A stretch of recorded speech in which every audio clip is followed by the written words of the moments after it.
excited to be here. Excited that WordFest is finally here with us. And if you're joining us in the Americas, welcome to WordFest. First up in the Americas on the global stage is Fatima Sarah Khalid. Fatima is the developer programs engineer at Pantheon, where she works on developer tools and trainings. When she's not giving talks at conferences or volunteering, she's playing board games, hanging out at Cat Town, or going on adventures in her new home base, California. Better known as Sugar Overflow on the internets, Fatima is deeply committed to making technology spaces more inclusive and passionate about open source. Fatima serves as an advisor for Drupal diversity, volunteers on the DrupalCon program team, and is a core contribution mentoring lead. In 2018, she was the Women in Communications and Technology Canada's Rising Star. I'm impressed. This woman has a huge resume, so I'm sure we're going to hear some pretty amazing things. Her talk is titled A Note to My Younger Self, What I Wish I Had Known as a Junior Dev, and Fatima will be joining us for a live Q&A session immediately after the session video. So please post your questions and comments in the chat, and we'll see you then.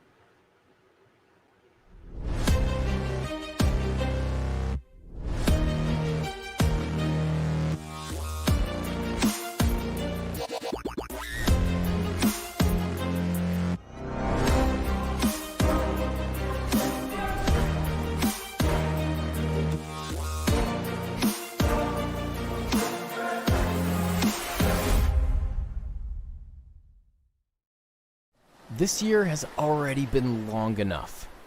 2021, that is. Let's not even get started about 2020. You've got enough to worry about with your business. Worry about one less thing this year. Your website hosting. Fused.com offers great support, performance, and uptime. Really, give them a try today. Hello, I'm Adam from GoDaddy Pro. We're thrilled to be a global sponsor of WordFest Live. It's a 24-hour worldwide celebration bringing the entire community together for an epic virtual event. The GoDaddy Pro team will be on hand to answer your questions on topics ranging from security to content strategy to everything WordPress. Keep following us to learn more about what they have in store. Plus, we'll be spinning the wheel and giving out prizes. It all happens on Friday, January 22nd.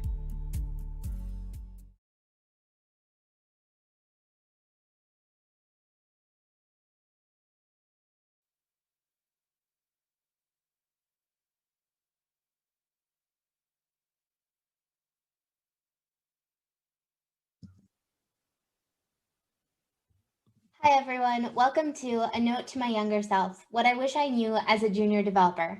This talk is meant to be a love letter to the me a few years ago that started out in computer science, and to the you, junior developers, who sometimes struggle to find mentors, navigate difficult teams, and figure out how to do your best work.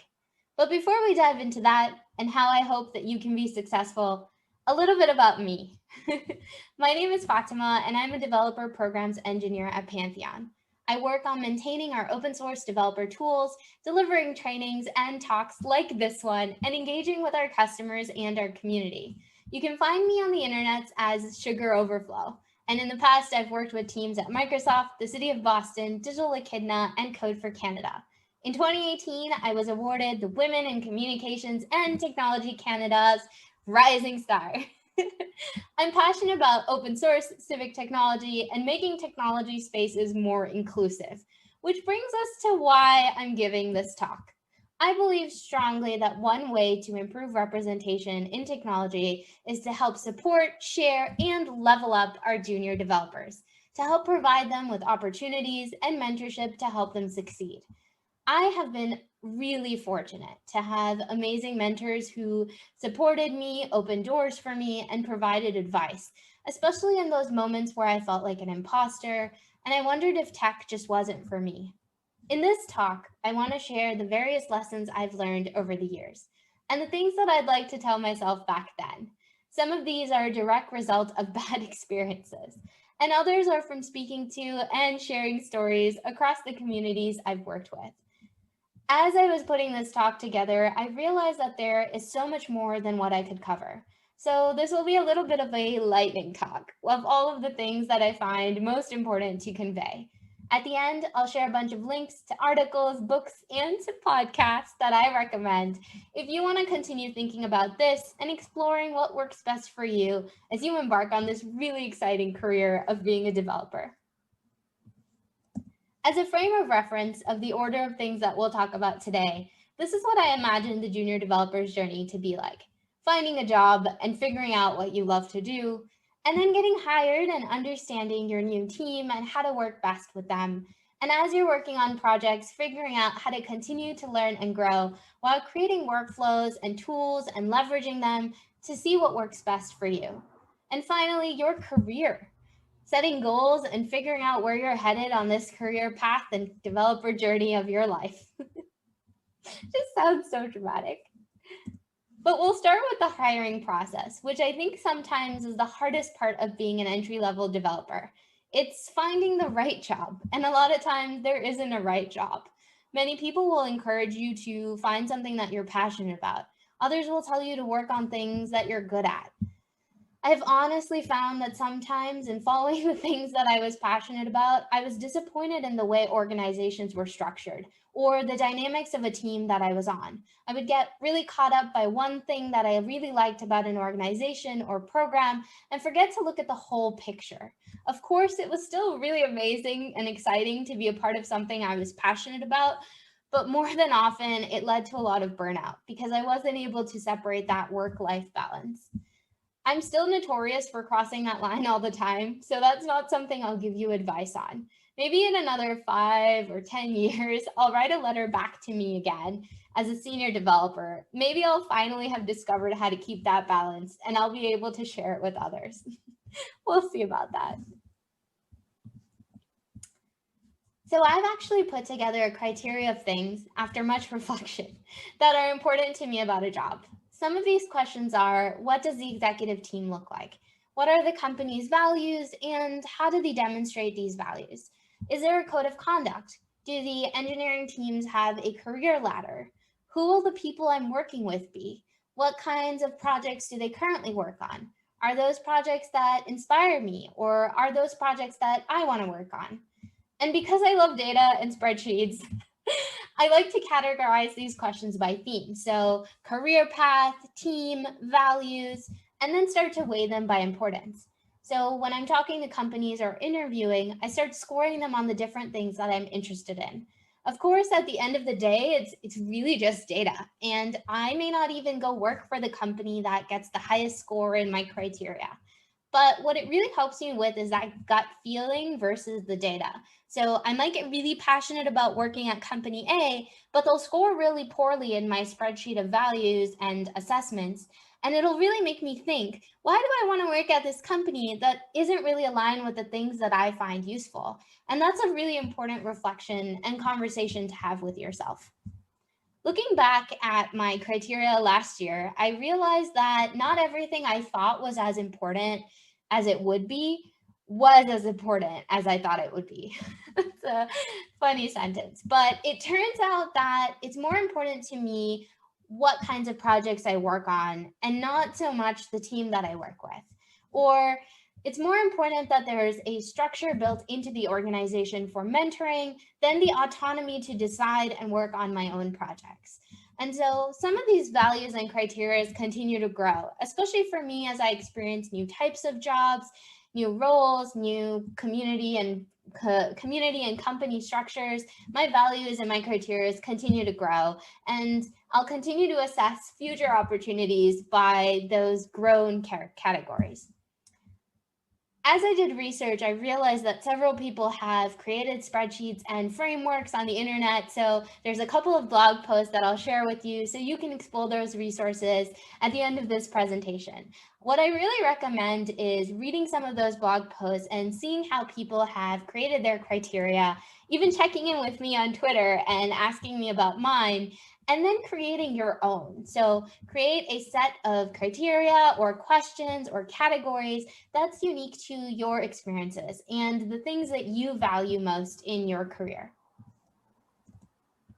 As you're doing these interviews and you're looking at jobs, you'll also want to figure out how you work best. So what are your strengths or weaknesses? What are things that you're good at that you want to continue doing? I'm sure you've realized by now that I love making lists. And the internet and your friends will encourage you to make a pros and cons list for every job decision that you're trying to make. I always take that and I add a little bit more nuance and categories to it. I do want to suggest that what I'm recommending to you is what's worked for me, and your mileage may vary. So I would take these ideas, sit with them for a little bit, and then turn them into your own. And if you end up creating your own categories, I'd love to hear about them. So for figuring out what kinds of work you like to do, I'd fill out a chart like this one. What are the things that you liked about projects you've done in the past? What are things that you learned that maybe you want to continue to learn? What's something that you longed for, something that wasn't available during these projects, or something that would have made this experience a lot better for you? As you do this retrospective on the projects that you've worked on, even those that maybe you've worked on in your studies, I would really think about what excites you. Like, what are the things that give you joy?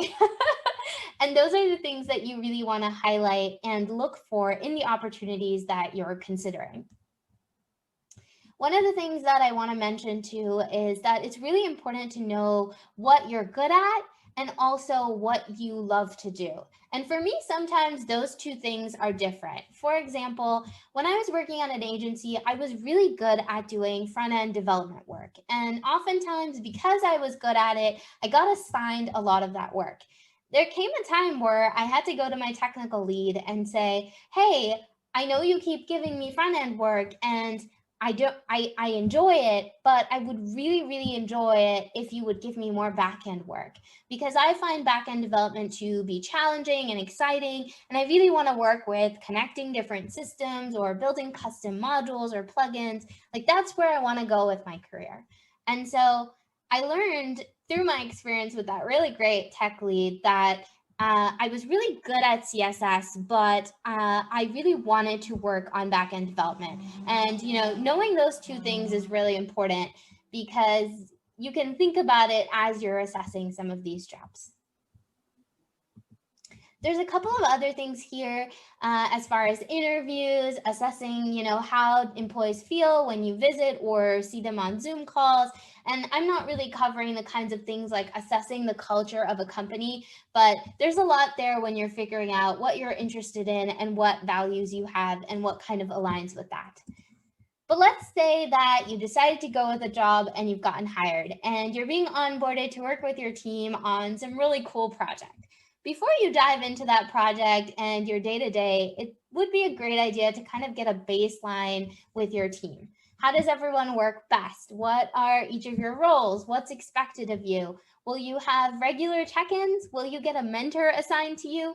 It's always good to ask about these things in the beginning, but if it's too late and you're already working at a place, I totally recommend checking in with your manager and saying, hey, I have some conversations I want to have with you about my role. And these are things that are important to me, whether that's, hey, I don't know how to work best with a teammate, or I would like a leadership impact plan. I want to see where I'm headed, or I want to understand how we can all collaborate. There are a couple of different tools and resources by which you can do these things with your teams. There's user manuals. You can run this as an activity where every team member can share the different ways that they work best, how they like to give and receive feedback, how they communicate best. Maybe somebody doesn't like being approached at their desk, or they don't like really long emails and would prefer to talk about things face-to-face. Or maybe they do prefer emails and they like to think about what they want to say and don't prefer the real-time communication of Zoom calls. So there's a lot of things that you can explore with user manuals, and especially being a junior developer, I think you may not have the power on your teams to say, hey, let's have a RACI where we can decide who's accountable and responsible for the success of this project. But what I would recommend in that case is talking to your manager and saying, hey, I would like a lot more clarity about a project. Who's responsible for, doing X in this project? Or who should I go to get more information about Y? And they can go ahead and, think about the processes by which they can bring this information together for you, but also for the benefit of the rest of your team. Another thing that I've seen lacking at some places is retros. How often does your team reflect and review on things, especially projects that have been done with, and kind of look back and see how things could have been done better? If that's not already happening, I would highly encourage you to reach out to whoever you report to, whether that's your manager or even the HR at your company, and say, hey, I think we would benefit from retros if we're not already having them.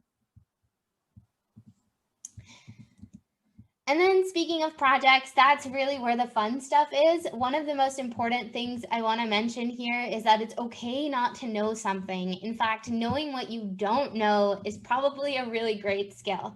One of the best recommendation letters that I received was from a dear mentor and friend of mine in the civic tech community. And he was talking to somebody that I was interviewing with, and he told them she knows what she doesn't know. And at first, when I heard that, I was really taken aback, and I was like, hey, like, is that really a recommendation? But years later, I really value that advice and that recommendation, because it's okay to have gaps in your knowledge, and it's probably a good thing to know what you don't know before you spend a lot of time digging into it without asking for help.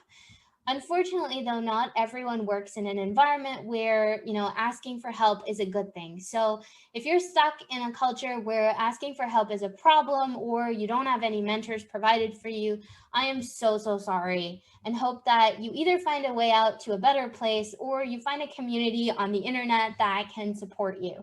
There are a lot of mentors on tech. There's organizations like Diversify Tech that just work to improve that and connect people with mentors and friends to kind of be in this together.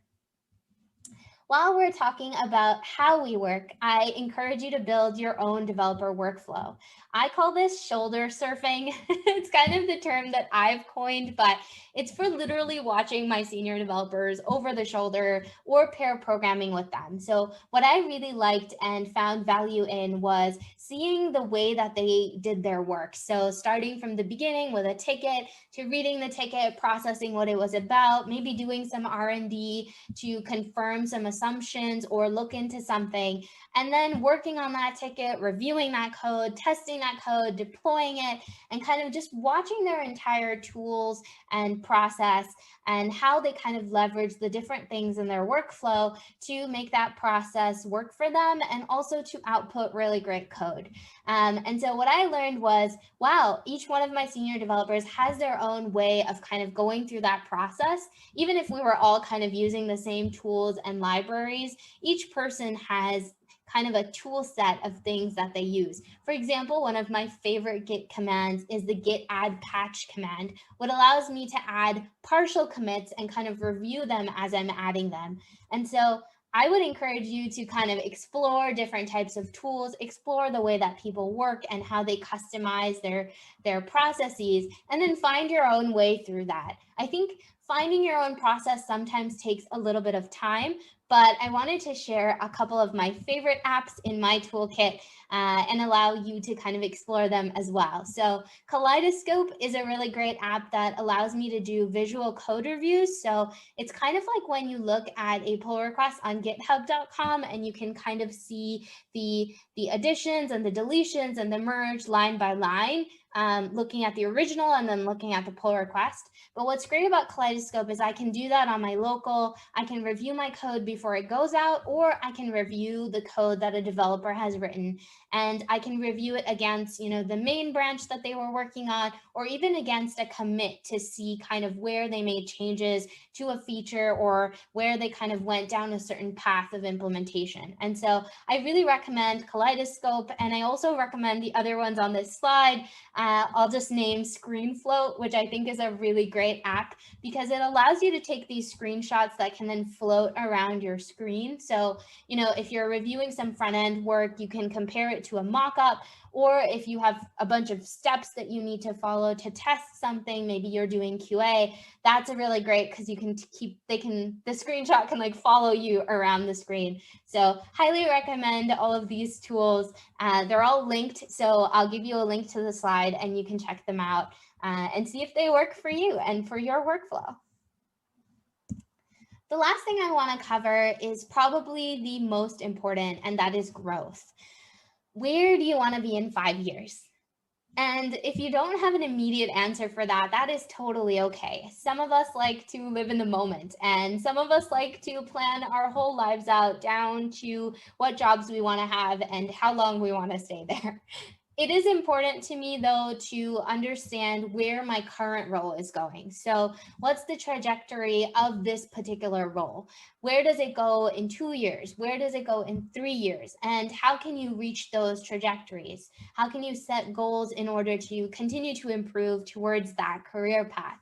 So if your manager isn't already checking in on things like this, or if you don't have scheduled reviews, I recommend asking for it. You can say something like, hey, I want to know where I'm headed from here and what things are that I can improve on. So can we talk about that? And can we set some goals for the quarter or for the year, depending on how your organization runs check-ins and points of importance. I do want to point out that I have also worked with a lot of developers who are just happy where they are.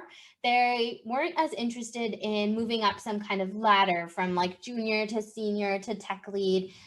They weren't necessarily looking forward to a life in development management, for example. So that's all to say that if you are content with where you are and what you're doing, that's totally valid. And don't let me tell you to make a plan.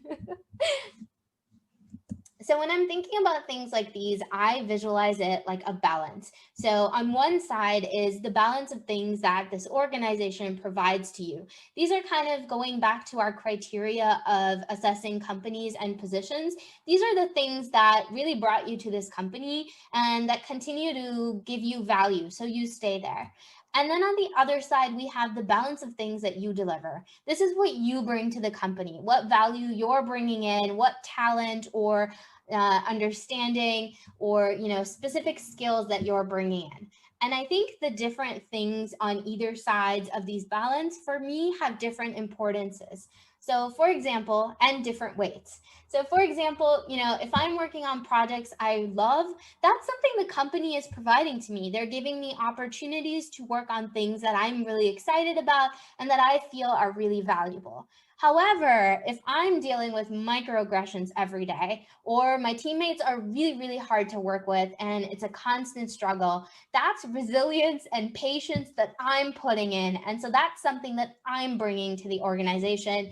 Like, you have to think about it as not the balance of things for someone else. It's the balance of things that for you. And for me, what usually happens is that these balance need to remain relatively equal as I continue to work at a place. So to give you another example, if I'm passionate about diversity and inclusion and I like to talk about it at events and provide, actionable items where we can improve, that's something that I'm providing that makes the company look good. And if the company continues to support me and sponsor me to speak at events, that's something they're providing that makes me really happy. So I think those are two things that are kind of equivalent on the balance. But if you remove one, let's say the company no longer has the budget to sponsor me speaking at events, and that's something that was really important to me and a part of why I valued this company, suddenly that balance is off. I'm providing more than the company is providing to me, and so that's a big change in the way that I work, and it would require me to reassess what that balance looks like. So I like to be really conscious about what's important to me, what belongs on either side of this balance, and then continue to assess and reevaluate this balance every few months. If there's a big change in the way that we work as a team, or a really big project or a new goal for the year, I come back to this and I think about, how does that change my balance? Do I still feel really good about what the company is doing for me and what I'm doing for the company? One of the indicators that there's something wrong with the balance that you have is if you're feeling burnt out or tired about work all the time, or you feel really anxious on Sundays going into a Monday of work. And so I come back to this and I think, am I giving more than necessary without receiving anything in return? When that happens, are there circumstances that can be changed in order to fix the balance? And if there are things that just can't be fixed, do I need to move on and find another job? That being said, the important thing here is to find what works for you and how you can best support yourself in your career. As a junior developer, I had a habit of thinking that I was indebted to a company for hiring me because I felt like an imposter in technology. And I think a lot of that comes back to, being a woman of color in technology and just having to work on my own self-esteem and having to work on developing my own sense of worth and knowing that I am really great talent and that I have a lot to contribute. And so that's something that is a us problem. We have to work on that ourselves. But even when I was preparing for this talk, I was thinking, well, am I really a senior developer? I guess I'm not a junior developer, but do I really have advice that I could give and share with people? And so I kind of went through this cycle of, I think I have advice, but would this advice be useful? And at some point, I just had to stop myself and think, yes, I do have the unique experience of being a young woman, a person of color in technology, and I do have a lot to say and a lot to share and a lot of advice that I have to impart to the me 5 years ago and hopefully the you that is setting out on your career. So this is your scheduled reminder that you are awesome. You deserve to be celebrated and treated well, and you deserve to work at organizations that value you, value your skill sets, and celebrate you for the work that you do. Thank you so much for your time. I'm so grateful to be able to share a very small slice of what I've learned, sometimes the hard way over the years. If you have feedback on this talk or how it can be improved, I'd love to hear that as well. I'm thinking next time it could be cool if it was kind of a storytelling adventure where you can follow young Fatima as she joins a company, encounters really awkward situations with teammates and managers, but learns things over time. I was talking to a friend today about how I felt like I maybe wasted a year of my life working at a specific company where I didn't feel like I had any growth, and I was constantly miserable and frustrated with the team dynamics. But he said to me, we never really waste a year. We just learn a lot, maybe the hard way. And so that was a lesson that I felt like I wanted to share because it was so timely, given that we've just come out of a really rough year. And many of us may be feeling like it wasn't what we wanted it to be. But I'm trying to rephrase that narrative and tell myself that even if that year didn't feel useful, it taught me a lot. And then today I get to share a lot of that with you. If you'd like to reach out and talk more about things like this, you can find me on Twitter at Sugar Overflow.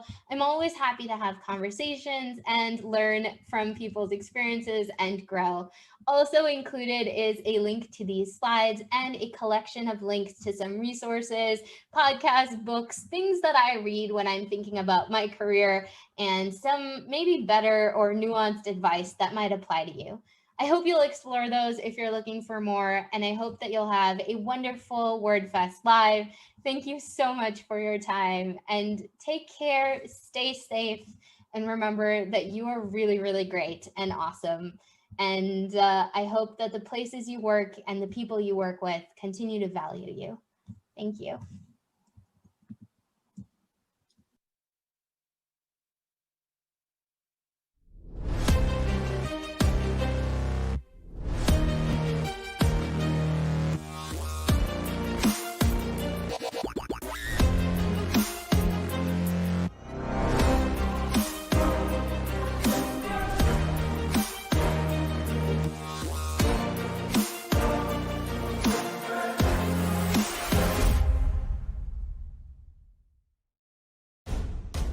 At Bluehost, we think it should be easy to share your passion with the world.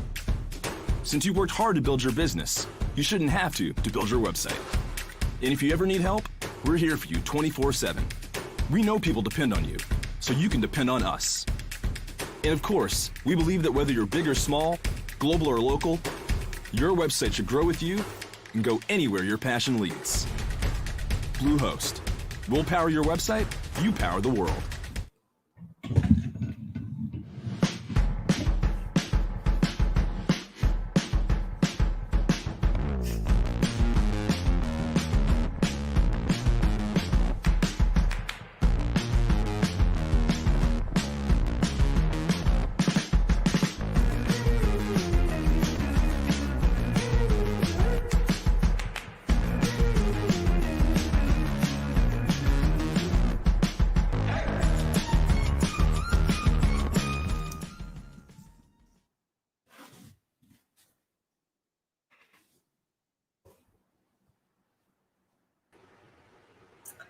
And we're live with Fatima. Okay, first of all, I just became your #1 fan. That talk was phenomenal, and the knowledge you dropped was spot on for so many people. And thank you so much for sharing so much great information. Thank you so much. It was definitely a talk that was deeply personal to me and took a while to kind of write and rewrite and rephrase and then, vulnerably look at and be like, do I really want to say these things on a recorded platform? Do I want this to exist on the internet? So I appreciate that. Thank you, Michelle. Well, I'm glad that you did, because I think, everything that we come through, of course, if we learn from it, other people, if they're willing to listen, can learn from it too. So that's super valuable. Just to be able to share from your heart like that. And as I was listening, I was like, not only are you just sharing like really good tips and everything, but your passion about it really showed through in all of your slides and in your voice and in how you presented. So, thank you so much for sharing all of that. So I have to say a couple of things. The first thing is, if they made a television show of your life the way that you just presented it, #1, I would watch. And #2, you could write a book about some of these experiences and some of the advice that you give, even if it's just like an ebook, because you don't want to maybe do 400 pages or something. But yes, you have a lot of really good information. So what made you decide, like, I'm going to talk about this, I want to submit this to WordFest? So I've been thinking a lot about, I got here because there were people who, I got to this point in my career because there were people who took the time to, sit with me, sit with my discomfort, sit with the problems I was having, listen to me vent about really horrible team dynamics and give me advice, tell me which books to read, things like that. And so, when I think about that and when I think about my own success, I wonder, what am I doing to give back to a community that did so much for me? And so one of the ways that I thought I could give back was to share all of the little nuggets that I've learned around the way. I think a lot of times I was like, I have this problem at work. Friend, what should I do? And they would be like, have you tried this format for having meetings? And I'd be like, I don't know, it's worth a try. And I think I'm very much the type of person that downloads 10 different apps and tries them all and then has an opinion. And so I think I do that in my work life as well. And so I have the unique experience of having tried and failed at a lot of things that might be useful to other people. And so that's where I was like, if there's another woman who, just graduated or just finished a boot camp and just doesn't understand why tech is not working, it's likely that it's not her and it is the environment or the people or the type of job she has. And so if she can take one thing away from 30 minutes, that would mean the world to me. That's wonderful. I see we do have some questions. So Courtney, if it's the Courtney I'm thinking of, she actually works with training people into new jobs in WordPress. And so I think that maybe there's a little bit of that behind her question. She says, I'd love to know about companies that handle mentorship and ongoing dev training really well. So what can you tell us about what makes a company good at doing that? I think one of the experiences that I had was an agency that basically gave everyone a 6-month leeway into training. And so you were assigned someone who was senior developer or a technical lead who worked with you for 6 months. And that was your period of time. A lot of agencies that work with clients, they have something we call billable work. And you're constantly stressed because you don't want to bill clients' time on stuff that, you were learning or you were trying to figure it out as you go. And so that company did great on this non-billable 6 months where you could make a lot of mistakes and it wouldn't cost the company anything. But they had this belief that in that 6 months, if we gave you the room to explore and to fail and to grow, you would really, blossom into a stronger developer. And so I had 6 months to really learn a lot, watch my developer do things, and I didn't have to worry about am I being useful to the company? Am I actually doing meaningful work that helps the business? Most of the time I was training, watching videos, looking at other people's code reviews, asking a lot of questions. And so I think that kind of phase not every company can probably afford 6 months of that. But I think the willingness to add that to work time and not expecting, your junior developers to spend their weekends and nights studying things or getting better at things, and really allowing them a space to upskill within the company time was something that I really valued. And I think I wish I saw more of at companies. Yeah, and I completely understand that. And so it's companies that are willing to invest in the people that they're hiring. So they see something good in you, they hire you, and then they say, we want to develop you into what we need to be successful. And so you're successful, they're successful. It's a growth process. And it's if you can work for a company that is willing to put in some time and effort to make sure that you are successful for them, sounds like a win-win situation to me. Yeah, I think when I was interviewing with that particular company, I remember saying, I'm coming from a place where I didn't have mentors or senior developers, and I was really isolated. And what do you do differently? And so, the woman that was there, she was like, here's our training program. And I was like, training program? This is 4 or 5 years ago, where I was like, that's a thing. And she said, okay, so in 2 years, I see you, being a tech lead, working with clients. Here's what we're going to do to get you there. In 5 years, this is where I want you to be. You have to pass this certification. And she had this plan. And I was like, I went home and my dad was like, are you sure you want to move across the country for a job? You're still young.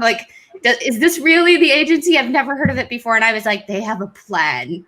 And so just the fact that she had this plan for me, I was like, someone has it figured out. And I think that was something rare. And I think back to that a lot. I'm like, I was really fortunate to run into, a development manager that had a plan. And so, yeah.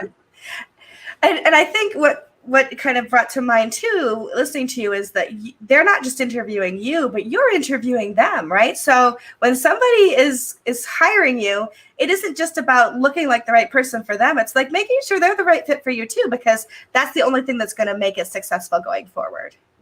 100%, Michelle. I think you hear that a lot from people who are a little more senior in their careers, that, they bring value to companies. And I think we need to tell that more to juniors in their careers, because they are equally as valuable. And it's important for them to also know what they're getting into and whether it's good for them. Yeah, absolutely. I mean, it's even those silly things I still don't understand Snapchat. I'm 52 years old. I can snap my daughter, right? But I don't understand how to use it really as a platform.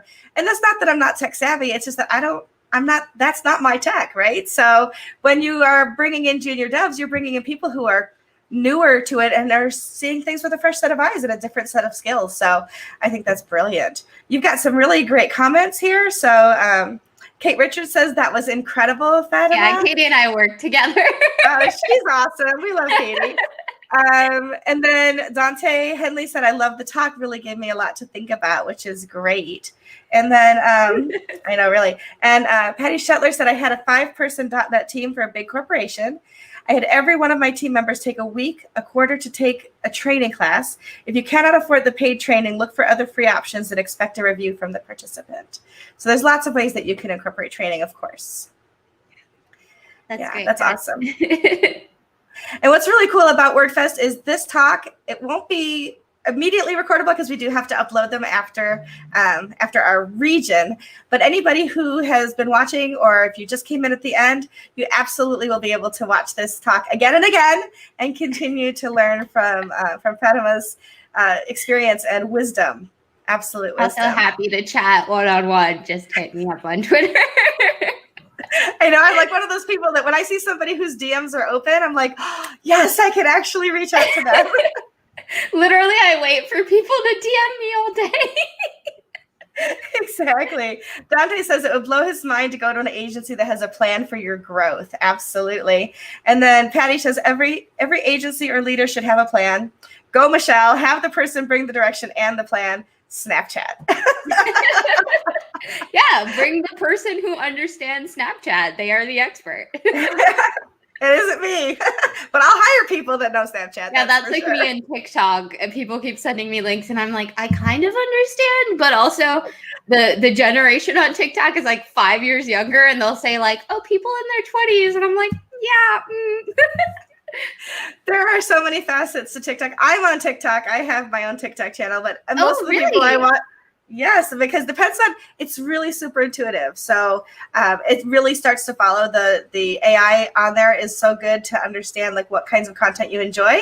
So I don't see the little teenagers dancing anymore. I'm like, Maybe mine just hasn't adjusted yet. I gotta I'm, trust the program. I get all the social justice stuff, all the LGBTQIA stuff, and all Oh, the good Black to Lives Matter know. and the things that really, really are important to me. So yeah, so there's something for everybody on those different social platforms, and Thanks, Michelle. understanding. Yeah, sure, understanding people is great. Oh, we have another question. Do you have any advice for freelancers or lone devs who don't have another developer to be mentored by that they can get experiences? Goes on to say, in some small agencies, there is no senior developer that we can learn from. And especially as a freelance developer, it's hard to get the direction from a mentor. So do you have any advice to answer that? Yeah, I think it really depends on the industry you're in. I'm not really familiar with all industries, but I can give you an example and you can learn to see where that kind of applies to your life. When I was working in government, I was the only developer in the building, and so there wasn't anyone to ask help from. But there was a community of developers across the country that were the only developers in their government agencies, and so I kind of leaned on them for support. And like there was a community Slack where they kind of shared stories, and I was like the one asking a question every day. And so I think I would either find, people in your industry that you can ask questions to and kind of rely on, and be really upfront and be like, hey, I'm looking for a community of mentors. I'm looking for somebody to ask questions to or to work with and share and grow with. As freelancers, I know there are some organizations that are freelance people that hang out together or work together. And so I really think it's about finding your community that may not be the people that you actually work with, and may just be people that you've found as a result of them also being isolated. And so that's probably not an easy task. I would probably start on Twitter and find tech Twitter, and kind of grow your community that way. But I'm sure that you're not the only one. That's definitely something I've learned. Absolutely. Mentorship is really important. And to be able to find a mentor is super, super important, whether it's somebody in your company or external to your company. So, Fatima, thank you so much for sharing such great wisdom with us today. Really appreciate it. Like I said, the talk will be available after the Americas closes up today after WordFest. And so anybody with a ticket who's watching can absolutely come back and watch any of the talks anytime. Excuse me. I do want to give our thanks to our sponsors on the global stage, which is Fused and GoDaddy Pro. Our continent sponsors, Bluehost and Watchful. Subcontinent sponsors, GoWP, Termageddon, and WP Buffs, and our multilingual partner, Weglot. Please be sure to visit their tents and chat with them right here on the platform. You might even win some prizes. They're giving away swag today and things like that. So I also want to thank our media partners and our micro sponsors. You all make our Big Orange Hearts very full. Thank you so much. We'll see you at the next talk.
Hi, Joseph.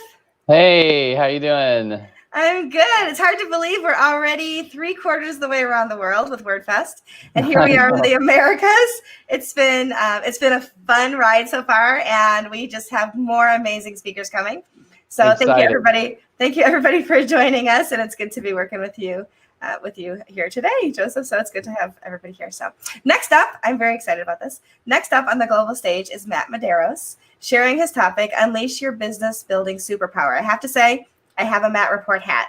It's sitting at home. I should have brought it. He probably would have request.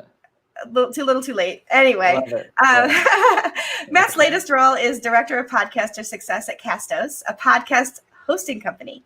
He will serve to educate, inspire, entertain, and help podcasters of all levels of experiences further their shows. I know, and I'm excited. He's also the host of the Matt Report, which is a weekly podcast all about WordPress tools and business, and has a popular YouTube channel. I know I like the YouTube channel, youtube.com/plugintut, where he reviews WordPress-related plugins, themes, and tools, and he hosts a local podcast for the South Coast MA region. We are here available at southcoast.fm. And Matt's going to also join us live for a Q&A session immediately after the session video. So please, while you're here, we're going to be watching, post your comments and questions in the chat. There's opportunity to pick his brain. All right, we're going to watch the session and then we'll be back.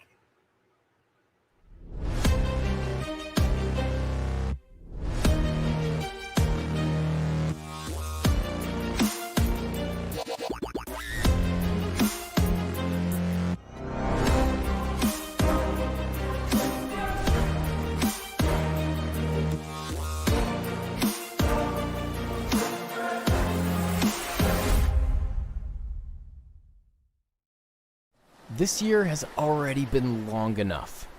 2021, that is. Let's not even get started about 2020. You've got enough to worry about with your business. Worry about one less thing this year. Your website hosting. Fused.com offers great support, performance, and uptime. Really, give them a try today. Hello, I'm Adam from GoDaddy Pro. We're thrilled to be a global sponsor of WordFest Live. It's a 24-hour worldwide celebration bringing the entire community together for an epic virtual event. The GoDaddy Pro team will be on hand to answer your questions on topics ranging from security to content strategy to everything WordPress. Keep following us to learn more about what they have in store. Plus, we'll be spinning the wheel and giving out prizes. It all happens on Friday, January 22nd.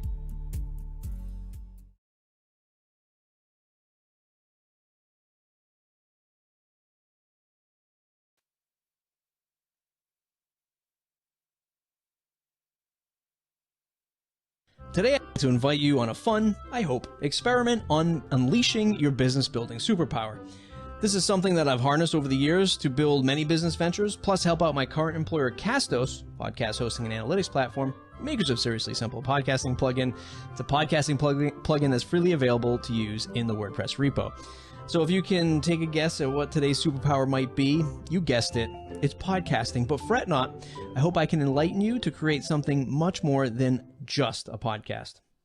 See, my superpower was born at the intersection where skills like sales, creativity, and communication collided together to form an energy that works really well for today's content creation tools. I grew up in the car industry selling cars and managing a family-owned business at an early age. I was roughly 18 years old when the consumer internet started to make traction, well before people could look up car prices online, and that whole shift in purchasing started to change. Fast forward a decade later, when I started my first business, a digital agency, leveraging outlets like podcasting, YouTube, social media, blogs, email. They were fantastic ways to build a business, though I found there's something about podcasting, audio really, that makes it so much more special. Today's conversation is not just about starting a podcast, but also about putting a twist on how you think about your abilities in the business world. Podcasting isn't the only superpower you can leverage either, but it will make for a fun conversation today. I love video games, and gaming has played a big role in how I built up confidence to engage with other humans. Growing up in the video game age where text chat and forums were the only means of communication, you grew accustomed to role-playing to get what you want. You might not realize it, but it's a fantastic sales training tool. But let's get back to podcasting and your superpower for a moment. Much like building a solid business, building a great podcast takes time. It takes experience. That's what's earned along your journey. But don't be fooled by that 500-word blog post that Podcasting 101 was super easy and you'll get 1 million listeners on day one, because you won't. Another trap is thinking that you can do a ton of this content marketing stuff all at the same time. That ain't going to happen either. Focus on a small collection of skills and superpowers until you become legendary at it. So let me introduce you to a slightly different way about thinking about building your superpower, and that's through the lens of a video game. Customizing your character. I'm going to allow for some creative assumptions here, but I'd wager that most video games start your character off at level 1. It's the weakest and most vulnerable your character will ever be, which sounds shockingly close to when you started your business. It doesn't matter if you started your business 5 years ago or yesterday, we were all at the starting line at one point. The good news is, before you set off in your journey, you have the option to invest in a certain amount of skills to pick a superpower. You have 5 points to spend on your character, but you can't level up key superpowers or unlock new skills until you get out in the world and earn XP. That's experience points for you non-gamers. Lesson 1, you can't be overpowered, and that's okay. One thing I cannot stress enough is to avoid burning out and feeling overwhelmed with all of this stuff. Much like at level 1 character creation, we don't have all the enhanced skills and abilities yet. We can't power through a lot of the stuff coming at us until we learn and improve. Earning experience through trial and error, customer interactions, content creation, what works and what doesn't work, slowly improves us over time. Your podcasting superpower will get better the more you publish, so long as you're willing to accept the challenge. Now back to building out our level 1 character. Spreading points out too thin doesn't get us anywhere. On our path to harnessing our podcasting superpower, we need to level up our most critical skills first. Don't do a podcast, a newsletter, Facebook ads, YouTube, Instagram, all while trying to fight the level 50 LinkedIn boss. It's far too difficult, but oh so easy to feel FOMO. FOMO is real when you see someone tweet that they increased their revenue by 600% by creating a Facebook ad funnel. Get great at something first, level it up, and exploit it as much as you can. And for me, that's storytelling through content. Inviting someone into your world to give them a digital handshake, a concept I've taken from my days as a salesperson. There's so much to learn in that split second of a physical handshake when all of that was legal. And the same can be said about the content we put out into the world. So I remember as a salesperson living in New England, just south of Boston. It's January now, and in those times when it was December, January, February, and it was absolutely freezing out there, the last thing somebody wanted to do was to walk onto a car lot and look at a car and deal with a salesperson. Quite honestly, as a salesperson, it was the last thing I wanted to do, was to go out in the treacherous cold and wipe off a snow-covered car and talk to a person about buying a car, knowing they weren't wanting to be there either. Now remember, this was all before the consumer internet, so people didn't know about all the features of a car, prices, competition. You know, a lot of this stuff was just getting online at the time. There's books and magazines, but that was a lot harder for people to access.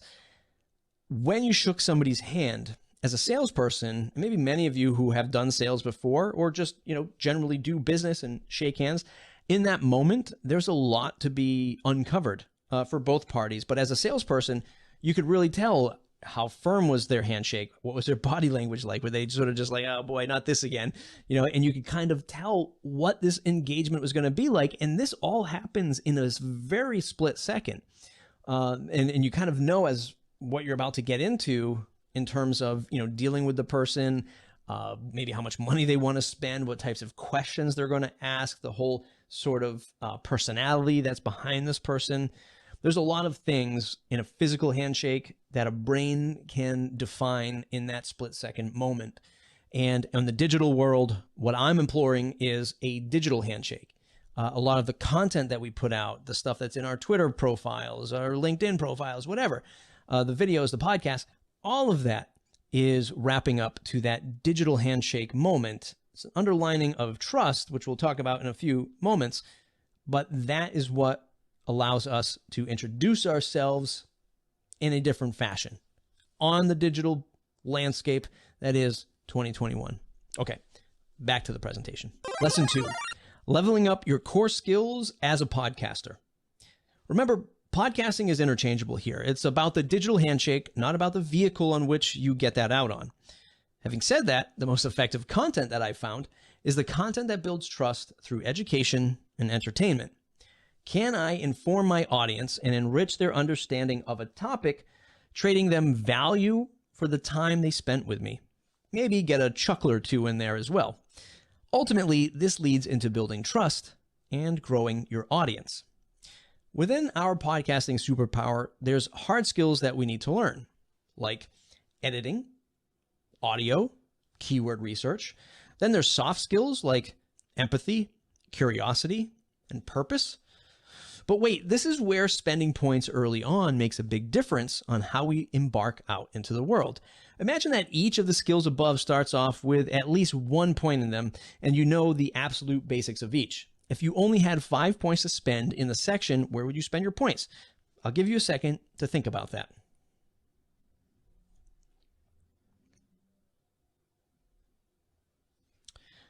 Most of the people I talk to want to start a podcast, think about investing in editing and audio. They feel if they get really expensive equipment and they can learn Adobe Audition, it'll make for a better podcast.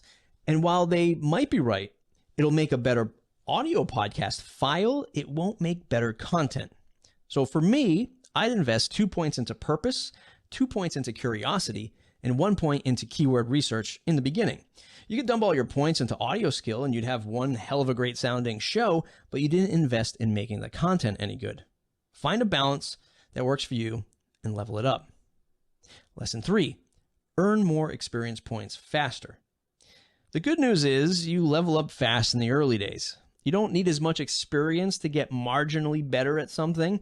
Think about getting one podcast episode off the ground. Once you ship it, listen to it, share it with others, you have this whole ball of feedback to unravel. You can start leveling up your skills in no time. Getting to level 10 is generally really easy, with a lot of that journey being about learning and understanding the lay of the land, or the map for many of us in the gaming world. Okay, before we start spending our points, let's take a look at the purpose trait. Having a clear purpose or premise for your show is paramount to the success of your content creation. Clearly defining who this podcast is for, much like your business message, will impact all of the major goals you set out to achieve. Having a strong opinion that you can articulate across a story arc of shows will align trust and audience awareness that you're seeking. Investing points here is well worth it. I'll be honest, I was really torn when having to decide between curiosity and empathy. Let me define empathy first in the context of being a podcast host. To me, it's about understanding your guests plus your audience varying points of views, to understand that not everyone has the same methods and opportunities or even the education in getting things done, whatever that getting things done is. And just a quick aside, as I started to increase my podcasting, I've been podcasting for 8 years.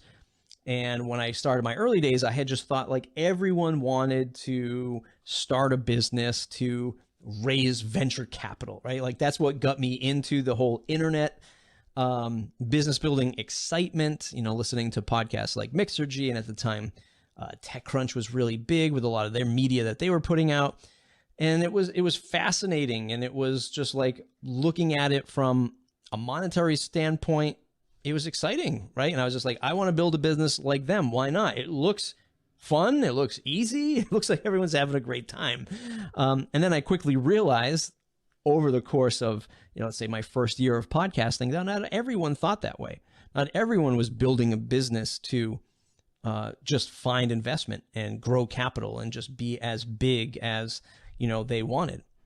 And as I grew more in the WordPress space and started to build out a show that was predominantly around speaking to people running WordPress, from the audience perspective, there were a lot of people who just maybe didn't agree with the opinions or even built websites the way that I talked about them or even my guests talked about them. And that sort of journey, even till today in 2021, is one that I listen to and try to have empathy for as much as possible. Everyone has a different point of view. And I know this sounds silly, But a lot of people, when you're starting a show, you're trying to work within a box, let's say. It's not always the best method. It can certainly help you get from milestone to next milestone.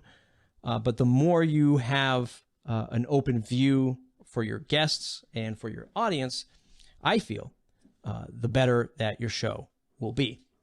Okay, back to the lesson. This is a skill that once leveled up can really expand the show's reach. But curiosity, to me, that helps formulate better questions. Not just the questions you want to ask, but what the questions the audience wants to hear asked. Have you ever listened to an interview show and you're just hanging on the edge of your seat waiting for the host to ask the question buzzing around your head? I voted to put points here first because in the early days, it makes an individual show better while saving up points to invest in empathy to make the overall show better in the long run. Next up, to make our journey a little bit more tactical, I chose keyword research as my third skill. Now, this is a great example on how the more experience you get playing the game, the better a skill like this becomes. For example, the goal here is to research topics that your prospective audience wants content about, what they're searching for, and what will rank in places like, say, I don't know, YouTube. Now, basic low-level research might be posing a question on Twitter. Then there's super-powered SEO keyword research, which analyzes overall value of a term, competitiveness, and the technical ranking factors. So while you might not have high-ranking keyword research skills in the beginning, adding a point here and spending time going a little bit deeper in keyword research and looking up types of shows to improve your podcast might help you today. Eventually, dropping some points in audio, like getting a decent microphone, will be important to your podcast overall quality. So maybe think about throwing a point in there in a level or two. Okay, to summarize where we're at before we embark out into the world, we're setting our foundation with a solid purpose, leading with a curious mindset to explore and provide content an audience wants.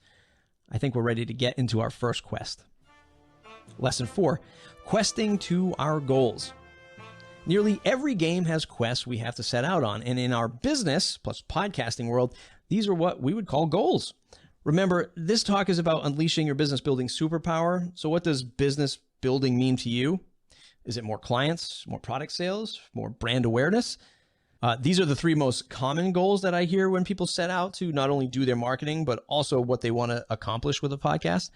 And I know I'm biased, but podcasting, storytelling content, no matter which medium, it's the perfect deliverable for these goals. Okay, let's teleport back into the game. Your first few quests are always easy. As you progress through the game, however, the quests get harder. You need to collect more things, reach further points in the world, and solve more complex puzzles. Much of that can be said about our real goals in life. When you start your podcast, you quickly begin to grow your audience. I mean, even if it's just your mom listening to the show, it was more than what it was yesterday, which was 0. Here's a tip. If you're struggling with what a podcast can do for you, make your primary call to action subscribing to a newsletter, something that's easily measurable and has a dose of value for a listener to solve that action. Now, let's illustrate how that goal or the quest can get more complex over time. Your first quest might be to gather 5 subscribers to your email list. That might happen after your first few episodes.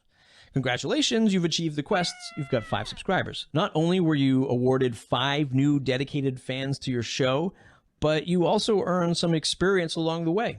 You figured out how many episodes it took you to get those 5 subscribers. You evaluated how you pitched that call to action. You understood the type of content your podcast episodes needed to produce. Now the quest gets increasingly harder as time goes on. You're leveling up after all. Why should it be easy? Put yourself in the shoes 6 months down the road. Getting 5 subscribers is probably easy in 6 months, but that might not move the business as much as you might need to get hundreds of subscribers or sales to move the needle. Now the quest becomes scaling that goal. Is it more content or podcast episodes you need to produce? Better call to actions to entice signups? Free downloads or courses that get you a list that's really growing? Better guests or partnership on the show? This is why becoming relentlessly good at one thing is critical in the late game. Early days are easy. It's easy to whip up something that has a dramatic impact where there was a void before, but it's far more challenging to scale to perfection over time. Details that seemingly bogged you down in the beginning are much more critical now. Okay, back to our hero. She's leveling up. She's gaining experience, investing points into enhancing new skills, and all the while accomplishing new goals through the quest. But wait, I think we just found some legendary items. Lesson 5, collecting legendary trophies. Sorry, I'm not going to give up on why I love podcasts so much. Something I uncovered as a podcaster 8+ years ago is something of the most valuable bits of running a podcast. Selling product, growing an email list, killing 2 birds with 1 stone through podcasting, YouTube creation is great and all, but one legendary item that's extremely powerful through podcasting is connection. Podcasting still serves as a massively impressive way to meet new people. Not just the audience, but potential guests on your show or as a guest on another show. Podcasters love talking to podcasters. It's a secret, not so secret recipe in the audio creators world. Just like in SEO, link building still rules the roost, as is being a guest on a podcast. If you're looking to grow an audience, that's hands down the best method to do so. But the connections you make over time build a certain set of referral trust with your guests. I mean, after all, you're spending hours worth of time interviewing them, maybe some back and forth after the show or before the show, maybe a pre-interview, and then they're referring business to you. So why did I start The Matt Report?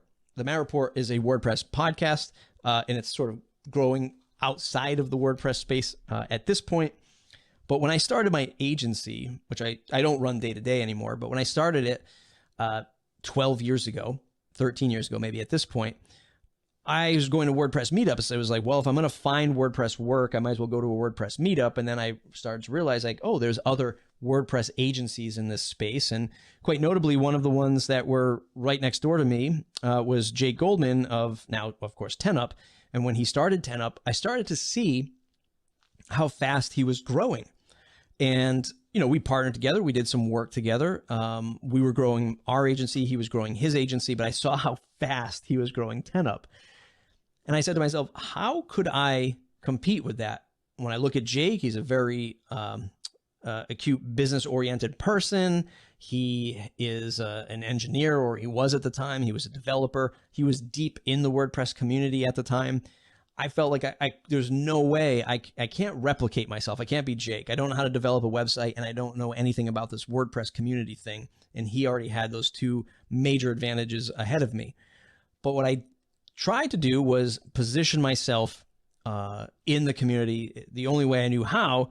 At the time, I was thinking maybe I'll do a blog, right? Like I'll do a blog and I'll start talking about WordPress. And I was very into podcasts, like I mentioned before. I loved like the venture capital business side of what people were doing. I was a fan of Mixergy, still am a fan of Mixergy.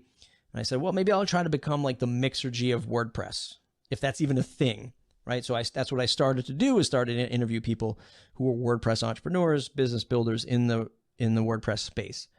And that got me a huge leg up to start growing the agency. Now, obviously not as large as a 10up and what Jake did, and that's perfectly fine. That's a story for another day. But having that social proof, building connections, right? For example, interviewing Jake, interviewing folks like WebDev Studios, other agencies who weren't taking on smaller work. They said, hey, Matt, I know you have an agency. Here, have this, lead, $5,000 website or something like that. And it was a fantastic way to grow those sort of third-party referrals from trusted agencies. And then outside of that, when we talk to customers and they say, well, why would we hire your WordPress agency? Looks like you don't have many clients yet, because we didn't. We were still kind of young in the game. I could then point to my podcast and whatever I had at the time, 50 or so shows. I could say, look, it's one of the highest WordPress podcasts on iTunes, which was hilarious back then. If you like what I have to say in these podcast episodes, well, maybe we should do business. And I'd point to a handful of shows that I produced that I thought might be poignant for their use case. So it was a fantastic selling tool, a fantastic social proof tool.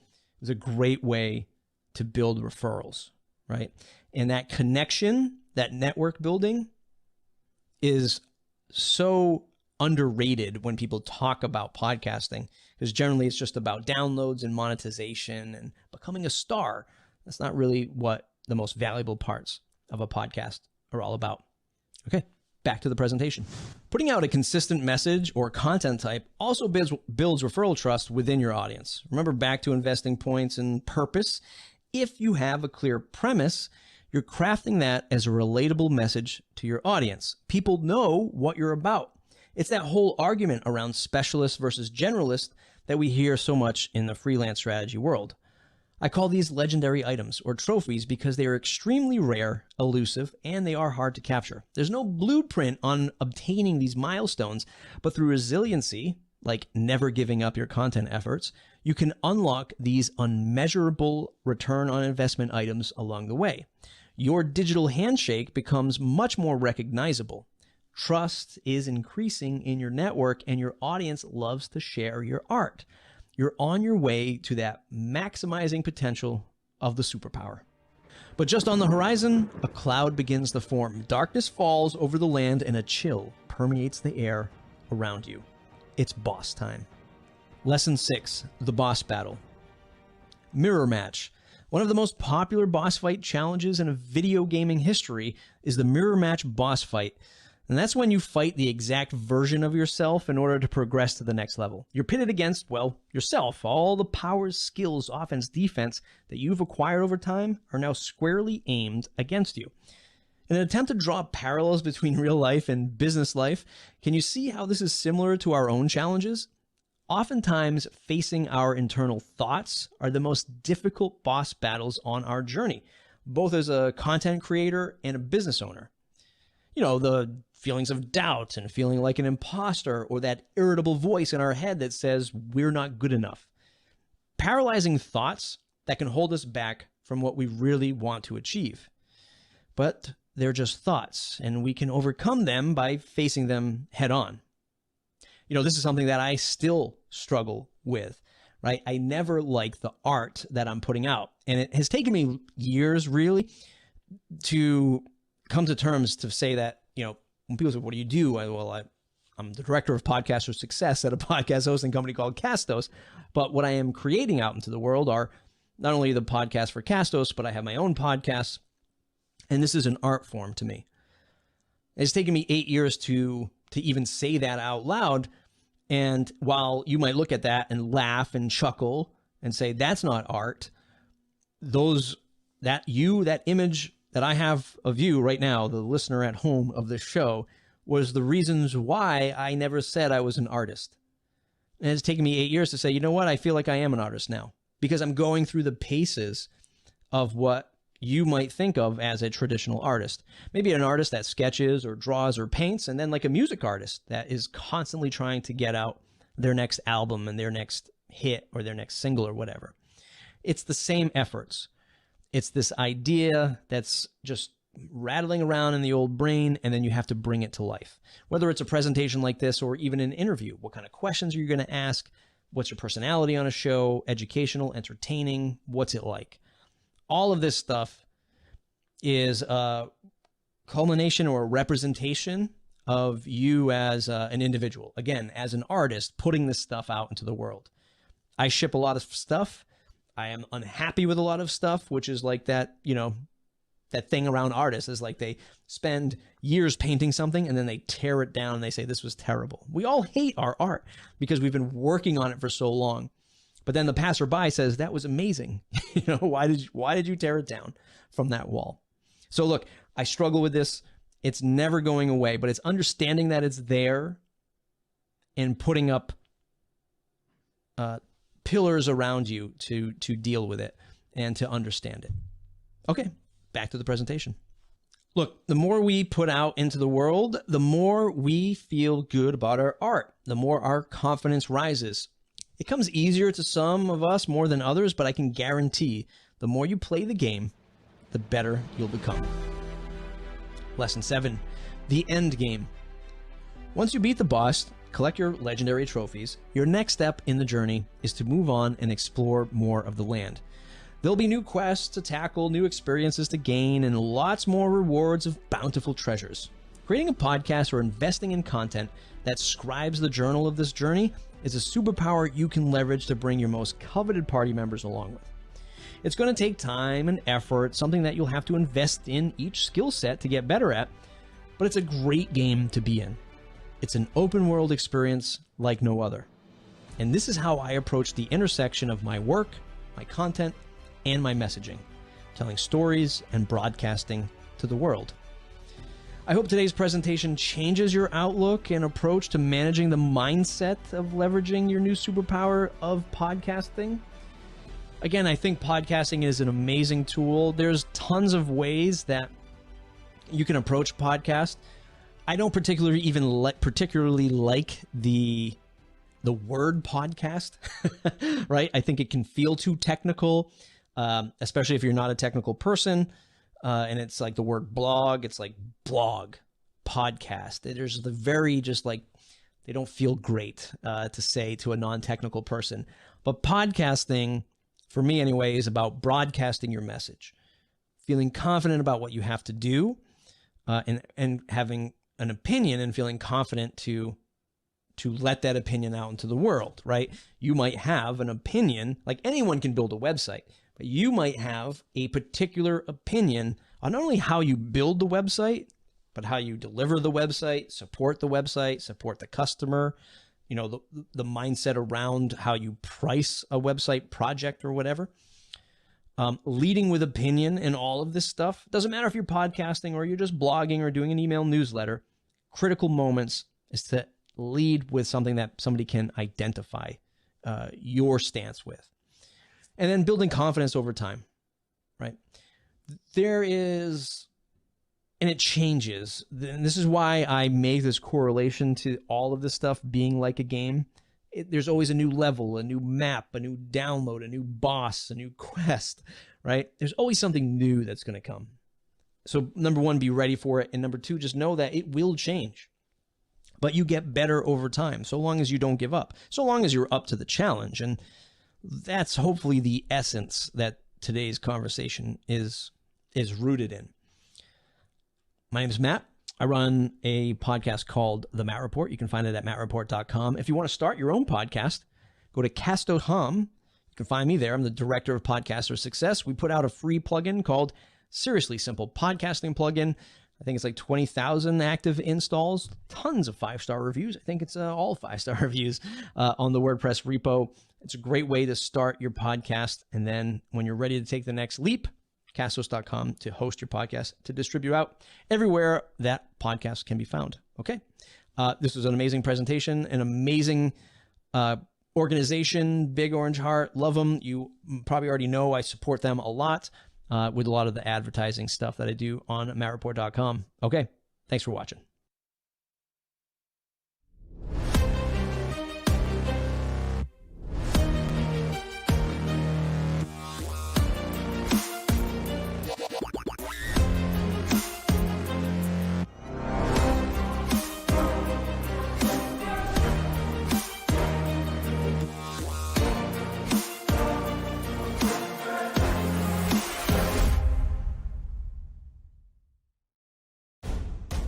At Bluehost, we think it should be easy to share your passion with the world. Since you worked hard to build your business, you shouldn't have to build your website. And if you ever need help, we're here for you 24/7. We know people depend on you, so you can depend on us. And of course, we believe that whether you're big or small, global or local, your website should grow with you and go anywhere your passion leads. Bluehost. We'll power your website, you power the world.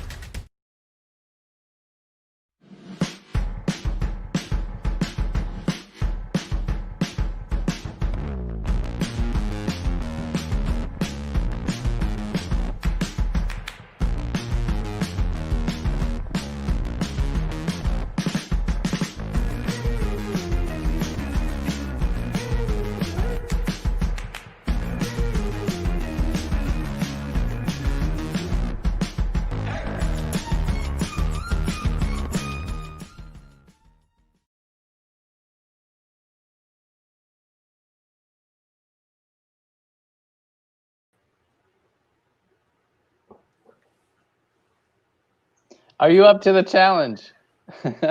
Oh my goodness. That was an amazing talk. And yeah, I mean, I have a podcast and I still A whole page of notes.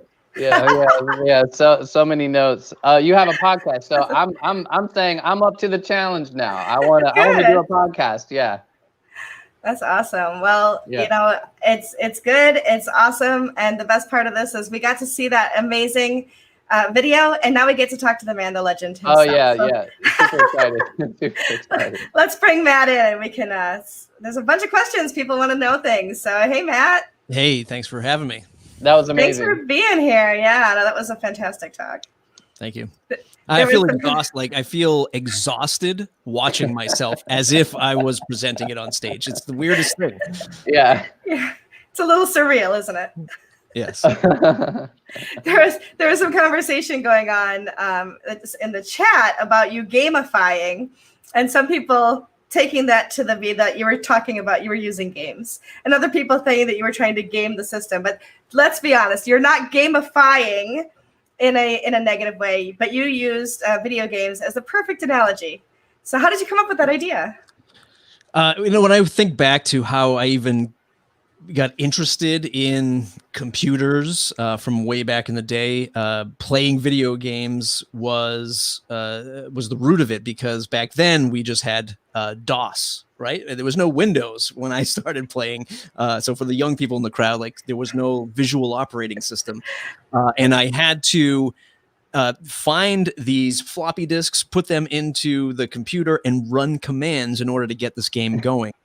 All while my dad was telling me it's not time for video games. So I had to figure it out myself. I had to sneak into the room, put the disc in, read a manual, and say, how do I run this? And like, that has been like the essence, that combination of gaming and computers is what got me into a lot of this stuff. That's and fantastic. it's that reward thing, because the reward mechanism comes into the gaming thing. You get that burst of reward. Yeah, 100%. Yeah. And you've been podcasting quite a while. I've only been podcasting a little under 2 years. And man, I just kind of did one of those things where I'm like, I think I'm going to start a podcast and see what happens. And didn't read anything, didn't do anything, just kind of like winged it. But I would not suggest that to anybody. I would suggest everybody learn from you and do it the right way. No, I mean, but I think a lot of people start off that way. It's human nature. It's like when you start to learn how to, like, much like myself, like when you went to first learn how to do a website or like do WordPress, what did you do? You right click, you inspected somebody's website, and you looked at the CSS code, and you was like, oh, I'm going to just copy that code. And when I started my podcast, I was literally copying Andrew Warner of Mixergy. I just did what a lot of people do. I just bought his mic. I set my camera up the same way. I did everything. I did an intro. I did an ad read. I did all this stuff the exact same way until I realized, like, this is not what I want. Like, I don't want to force myself to do it this way. And after like a dozen episodes, I was like, okay, I'm going to do it my way now. Right. And it's just like the natural progression. Yeah. So we've got some questions. Joseph, why don't you bring up the first question, and we'll see what we can answer here. Yeah, so Joe Simpson Jr., he had a couple of great questions. Everyone's making video and podcasting. Is there any tips that you can share that made you stand out? To stand out. So I would say that for me anyway, these are things that, again, are learned over time. So even if you sit back now and hear what I'm about to say and say, I don't have any of this stuff, it comes, sort of, I hope, naturally over time. And that's sort of just leading with that purpose and leading with the premise, right? Having some unique opinion that many people know you for with the content that you create. As I mentioned in the video, I also grew up in the car business, the car industry, and it was a family-owned business. And we were running a car dealership for up to about 50 years in the local community. We had 2 dealerships. Now, there were dealers that we were competing with, the ones that gave car salesmen the bad rap, that had 50 dealerships. And it was just about like selling cars, moving to the next person. They're not going to give your keys back. And our stance was, we're family owned and operated. We gave back to the community, all of these things. And that was our purpose. That was our premise. And I've sort of just carried over that mantra into hopefully the content that I create. I talk a lot about like blue collar digital workers. That's where I feel like I've come from. That's what I feel like I sort of embody that in the work that I put out. And that's the stance that I take. If that answers that question. So having purpose or having some strong opinion to really stand out from someone else. And it's not a magically overnight thing. It can happen over time, and it can change over time. Absolutely. Cool. Well, while we're bringing up the next question, I want to say there were a lot of comments about your fireplace in the background as well. That's just your monitor, wasn't it? Your monitor? The fireplace in the background was a YouTube account that I streamed from. Search for fireplace 4K and then just stream it through television. It was a hit. Mm-hmm. It set the vibe for sure. Absolutely. Patty Shetler wants to know, how do you get the interview guests that have the knowledge but not the technical skills? Yeah. So one of the things that I've been doing a lot of recently with the podcast, with a lot of my podcasts, particularly when I started my job at Castos, was really focusing on the pre-interview. And I had done this years ago. I used to have a process for it, and I sort of gave way to it through the throes of time and having 3 children. But now I start focusing on the pre-interview a lot more, having the conversations first with somebody, scheduling 15 minutes before the actual, scheduling 15-minute meeting, and then they'll schedule an interview maybe a couple weeks from now or a month from now. But spending time with somebody early on to just build up the rapport, especially if you don't know who this person is and you've never met before, or maybe somebody that you do know really well, because the worst thing you can do as a podcaster is just have that familiar, friendly conversation that no one else knows what you're talking about, and you're just like bantering about things that only you and the guests know. But and pulling out the thread of story that's going to be important for the audience. If they're not technical for like a podcast in the podcast world, it's just giving them a little 5-minute tutorial or lesson. Now I've moved to just sharing resources with people to say, here's how you make a better sounding show. And you don't have to go crazy. I'm just looking for my affordable mic, which I don't have in front of me. And you don't have to go crazy money-wise and to sound good. And it's just good audio, decent lighting, and you're good to go in most cases. In my local podcast, it's a super big challenge. A lot of people in the local community are just not hip to being on a podcast like the rest of us might be in the internet.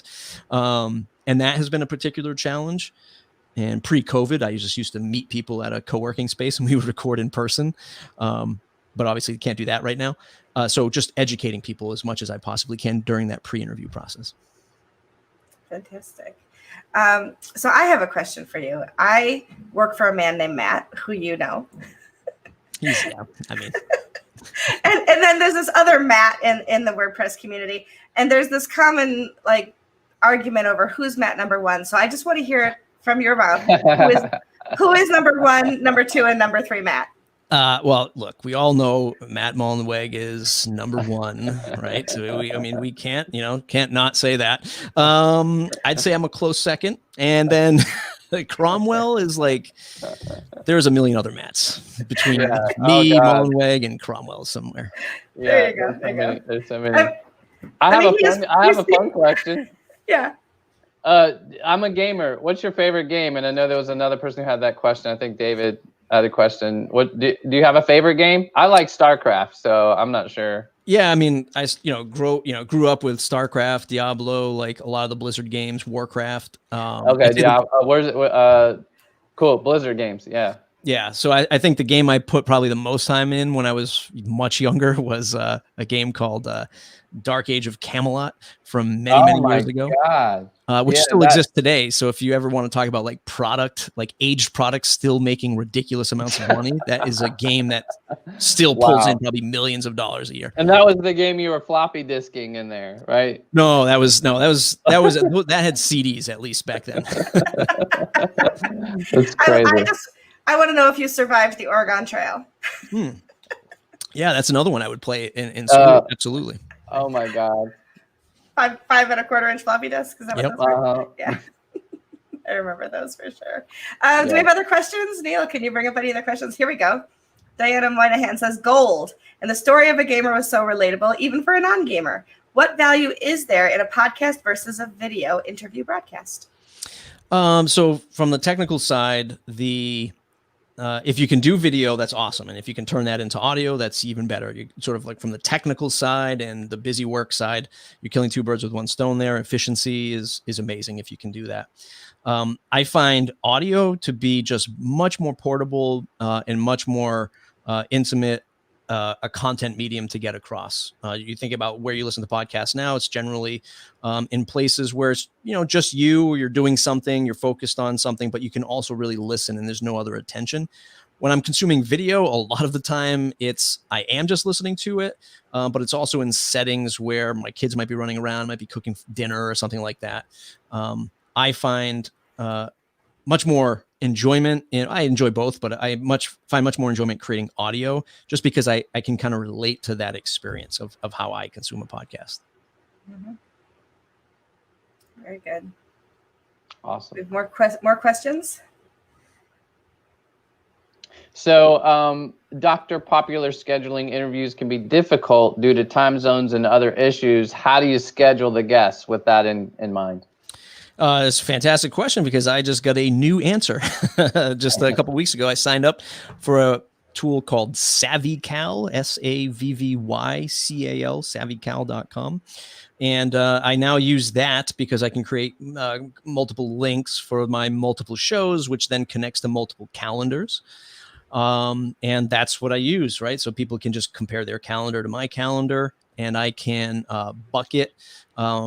Now that I do a lot more podcasts and I actually have another one that I'm planning to come out in February, I can really compartmentalize. And with that tool, I could say only book one podcast interview a week for this particular show. But I have those pre-interviews that I do, and I can set that link up to do only 2 of those per week, right? So I'll always do like maybe a couple pre-interviews in 1 week, and then they get scheduled out, 3 weeks out or whatever my schedule looks like, right? It's all automated, but SavvyCal.com is the short answer. That's so cool. I'm gonna ask the last question. So I'm gonna pretend you're on my podcast right now. I ask every single guest the same set of questions. I call it the Great Equalizer because everybody has a different answer, right? So what is the biggest mistake you ever made in WordPress, and what did you learn from it? And what's your proudest moment? So the biggest lesson I've learned, or the biggest mistake I made, well, there's a lot. There's so many mistakes, Michelle. I don't even know where to begin. But I remember starting my agency. So 2 things with my agency was, number one, just like pricing myself way too cheap in the beginning and just casting this massive net of doing all of these things. I think at the time I launched my agency, Facebook pages was like the thing that people should be doing. And we were like, we'll manage your social media. What do you want to charge them? I don't know, $50 a month. Okay. And we were just like, that was the stupidest thing we've ever done. And we did a whole host of things that were silly. To all the way down to just like paying people to create stuff for us, because we didn't have technical chops and ability to sell at the same time. So we were, nothing wrong with the folks that work for us. It was just we didn't know what it took to do something, and we were just outsourcing the heck out of it, and we're making nearly nothing. And when we actually had an accountant look at it, they're like, "You're losing money doing this," and we're like, "Okay, this is not the way we should do it." Right. So there's that. And sorry, what was the second half of the question? Your proudest moment, your proudest WordPress moment. Yeah, the proudest WordPress moment, I'd have to say is a lot of the feedback that I do get privately from listeners of the show, and being able to meet people that listen to the Matt Report has always been, a pleasure of mine. I think I saw one of the questions were like, how do you measure the success of a show? For me, it's that feedback where a lot of people just say, I've listened to this. I learned how to, move forward with my business because of these stories that you've shared. And that's always great. A little awkward when you get the handshake in the bathroom at a WordCamp when we used to go to WordCamps, but aside from that, good to go. Fantastic. Well, thank you so much for contributing today, Matt. I know that you appreciate Big Orange Heart, and you are a huge supporter of us. So I really appreciate that about you for sure. I also want to give thanks to our sponsors on the global stage, Fused and GoDaddy Pro. Our continent sponsors, Bluehost and Watchful. Our subcontinent sponsors, GoWP, Termageddon, and WP Buffs. Our multilingual partner, Weglot. Please be sure to visit their tents and chat with them. You might even win some prizes. Also, thank you to our media partners and our micro sponsors. You all make our big orange hearts full. We're going to see you back here in about 10 minutes with Courtney Robertson and her talk, WordPress Ready Return. We'll see you then.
Hello, welcome back to the global stage for the Americas for WordFest. I'm very excited. My host Joseph will be here any moment, and I can't believe there he is. We're already in the third hour, Joseph. I can't believe it. Yeah. I had to get my coffee. I need some coffee. I understand that for sure. Yeah. It's been a fun almost 24 hours. We're closing in on the last 3 hours after this talk. And super excited. Such amazing, amazing talent and amazing knowledge to drop today. Yeah, super excited about this one coming up. Yeah, tell us about it. Yeah, so coming up, we have Courtney Robertson and her students to talk about WordPress Return Ready. Okay, so Return Ready 2021 students are career changers impacted by COVID, and most have no technical backgrounds, okay, and are expanding related skills from graphic design to learn the programming portion of web development. Code Differently has provided the training free of charge to participants through the CARES Act in USA. That's right. And Courtney will be joining us for the live Q&A session immediately after the session video. So please post your questions and comments in the chat and in the questions. And we'll be sure to bring those up on screen and chat with Courtney live after we watch this. Thanks for being here.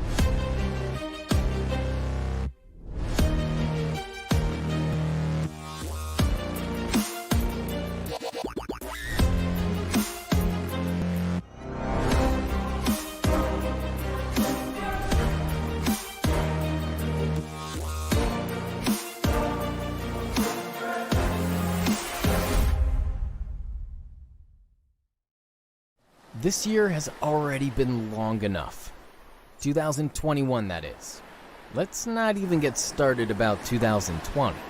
You've got enough to worry about with your business. Worry about one less thing this year. Your website hosting. Fused.com offers great support, performance, and uptime. Really, give them a try today.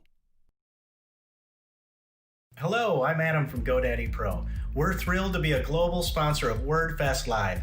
It's a 24-hour worldwide celebration bringing the entire community together for an epic virtual event. The GoDaddy Pro team will be on hand to answer your questions on topics ranging from security to content strategy to everything WordPress. Keep following us to learn more about what they have in store. Plus, we'll be spinning the wheel and giving out prizes. It all happens on Friday, January 22nd.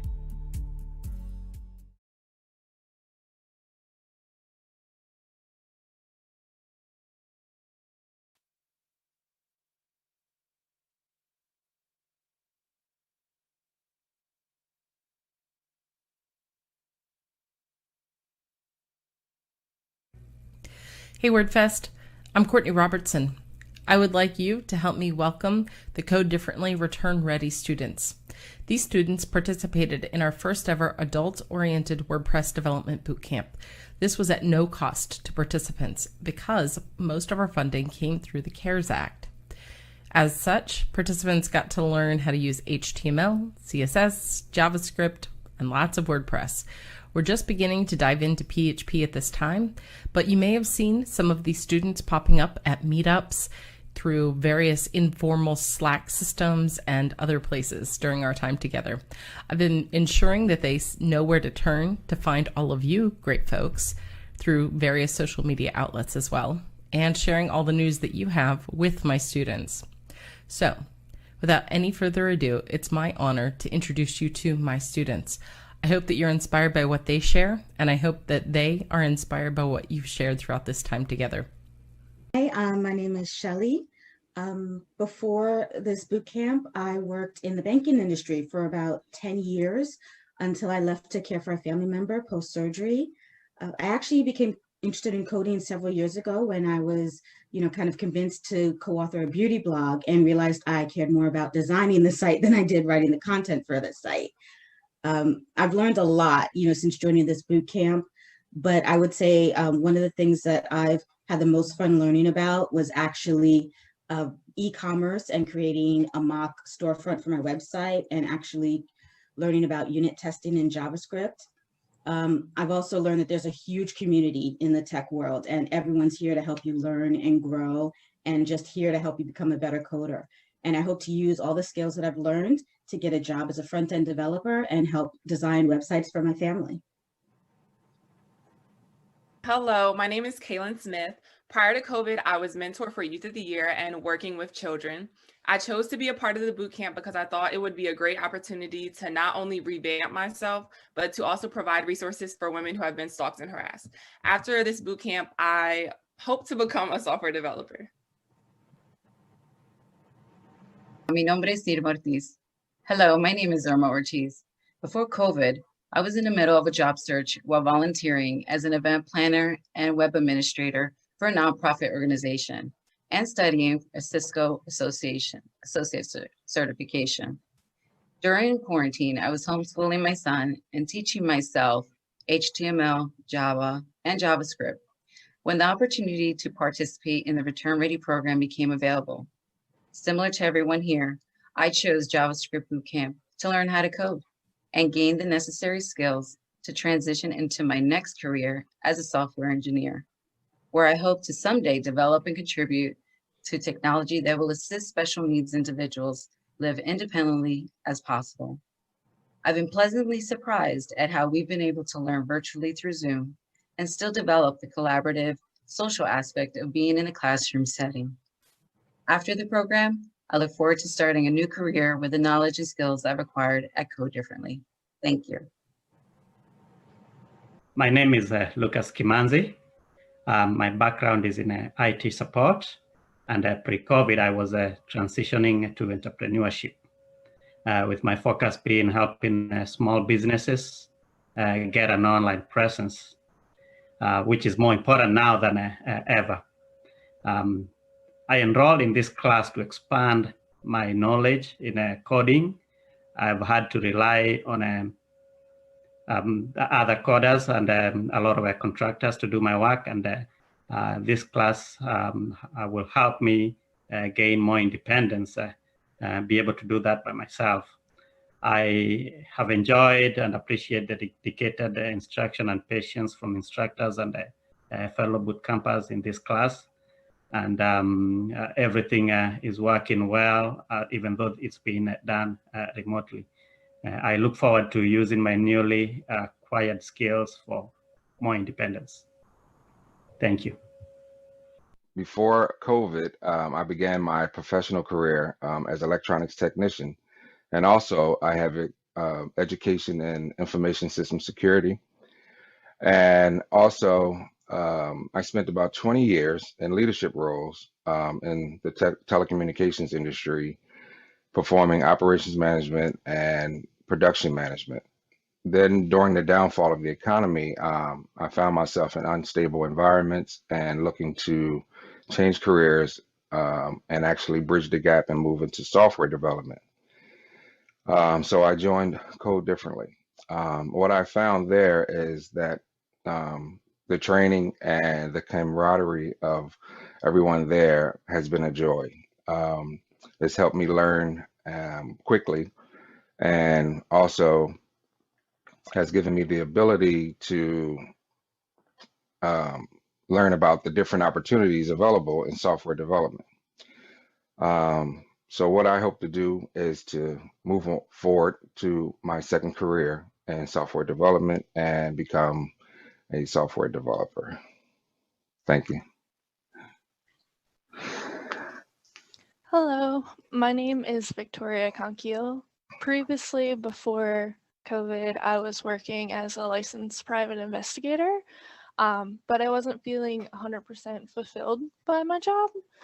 I found out about this program and I decided to join because I've always had an interest in web development ever since middle school. I went to a performing arts school and we used GeoCities for my entire 7th grade, 8th grade year to create websites and stuff like that. And I've had a really strong interest in it. I kind of detoured along the way, but I found my way back and I'm glad that I did, because with this program, I've learned that I have a love for JavaScript, creating functions, loops, unit testing, all that. and I realized that I would thoroughly enjoy a job in JavaScript after I'm done. So that is my end game. Thank you. My name is Dolores Lockett. What I was doing before COVID, I was doing daycare and teaching in the schools and doing a lot of volunteer activities. When I came to Code Differently, I basically was returning to code development, and development had been my past profession, and I needed a way to get back into the field of software development, and that's why I decided to join Code Differently. And what I expect to do afterwards is apply my knowledge that and the things that I've learned to the field that I was in, and also the volunteer activities that I was doing.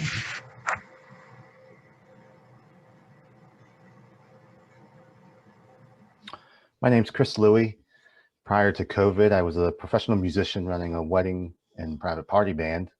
COVID has currently shut that industry down. So I started looking at potential career changes, and the opportunity to join Code Differently came, and I'm learning front-end web development. I've enjoyed learning HTML, CSS, and JavaScript and how those languages work with each other to create websites. And I hope to complete my career change by gaining employment as a front-end web developer. Hi, everybody. My name is Adam Crow. Prior to COVID, I was employed as a field investigations manager for a private investigative agency in Wilmington, Delaware. I was also in the process of completing my MBA with a concentration in finance. I chose Code Differently because of the increasing need and willingness for companies to hire software engineers through alternative talent networks, such as Code Differently. I have enjoyed learning JavaScript loops and functions. Through this program, I hope to obtain employment as a software developer.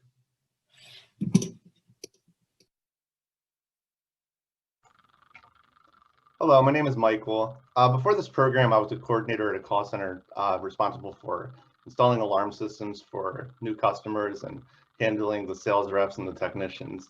I had been programming for about a year, so when I found out about the program, it just seemed too perfect. I was really excited about it.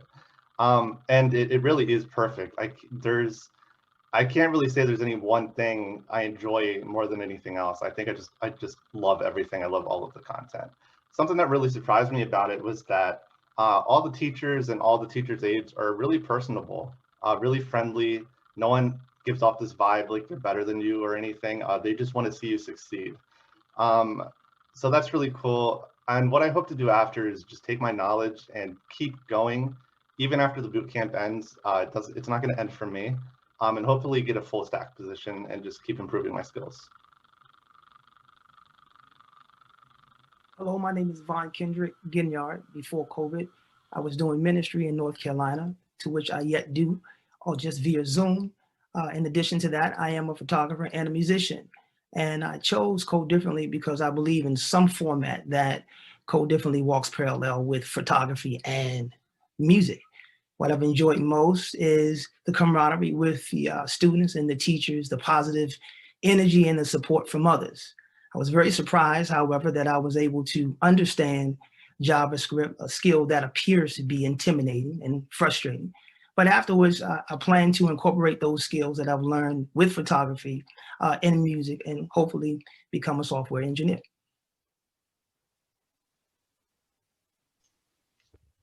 Hi, everyone. My name is Gregory Lowe. Prior to COVID, I was tending bar and doing freelance audio work. With COVID-19 happening, both those jobs kind of stopped simultaneously, which gave me time to kind of think about where I wanted to transition my life towards, or maybe things I've been putting off, which was coding. I chose Code Differently because of the amazing opportunity to acquire a skill without the financial burden of maybe returning to school or joining a different boot camp, which is thanks to the CARES Act, who funded our program. What I've learned, or what I've enjoyed most about the program, is specifically learning JavaScript. I've definitely found a knack for the type of code I like to write in terms of JavaScript. So that's been my favorite so far. Kind of similar to everyone else, the community has been something that surprised me the most. Everyone is here for each other. That's from top to bottom, from the founders all the way down to your fellow students. Everybody is supportive, and even outside agencies and people are very supportive. So it's just been great to have a sense of community while we're all a bit isolated. What I hope to do after is help my other friends who freelance build their websites or apps, and then eventually also obtain a job as a full stack developer. Thank you. Hello, my name is Grant Eldridge, and prior to COVID, I was a clinical research coordinator focused on children's drug studies and also cancer studies. I have a background though in entrepreneurship, graphic design, photography, visual design. And what ultimately led me here was that there was a time where I tried to get a graphic design job. And it became down to between me and one other person. And they told me that they couldn't give me the job because I didn't design websites. And I was like, you know what? I said, I'll never let that happen to me again. So once that opportunity presented itself, I was like, you know what? This is the perfect time to add to that skill set. And what I really want to do is, either do front-end development or UI, UX design. So that's why I'm here, and I'm enjoying the ride. Thank you.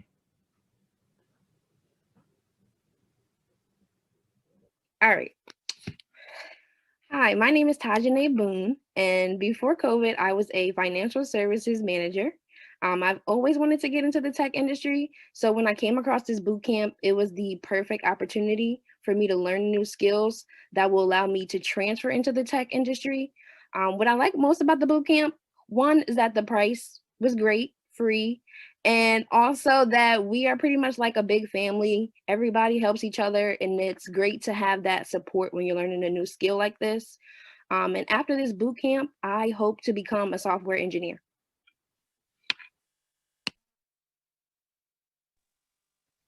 Hello, my name is Hesina. For COVID, I was an after-school care teacher. I've always loved so many different subjects that coming onto this program, I decided to apply and explore the tech, computer programming, software development field. HTML, CSS, JavaScript is so interesting, just being able to create a website from scratch. It's so much fun, but WordPress is so user-friendly. You get similar results, but without having to have any you'll have preset code, which is really great because you don't need any prior knowledge of coding and web development to be able to create a full-blown website. And I think that's amazing. I really hope to be able to find a position that I will love to wake up in the morning and go to work. I'm an aspiring full stack engineer. Before coronavirus, I was just working at restaurants, trying to figure out what I wanted to do. And then I stumbled upon JavaScript, which I ended up loving. I even loved just building out a calculator, which is one of the main projects I've been working on. And after this, I hope to find a job in at least front-end development and continue down the path of becoming a full stack engineer. We are the sum total of our experiences. Those experiences, be they positive or negative, make us the person we are at any given point in our lives. And like a flowing river, those same experiences and those yet to come continue to influence and reshape the person we are and the person we become. None of us are the same as we were yesterday, nor will we be tomorrow. This quote means a whole lot to me. You see, it explains a little bit about how I got here and also how my students got here. This past summer, I was asked to interview for the position at Code Differently to teach WordPress. And immediately I knew this was exactly the place that I wanted to be, especially in this moment and in this time. My background is that I'm a high school former business education teacher. I taught school at Scotland School for Veterans Children. I was the business ed instructor, and I taught HTML and CSS, as well as other career development related things. During that time, I found open source. I needed a way to collect my students' assignments, so that led me to finding Moodle and running my own Moodle server. And I thought, oh, I might want a website too, so I installed Joomla. Soon after that, somebody introduced me to WordPress. This would have been around 2.5. And as I was reading, I discovered the democratizing publishing statements and what the 4 freedoms are that were afforded by using open source and WordPress in particular. I strongly believe that all people should be able to have a voice and want to support that initiative. So as I got started teaching, a few side projects came along, and I was asked to install the Revolution theme on somebody's website, add a little bit of PHP code, and register a sidebar to include a widget. At that time, that wasn't generally possible in WordPress when that opportunity came my way. So it caused me to start learning a bit about PHP and databases beyond using, say, Microsoft Access in my class. A little bit after that, I found a WordCamp was happening, WordCamp Mid-Atlantic. Anil Dash was our keynote speaker at that one. I wanted to go to this event, but I didn't register or find out about it, frankly, in time. I emailed the organizer, Aaron Brazel, and asked if there was anything that I could do to participate. And he said, yes, he needed people to register guests as they came in. Immediately, I jumped in as a contributor into the WordPress project because I was contributing through a WordCamp event. This would have been before the foundation existed even. I went on to more meetups and WordCamps. I attended one in New York in 2009 and got to meet Matt in the hallway back when things were a bit smaller. That was still a really big event, but it was a bit smaller and easier to speak with people like that. And later that year, I had left the classroom and wanted to pursue working with clients more directly. I came across GF Waiting Member, and during that time, we were one of the earliest WordPress instructional programs online. We taught WordPress as well as social media marketing for small business owners. Primarily, they were getting their websites and their online presence set up, and so that was a lot of fun. I moved into handling more client work myself and discovered WP Elevation. WP Elevation did a fantastic job at helping me recognize the business administration portion of working with website development, as well as that onboarding process and a lot of the common tips and tools that we might need as we're gathering content from our clients. By 2014, I was at yet another WordCamp event in New York, and in this one, there was a contributor day, so a day for everybody to come and see how WordPress itself gets made. I decided to attend that, and there were a lot of different tables set up. In one corner, there were these people talking about the REST API and what that was going to allow us to do. And the two tables that seemed interesting to me were marketing and training. To this day, I get to do a lot with both of those teams. I was torn because you see, as a business teacher, both of those seemed right up my alley. I gravitated over towards the training team, and we made lesson plans that you could find over at learn.wordpress.org today. I absolutely loved my time with the training team. I got to work with the likes of Courtney O'Callaghan, Julie Kuhl, Tracy Levesque, and Beth Soderberg. Thank you, ladies, for your early work with the training team. And also thank you, Jesse and Chitan, for the work that you continued to do with the training team. By 2015, I was at another WordCamp. This one was the first WordCamp US. Thank you all for those of you that came and participated. At this point, I had to take some time out from the WordPress community in my journey. While I absolutely loved all of these experiences and wholeheartedly believed in the work that we were doing, personally, I had just had 3 miscarriages. That was pretty intense. And soon after WordCamp US 2015, I discovered I was pregnant for the 4th time. Thankfully, I went on to have a son that I could hold. And soon after, I had yet another son. Enter the events calendar, then by Modern Tribe. I absolutely loved my time working at the events calendar. I began in support queue and soon was moved into working in release communications. I enjoyed that process, but we went to Panama, and amazing opportunity, Panama, wow. Earlier during that week, I was asked about my job satisfaction, if I enjoyed the work that I was doing. And I struggled with that. I didn't feel like I could approach the developers that were writing change logs and convert that into something that made sense for our clients. So with the help of a few people on my team, I realized how I could get over that. And that made all the difference for my job satisfaction and also for our clients. I want to give a big thank you to Stephen Page, Scott Clark, Jeff Serrani, Alexis, all of the event ticket screen team. Thank you so much. That brings me up to the point where I was asked to apply at Code Differently this summer. When I applied, the initial program that I got to launch was the high school students' website development internship program. As a culmination to all of that, the students got to speak at WordCamp Philly. While there, William Jackson was our facilitator. William and his new bride, Aida, have been very active in the WordPress community around diversity, equity, and inclusion. And so our talk this summer was a continuation of that. William, thank you for all that you did during that talk. Also, just before all of this happened, the Genesis WP community relaunched their show. The first episode went out on being Black in the WordPress community. We got to hear from Mike Little, the co-founder of WordPress, among others. Thank you so much for that specific talk. That has meant a great deal to the students in my program. I should say at this time that before I left Modern Tribe with the events calendar, I reached out to Reed, and Reed was able to provide some hiring needs that Modern Tribe has had traditionally with their applications. And also I reached out to Web Dev Studios, who provided me something similar as well. So Brad and Reed, thank you both so very much.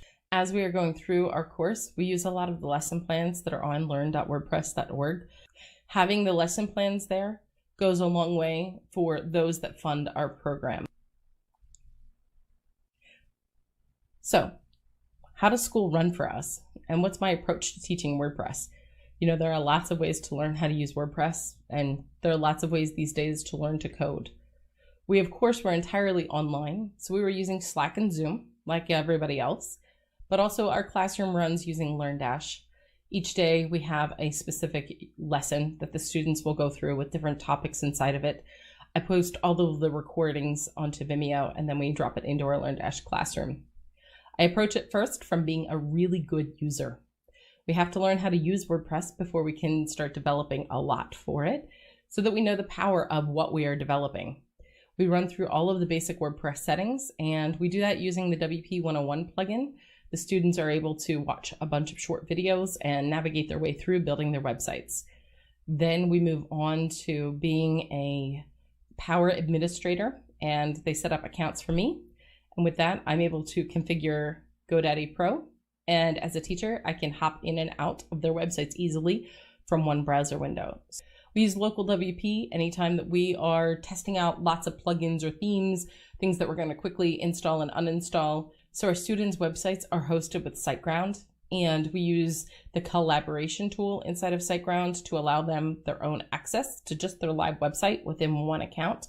One of those early lessons that we cover is all about plugins, how to use them, and then also how to participate in .org with them. After we get through Hello Dolly, we also install Jetpack, and we get our mobile apps configured. Some of our students this past summer were indicating to me that they were unable to access their websites outside of their phone once our program concluded because they didn't have reliable access to laptops. So being able to access the WordPress mobile app became really, really important to them. Matt, I'm really thankful that you were able to take quick action so that we were able to continue using the WordPress app in the Apple Store. Near the upper end of our user program, we learn how to use page builders. Specifically, I want to give a call out to Jamie V over at Beaver Builder. Thank you for kindly extending a license to our students. The students learn how to use a page builder just after learning CSS Bootstrap. That's because Beaver Builder uses CSS Bootstrap with it. I find that the page builder method gives them a bridge between learning some code to learning how to build a WordPress website that interfaces with a database and all of the PHP needs that happen there. So it's a good way to visually help students connect what they're working on to how that impacts their website. As we get through being a really good user, we then move on to forking plugins, child themes, starter frameworks, and more. So I'm looking forward to seeing where we can go. You know, each cohort is very similar to a feature release. We have new things that we can do with it and new places that we're going. We need to continue being aware about where WordPress is. For instance, right now, you're 2 into a 10-year life cycle of rolling out the block editor. We have the widgets area seeing blocks coming in soon, and hopefully we'll have full site editing in the works in the near future. So I'm really excited to see where this is going, but you can see why it's like wading into a river. Part of the support system that's available around all of that are all of you wonderful folks. Some of you run some informal Slack systems like the WP Women of Color. My students have jumped into that one, to Business of WP, to the Beaver Builder Slack. You've been a great support system to my students and inspired them along the way. I also try to connect them into as many meetups as they can reasonably fit into their life. So we had a few students attend the WordPress Mega Meetup that David Bissett was running. That happened in November, and Adam Silver was a speaker at it. Adam, thank you for all the podcasting and all of the meetups and things that you do in this community. My students were really inspired by that talk, as well as a few of the other meetups that they've gone to. I still have some really big questions that I'm thinking about. We believe in democratizing publishing, so I'm wrapping my head around what does the training for that democratized publishing look like. We're able to provide this program at no cost to participants through government funding, but what does that look like for learning all of the languages under the hood? What kind of training is ideal in those situations, and are we democratizing those open source languages too? I consider a lot about fair representations of brands without it turning into a pitch fest in our class. Anytime I mention a brand, we oftentimes look at several people that fill that same niche within the community. We go to the websites, we look at the career listings that are there. Another big area I've been thinking about is mentorship and job shadowing opportunities, to give people an opportunity to really see what the day-to-day work looks like. And as they wrap up that initial on-ramp and they get out into the workforce, they need to continue learning. And Michelle shared about that a little bit on Twitter the one day, just around that feeling of how do I juggle doing the work for clients, making sure it's current, and continuing to learn myself and making sure that what's being delivered is still going to be current by the time we ship it. We're really changing a lot of things right now, and this is where it can feel like a raging river at times. So I'm trying to set the stage for how do we have that proper work-life balance? How do we live well in what we're doing and continue to work on our own development, work on developing developers? So what could mentorship opportunities would that look like? And how can we as a community create some of that? In general, I want to give a great big thank you to the WordPress community. You are helping to onboard the students in our program that have been displaced by COVID. You are welcoming them into the community and on the next step in their pathway to a new career. But also I want to thank you for what you have meant to me over the years. Shane, Reed, and Peter, you've set the bar on company culture. I thank you for that opportunity. Zach at the events calendar, likewise. There was a lot of personal development happening in me, and you were open for that. You have all supported me in my journey to this point, and also my students' journey onto their next steps as well. So WordPress community, thank you so much. You can find us over at codedifferently.com. You can find me on Twitter at Courtney Engel, and I'll be in the chat room.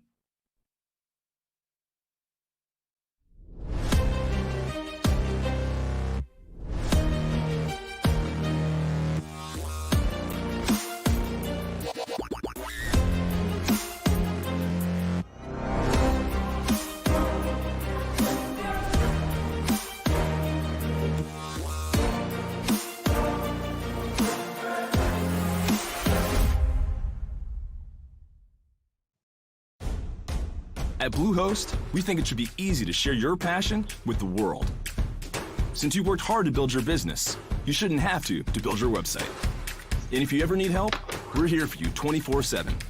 We know people depend on you, so you can depend on us.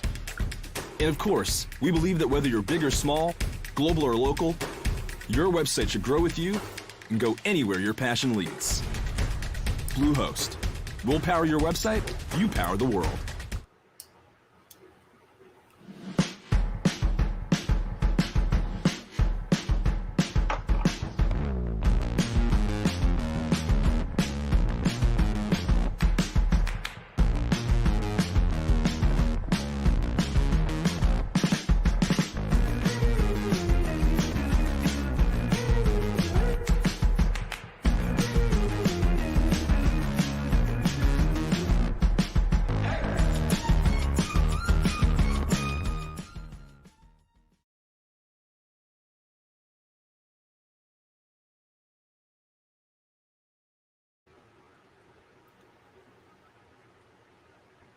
I am not hearing you. I don't know if you can hear me. Yes, I can definitely hear you. I hear you now. Say it again. What did Yeah, you say? that was so amazing. Truly, truly Yeah, amazing. yeah. It was moving seeing all of. I know that a lot of people were impacted by COVID, and a lot of bartenders, and there are a lot of people that I met over the last year that career changers, completely. And WordPress just provided an easy way to kind of get in and start building websites and things like that. So that's just amazing. Absolutely. Have you ever taught a WordPress class before, Joseph? I haven't taught a WordPress class, but I've taught SEO that used WordPress. Awesome. It isn't always easy. So, hats off to Courtney for not just teaching one or two people, but a whole class. And I know. absolutely. Yeah, that was that's incredible. A great talk. Well, we're going to bring Courtney in, and we've got some questions for her. Yeah, definitely. Hey, Courtney, that was phenomenal. Absolutely wonderful. Thank you. I was taking notes kind of your stack, kind of how you walk through it, your install, and kind of I was like, oh, that's great, with the plugins and the different things that you're doing. I love that. Yeah. So I will say hats off also to my co-teachers. During the time, my students also got to dig deeply into JavaScript. They were learning it with some of my co-teachers that code differently. So I was not alone in the instruction of the entire program. I was moved by the girl who's like, I want to change careers for JavaScript. Like she was like really into it. Oh yeah, for sure. That's my students are getting really excited. They've since recording that video, they're off into React. Oh wow, nice. Yeah. Wow. Yeah, that's incredible. Amazing.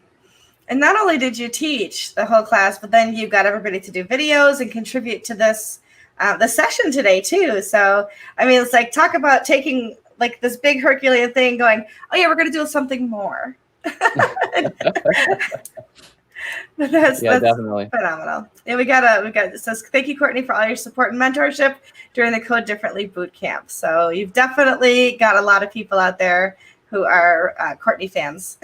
Absolutely. Hey, and I am a fan of Shelley McIntyre just the same. That's awesome. I love it. So we do have some questions for you. I'm going to ask the first question though before we bring any up. So I've taught at a class here and there with 3 or 4 people in it, and the question that I've been asked more than once is, why are you teaching people how to do WordPress? Aren't you creating your own competition? What would you say to people who ask that question? Have you seen how many job postings there are for WordPress? Did you read the HTML comments on the White House's website this week? They're hiring.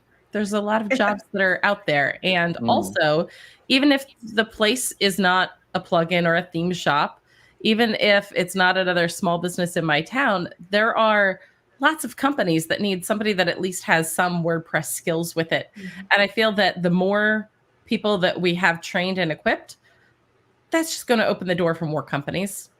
Yeah. And have you seen how many bad websites there are in the world? Yeah. So many. So much real estate to go around.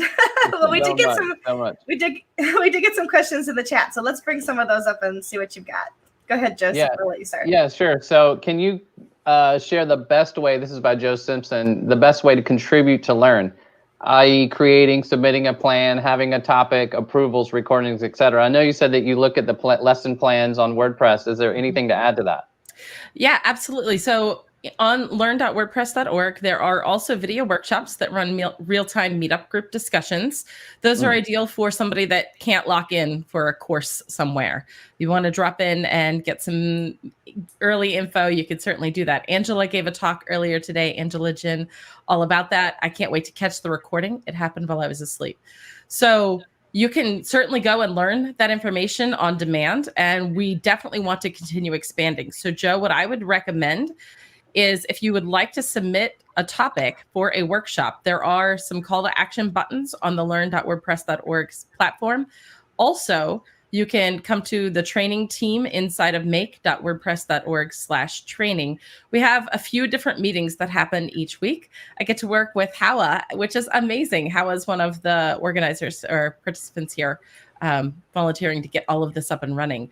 So the training team has one meeting that happens, a repeat of it, on Tuesdays and Fridays.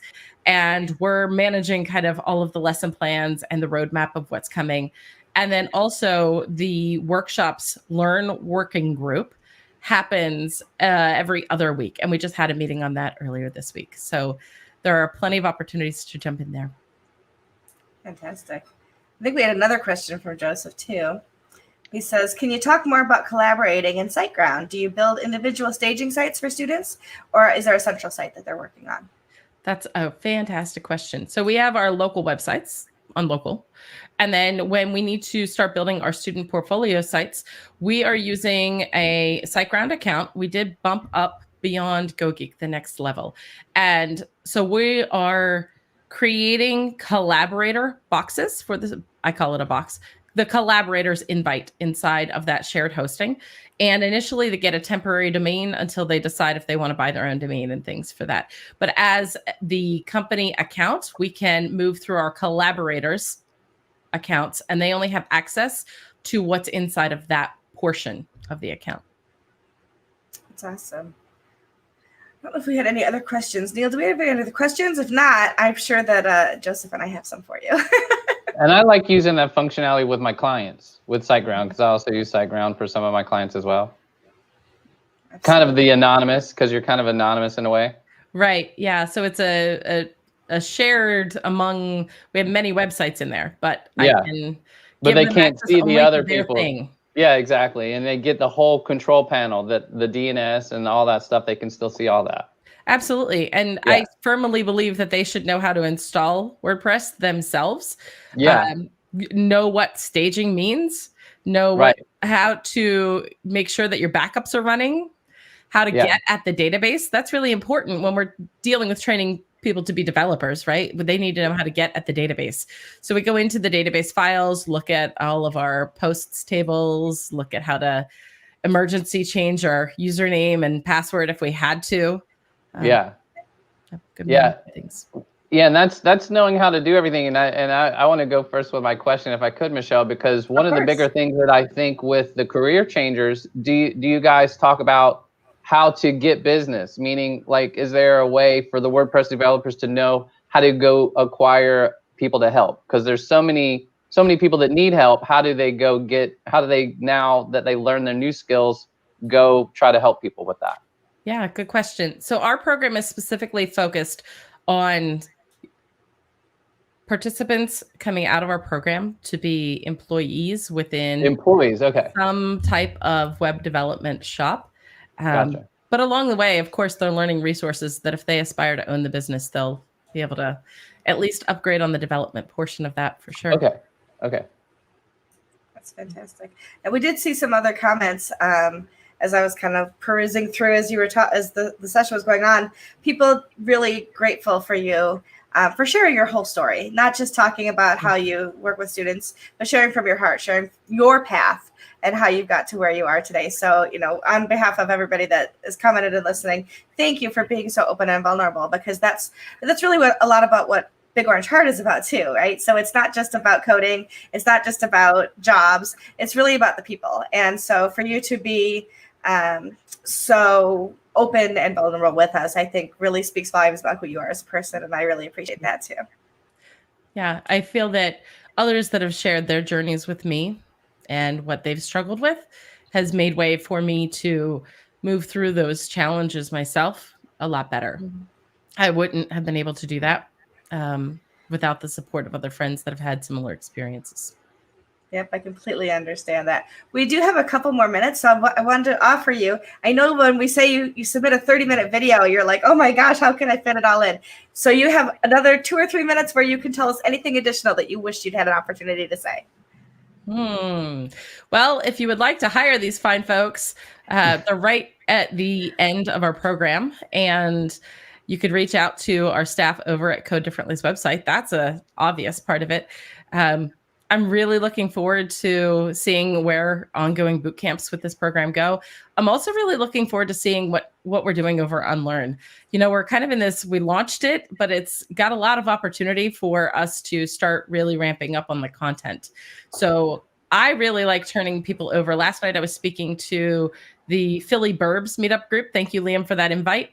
And we were talking about the Gutenberg block editor And one of the things that we shared to that meetup group is the link to all of the using the Gutenberg block editor experience over on Learn as a resource for the folks there.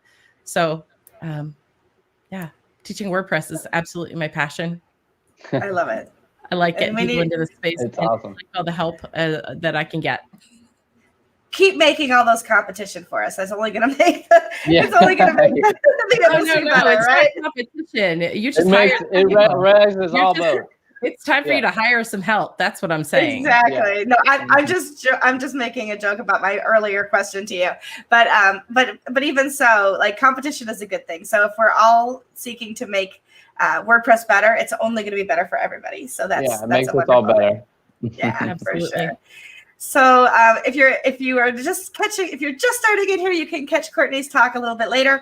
All of the talks from WordFest today will be available as we progress through. And we're, like I said, Joseph, we're almost done. This is like we've got like Yay. 3 hours left. It's craziness. So up next on the stage will be Joe Simpson.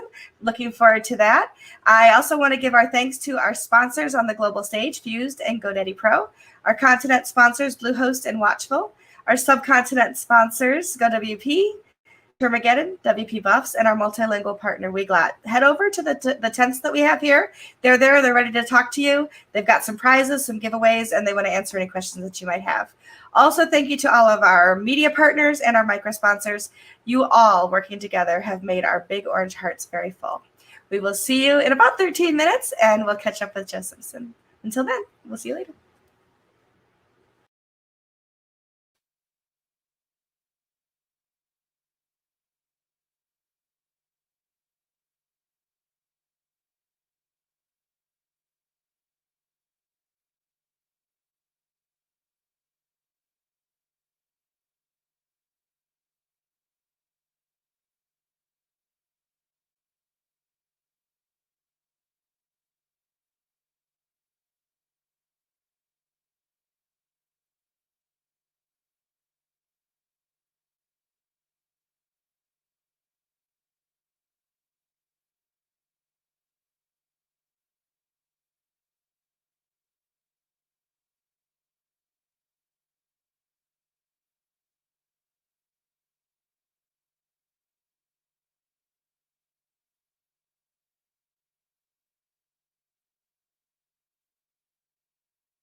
We are having way too much fun.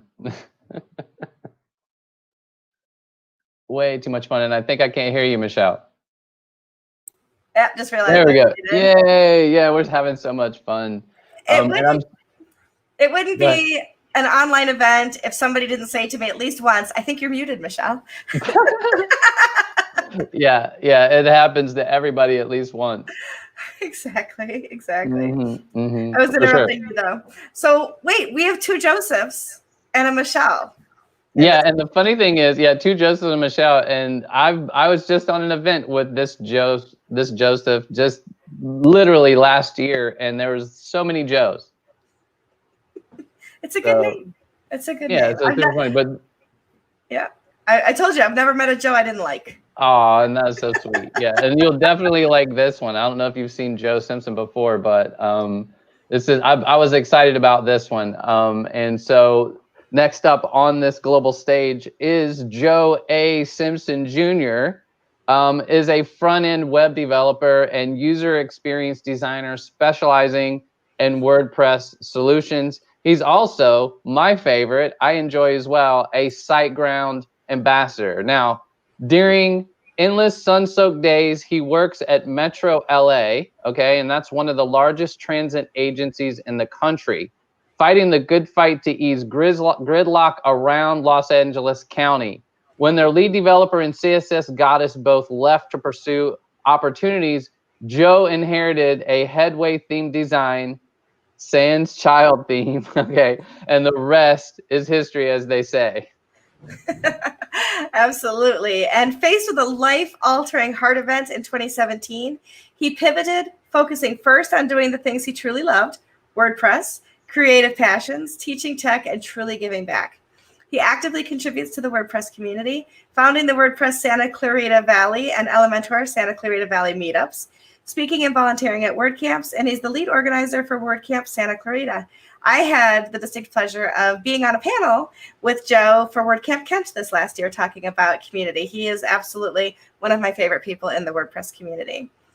Joe is going to present for us today a case study, Make WordPress Accessible for Everyone. He will be joining us for a live Q&A session immediately after the session video. So please post any questions and comments that you have in the chat there, and we'll bring them up immediately following this. We'll see you in a little bit.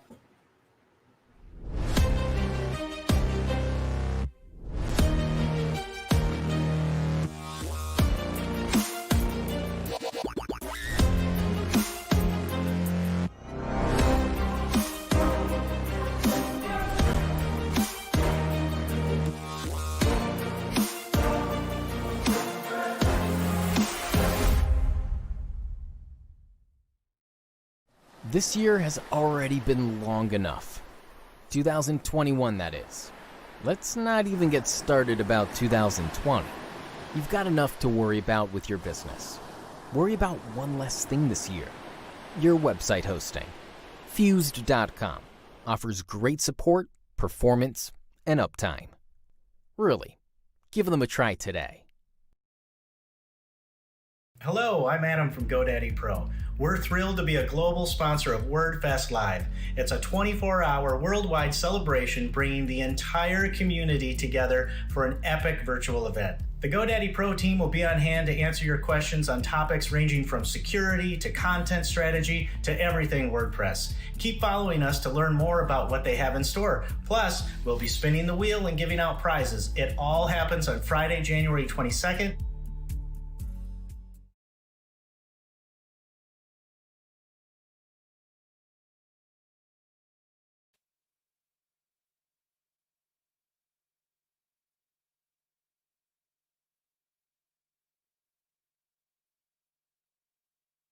As I approached the two of them in the parking lot, they were really animated.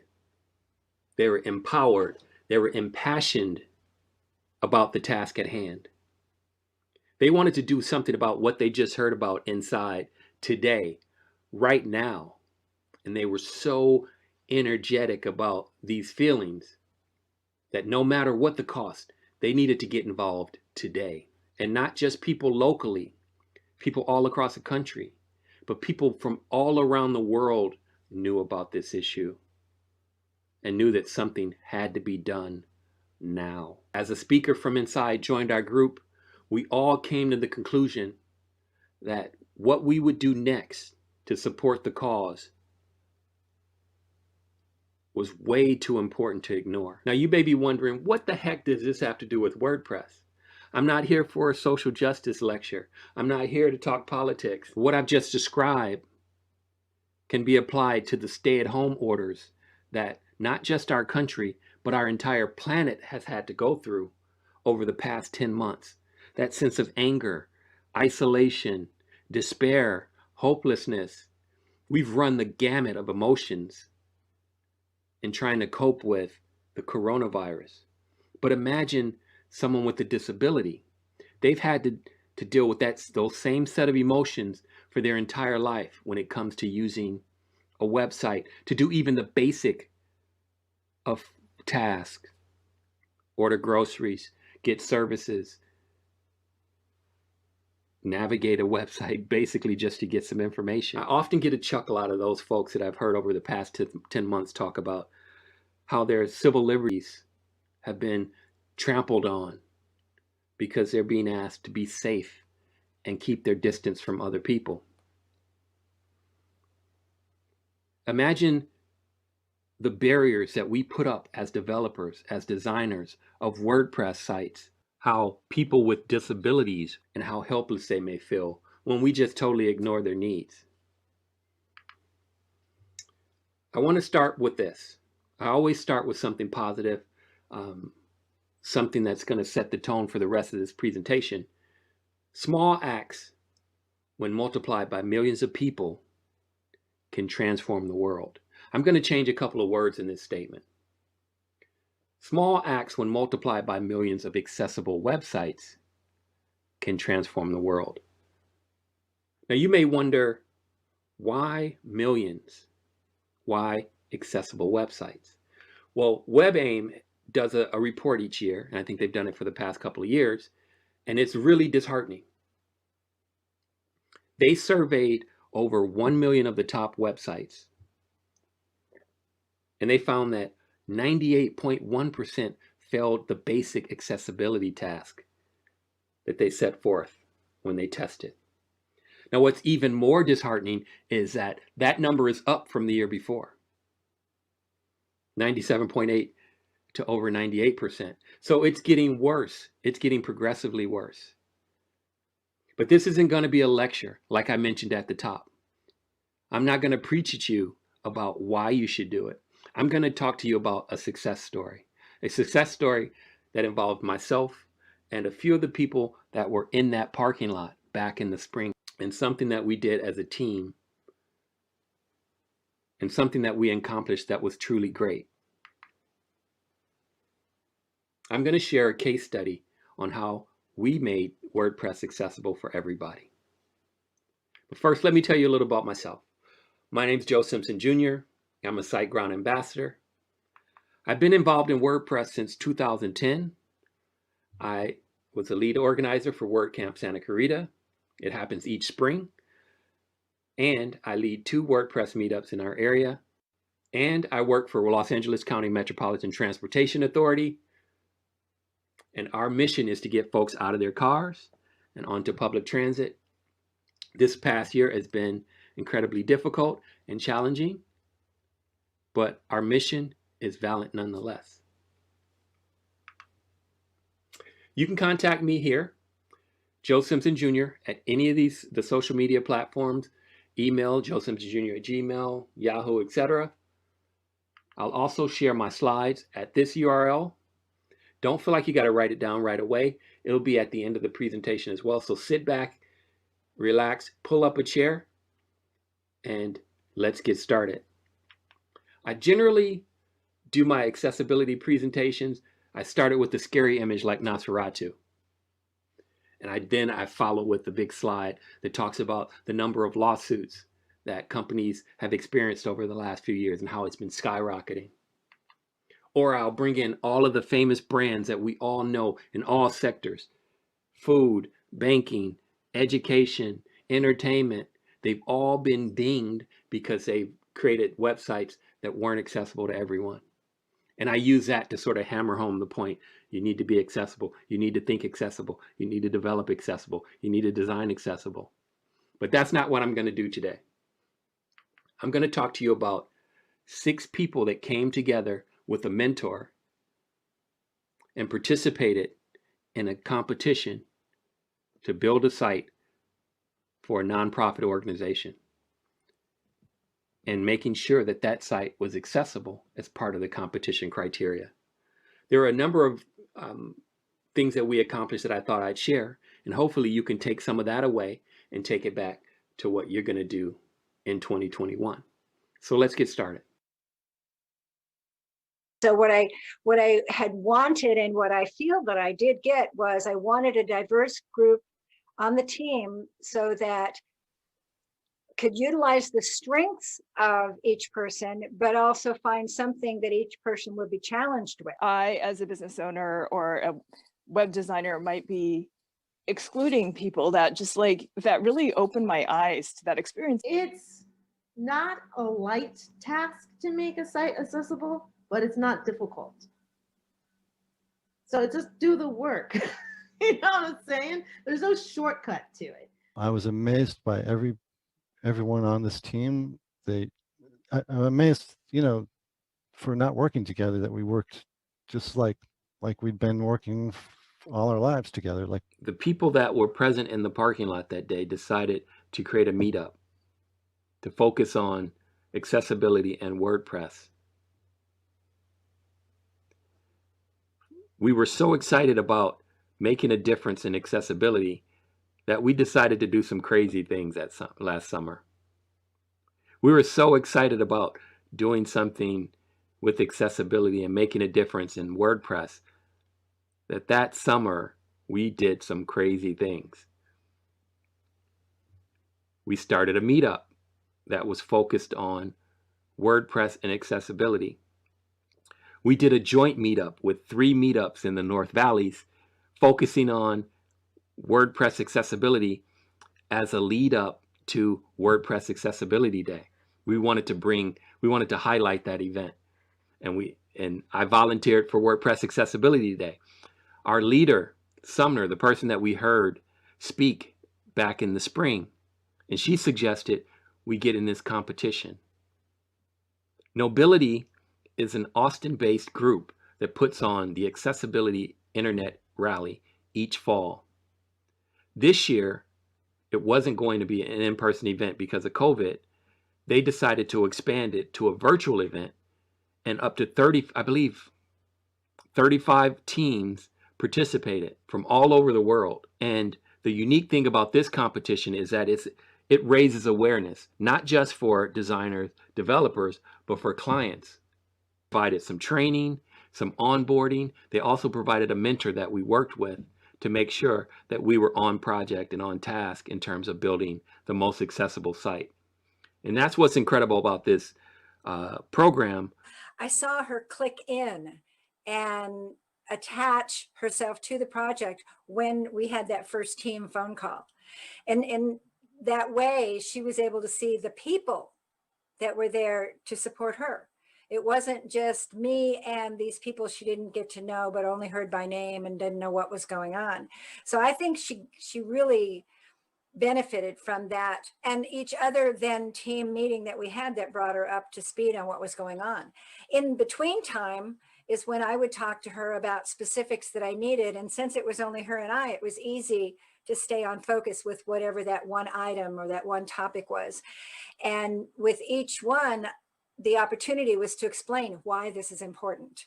And to me, that's accessibility. When we talk to our clients about that, is this is what we're going to do. This is how it benefits your website. And this is how it benefits your users, which include people with disabilities. And that's the way I had each conversation with her, so that it inspired her to want to get involved and to want to supply the information and give us the best that she had, because there were a couple times that she changed the content that she provided us, or she changed some of her products because she saw better. She saw something, she was a better representation of her and the inclusiveness that we were offering her. So I really think it was the teamwork of all the team listening to her, responding to her, and then she saw the progress of what we were doing for her. So it was the collective of the team that made the difference with the client. She was a dream client. She was there. She was always available for our meetings. She was producing content, providing images, providing backstory, providing guidance. She was really focused on what she wanted, and she knew what she wanted. She wanted a site where she could possibly sell. She wanted a site that protected her artwork. She was really concerned about her art being sold overseas, someone right-clicking and downloading her artwork and selling it. So that needed to be incorporated into it. She wanted to provide a resource for people to connect with her. She already had a presence on YouTube, but she wasn't tech savvy at all. So we had to build a solution that would be easy for her to use. And the great thing about WordPress was that there are a lot of tools that are already developed that we could put in place and do a lot of these things. So we could really focus on solving the client's requirements, but also meeting the contest requirements. And again, that's the balancing act for this competition. You had to work with your client to meet their needs, but you also had to meet the judging criteria for accessibility. So that's always a difficult balancing act, but it was an incredible experience. My role was to do design and UX. So I started out with wireframes. The competition identified a number of pages at a minimum that you needed to do, but we worked with the client based on her feedback on what she wanted to build our site for her. And we came up with those topics. We started on wireframes for the menu. We worked out how the content would flow, how the pages would sort of lay out from an overall standpoint, and did some basic user testing in terms of discussing amongst the team what worked, what didn't, what we felt would be required. While also my job was to guide the team in terms of picking a theme. As you know, WordPress has a filter on both .com and .org repositories for accessibility ready themes. And I always, when people approach me at WordPress events, WordCamps, meetups, they always ask, what do you think about this theme on this premium theme site? I always say, start with the WordPress repository, because you're at least starting with something that's accessible. And then once you build, make sure you test. At least you'll be on the road with a base or a foundation for doing something accessible. So one of our first decisions was on a theme. And the next thing that I needed to do was focus on color. I did some color checks with the color contrast analyzer. In terms of the design itself, in terms of user flow, I looked at some comparative sites. I wanted to look at art sites, museums, individual artists, how they presented themselves, but also I wanted to look at some non-art sites in terms of what things worked in terms of displaying images, purchasing, poster sites, and things of that nature. We can make a decision there. What you see here are a few slides from some of the museums that we took a look at. In terms of tools, the next thing that I had to investigate were how do we solve some of our challenges that have been put forth in terms of specs for the contest. So for example, for extra credit, if we presented an audio and a video instance on the site, how would we do that in WordPress? There's a plugin called Able Player, which is a great accessible player that we found during this competition. We used Joe Dolson's WP Accessibility for some things on the site. We use his Contact Form 7 accessible forms. So we did a number of things that allowed us to build accessibility into the site and test it as we went. So we were able to mitigate a lot of those things as we went along. We had a couple of members on the team that were expert at that. So once we identified a problem, we worked through it. So that was an incredible part of this process. Another great thing about this project was how we would manage it. Part of 2020, like most folks, COVID totally rearranged everything for most of us.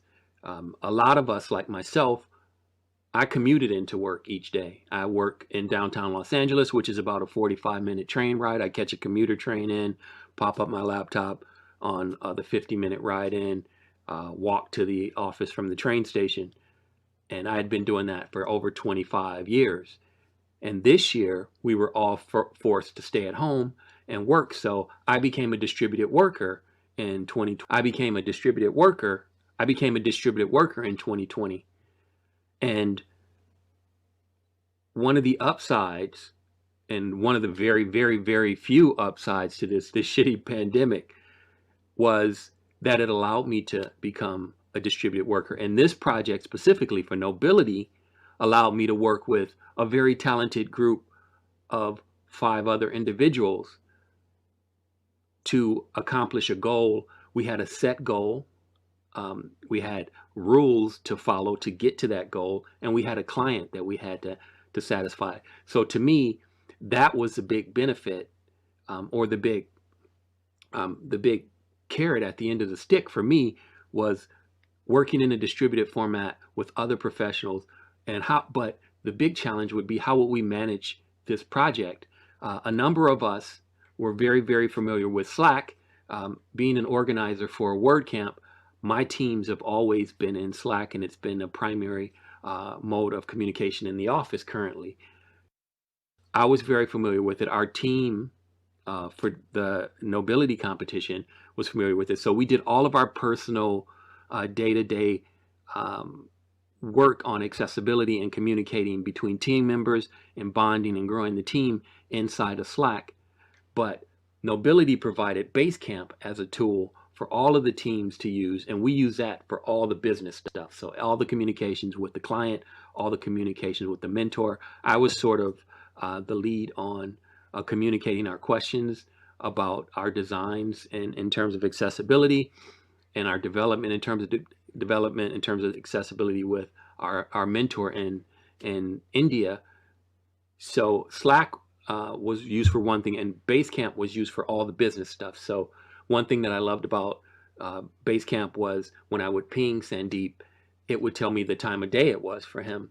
So being, I think they were 14 hours ahead, or such a big difference in time, it was great to know that when I needed to send a question, I wasn't sending it to him in the middle of the night at 3 o'clock in the morning.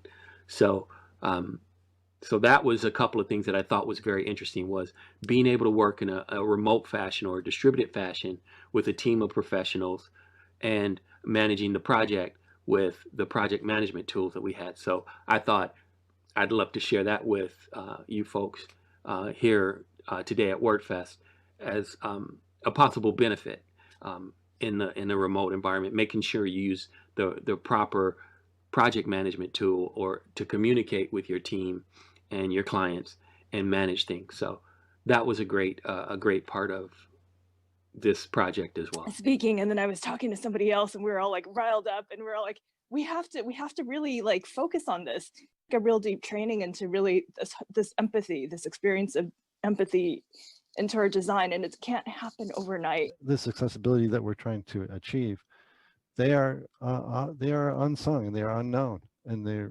luckily they're making themselves more known. And from a business standpoint alone, it's worth addressing all of their needs. Well, I agree, Ron, and I think that when Alicia mentions that course, that's why I always mention people go take this course. It's free. They're going to be updating it soon to add the new WCAGs that are not included in the current one. But what it gives you is a user perspective, not a technical perspective, because people don't connect with the technical portion of it.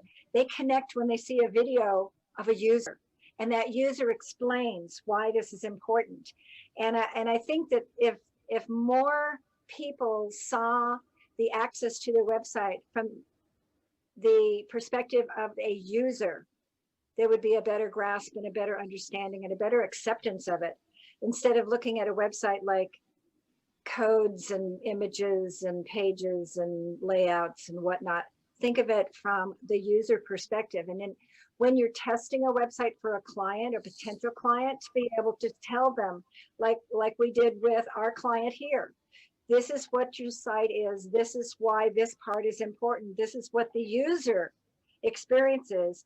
And this is how it includes persons with accessibility. So it's a journey of the user, not a journey of oh, isn't that pretty? Or gee, isn't that nice code? It's the user experience, and it makes a world of difference. Oh, it's already one. But my challenge is to make it pretty and to keep that, because there's this false belief that if it's accessible, it's got to look like it's a Windows PC. I'm like, no, it doesn't have to. It can like look really gorgeous. And that's why I got into this web thing in the first place, because all the web looked like that when I started. I'm like, people made some beautiful things, and then they kind of got off track, and now we're going to get, back. But you can do it. It's possible. And that's the site that we created for this client. I think is a beautiful site. Yeah. It has colors. It has a very fabulous layout. It is visually appealing as well as user friendly.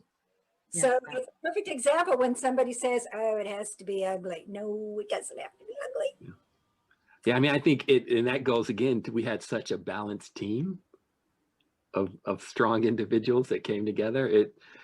I mean, to me, I think our country can learn from people working together like that. Hey, Apple, if you're out there, we have to be exactly alike to work together. We're available, Apple, if you need, like a redesign. Every website that we work on, we're working on different components. We don't use everything that's available for a website on every website. So this particular site, watching Ron build that table and then having to take out the grid lines and still have it be appealing visually, I loved watching him do that. But for me also, even though I refer to the WCAG success criterion regularly, sometimes I have to stop and reread because I need to be able to explain it. I think I understand it. I think I understand how I'm applying it, and all that is good. But then I have someone like Jennifer says, okay, I don't get it. Can you explain it any other way? And so I got to learn how to look at something I thought I totally understood, but obviously I didn't understand well enough to be able to explain it for someone else to understand. So in some cases, it gave me the opportunity to relook or look at it from a different way or find a different example to go, oh. And plus we also heard that from our mentor. There were times he went back to the WCAG to make sure he understood what he was telling us. So the WCAG, although the guidelines are there, we don't follow them like we have no flexibility. We use them to assist us to make the site better. Sometimes we have to go, you know what, I haven't done a table before, or I haven't done a grid before, or are my links correct? And we need to go back and refresh on that particular one. So that's what I got to do. I got to revisit my own knowledge, my own experience, and I got to learn new ways of explaining things. Yeah. So then I got to learn a different way as well. Awesome. Yeah, I mean, I think, and especially you could see this in the WordPress community with the Learn.WordPress initiative right now. Having these environments where people can teach and learn from other people is going to be really critical in the virtual space. And to me, having the ability to do that accessibility and have two experts on the team, like super admin, super expert level folks, that was incredible for me. Jennifer, what about you? Yeah, I have to say it was like, because we had Colleen and Sumner as like the two titans of like, people who have been working as specialists in the field of accessibility. And it's like, it was like this brilliance coming out, like they were clear in how they were talking and they would engage and talk about the same problem. And then it's like this, like, creative problem solving too, because we also had our client needs to consider. And so then in terms of like being, bringing the brilliance involved with with Alicia and with Joe from design and dev, and to find creative problems, that was like incredible to watch. And as a beginner, it was like, I feel like there was a constant learning curve. At some point it was like, don't get in the way because they're just like doing their thing. But it was like, the forms, it's like basic things with contact forms, but it's also to see it in action. Like we're talking about it in theory, like I know contact forms, or forms are a consideration. I did not know search boxes were a type of form, and that's something I learned, but just like in action, like to see it like on a live process and all the considerations that have to go into it. I just like have so much respect and admiration for, those who have been able to balance all these needs and yet create, beautiful and effective sites, right? I thought it brought together 6 unique people with all different skill sets. And a lot of us, it was probably our first time working on in a big group with so many, highly skilled people for a common goal.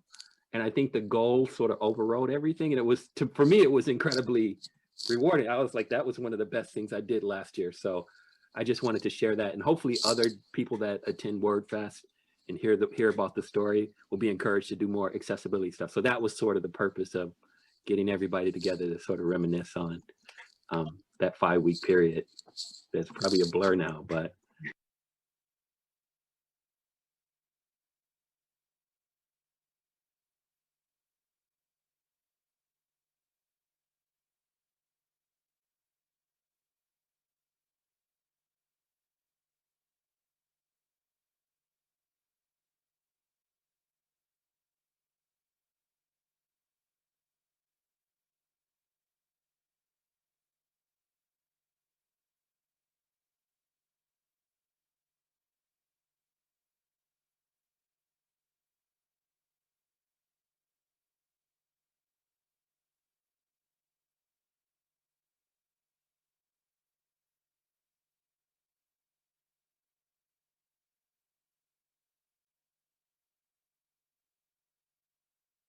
So I hope you enjoyed my presentation, and keep in mind that at the time of the recording, we don't know how we did in the competition, but tonight is the award ceremony. So we're hoping for success. And if you talk to Alicia, one of the developer on our team, she said from day one that we were going to win it. So we all had a sense of giving back, wanting to work together, wanting to contribute in the accessibility arena. But we all really, really, really wanted to win too as competitors. So we'll find out. And I'll leave you with this. Drum roll, please. And the winner is... My name's Joe Simpson. You can contact me here on any of these social media platforms. You can find out about our next WordPress meetup, and we'd love to have you virtually at WordPress SCV on any of these platforms, or find out about what we're doing with Elementor and WordPress at these. And finally, thanks to the Big Orange Heart organizing team, Dan, Michelle, Kate, Hawa, and all the volunteers who made this event possible. Distributed workers and those that work remotely are the lifeblood of WordPress, and our mental and physical well-being is an important cause indeed. Thanks again for making this event possible. Have a great weekend and enjoy the rest of your event. Take care, everyone.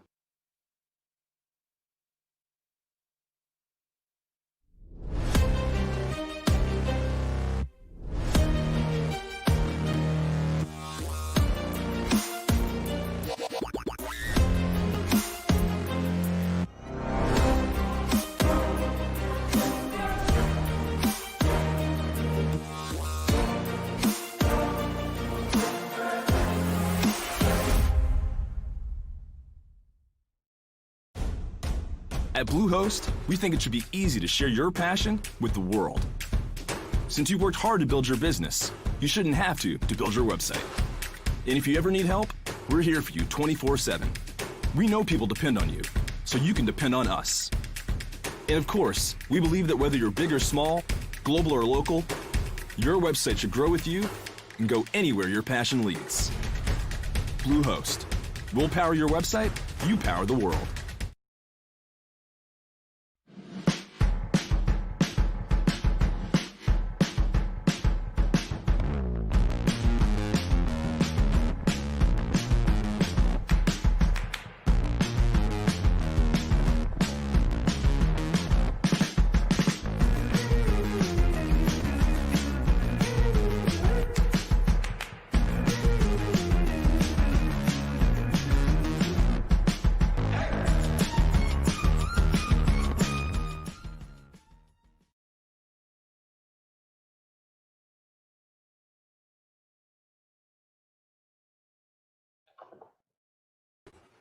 Check 1, 2, 3. Check 1, 2, 3. I unmuted myself this time.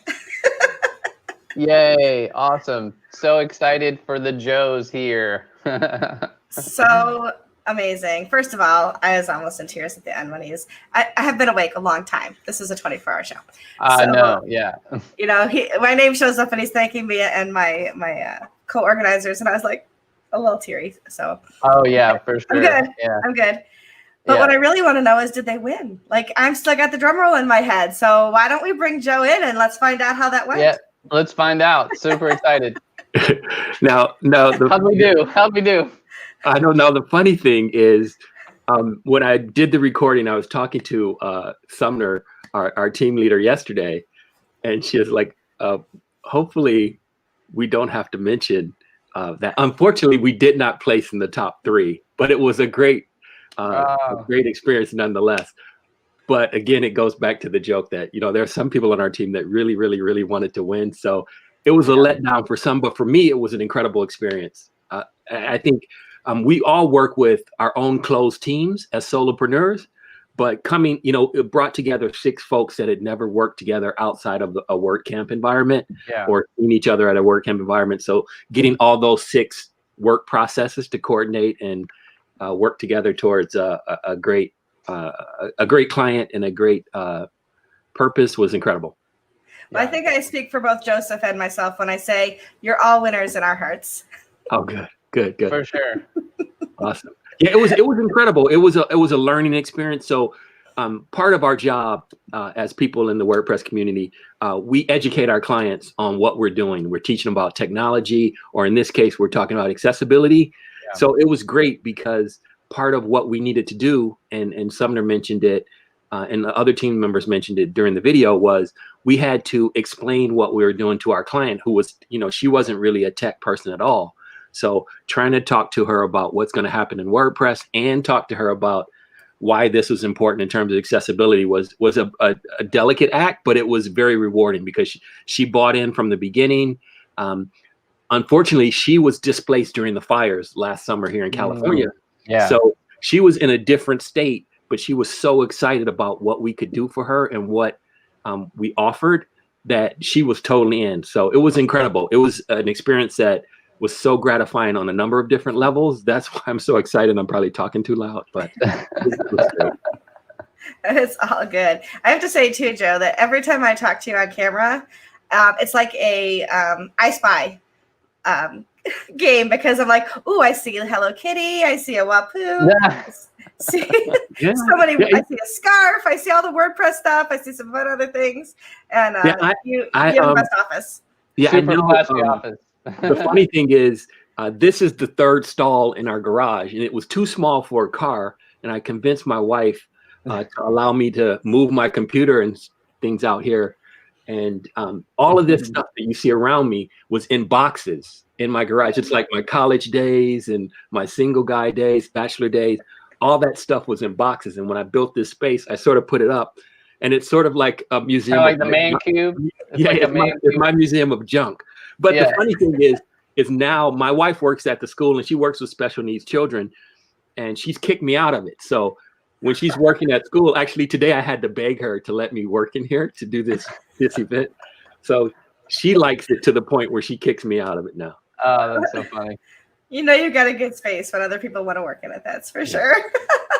So I always put nuggets around, like the albums are generally from my days in college back in the late 80s. And so it's little trinkets to keep people interested, but it could be distracting. So I hope it's not too distracting. No, it's fun. And I see a train or a trolley up there, and it made me think of Mr. Rogers right next to Thomas Tank Engine. It's like, yeah. It's like my story of my life. Like our baby monitor is up on the shelf, and my son was in the Thomas the Tank Engine, which is my God. There. So it's like memories of my life. So it's kind of nice for me to be surrounded by it, and I hope it comes through when I present. I mean, the WordPress is a labor of love, and what you guys are doing is so incredibly important. So I'm just glad to be a part of it. Well, Joseph and I both said that we're big fans of yours, but looking at the chat, let's just say that everybody was singing your praises. They're like, oh my gosh, Joe's coming up, and it was a lot of fun. Oh yeah, you're always a winner for the various camps. Can we hammer one technical question? Okay, go ahead. Yes. Yeah. Here's a technical question by Ken Peterson. What do you use for creating wireframes and then prototyping? Okay. For this project, I kept it simple because we were on a pretty tight deadline. I just used Illustrator for the basic wireframes, but Okay, Illustrator. UX person, I've used at our company at Metro, we use InVision for some prototyping and wireframe stuff. I've used Zeppelin in the past. I've used Figma, XD. So there are a number of different tools. Okay. And just like when I speak to people at our meetups or at WordCamps, I'm always stressing free tools. So I try to use the things that are free. There's some great tools that you pay for. But again, if you're just getting into wireframing and UX, there's a number of free tools that you can use. Okay, cool. That's awesome. So I've talked to you before. You were on my podcast, and I know we talked a little bit about, we talked in your intro about your heart life-changing event, and WordPress was part of your recovery. Can you just give us like the nutshell version about how WordPress helped you? Oh, sure. I was in the WordPress community, and at the top, Joseph, you mentioned when our lead developer left and our CSS got it, I inherited it, but it was part of my job. And I joked that we had a person that I called Evil Doug, who wasn't a big fan of WordPress. So it was in the background in my day-to-day work, but I was still a fan of WordPress. And in 2017, after a few years of trying to figure out what was wrong and not being able to, I learned that I had a heart event. I had two 100% blocked arteries. And as I lay on the table in the operating room, I wasn't sure whether I was going to wake up or not. And I decided once I came to, and during the next 3 months, I had to take a leave of absence because I was stripped down to zero. I had no strength. I couldn't go to the restroom without passing out, kind of thing. So I had to learn how to live again. And I decided during those 3 months, I would only do the things that I really loved. I picked up a pencil again. I was an illustrator. My daughter is at an art school now. I started sketching with her. I started designing WordPress sites. My brother had a website. He's a printer, and it was done really cheaply and with a buggy theme that caused some security issues, kind of thing. So I immediately did. So I started doing stuff for others. And during that 3-month period, I had started attending meetups. I had never been to a meetup before. I always found a reason to not go. I was too busy from work. I was too tired. And for that 3-month period, I attended like 18 meetups. I went to 4 WordCamps, including attending WordCamp US virtually. And I just knew the people that were in the WordPress community when I first joined in 2010 and how everybody was so nurturing and helping. I tell the story that when I inherited the WordPress site way back, our company had a budget to send me to the WordPress VIP intensive developer workshop. And one of the first things they asked us to do is spin up a virtual box. And I was a graphic designer turned front-end web person. I had no idea what they were talking about, but everybody at that workshop was eager to help. Matt Mullenweg was there, all the top automaticians were there, and everybody was so friendly. I was like, this WordPress thing is incredible. So when I was trying to recover mentally and physically, I thought, I want to rekindle that relationship with the community. And I want to, this time in turn, I want to give back. So I've just been giving. A lot of folks wonder if it's real or genuine or my enthusiasm is over the top. I truly love doing what I do for the community, and it's a learning experience. Like in this particular case, working with so many incredible people and learning from them, that was what I got out of it. So it was incredible. And like I said, that's just part of my story and part of who I want to be. Well, and you can definitely tell. Yeah, we're all much richer because you are part of the WordPress community. So I, for one, am very grateful for your contributions. Thank you so much, Michelle. Thank you, for sure. And thank you for being part of the Big Orange Heart WordFest this year. I say this year because we're hoping we do more of these as we go. And thank you for being a constant supporter of what we do at the WordPress. No problem. Glad to do it. So yeah, so at the next hour, we're going to be talking to Birgit Polly. I said her name wrong. Oh my goodness, it's been a long 24 hours. Birgit Polly Hawk, there we go, who's going to present a case study on no-code contributor journey on the WordPress Gutenberg GitHub repo. And thank you very much for Joe for this. And I also want to thank our sponsors on the global stage, Fused and GoDaddy Pro, our continent sponsors, Bluehost and Watchful, our subcontinent sponsors, GoWP, Termageddon, and WP Buffs, and our multilingual partner, Weglot. Please be sure to visit their tents, chat with them. You might win some prizes. You never know. We also want to thank our media partners and our micro sponsors. You all make our Big Orange Hearts very full. And a really quick shout out to all the volunteers, the guys behind the scene, the women behind the scene who are running all of our tech as we're doing this, all of the people who have been part of our volunteers and all of our speakers, of course, and to the people who've worked with me tirelessly since October when we had this crazy idea of what WordFest might look like. And that there might even be such a thing called WordFest. So thank you so much to my co-organizers. This has been an amazing time. We have a few more hours left to go. So we'll see you back here in about 14 minutes when we talk to Birgit. In the meantime, grab something to drink, go to the bathroom, and we'll see you soon.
We are in the home stretch of the America shows. We are almost done here, and super excited. Absolutely.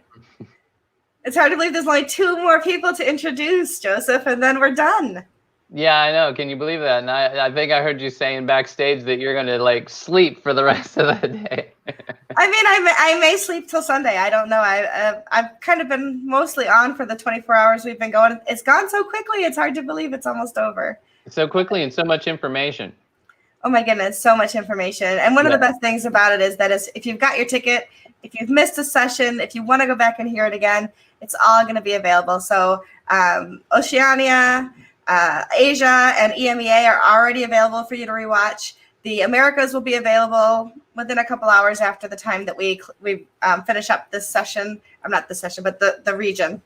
So Yeah, it's all going to definitely. be there available for everybody. So super And I know I've got some marked to go back and watch. Me too, for sure. Absolutely. But I'm super excited. We're here to welcome a good friend of mine. She and I have worked on WordCamp US before together. And so I'm happy to welcome Birgit Polly-Hawk as our next speaker. And so she is going to give us a case study, a no-code contributor journey on the WordPress Gutenberg GitHub repo.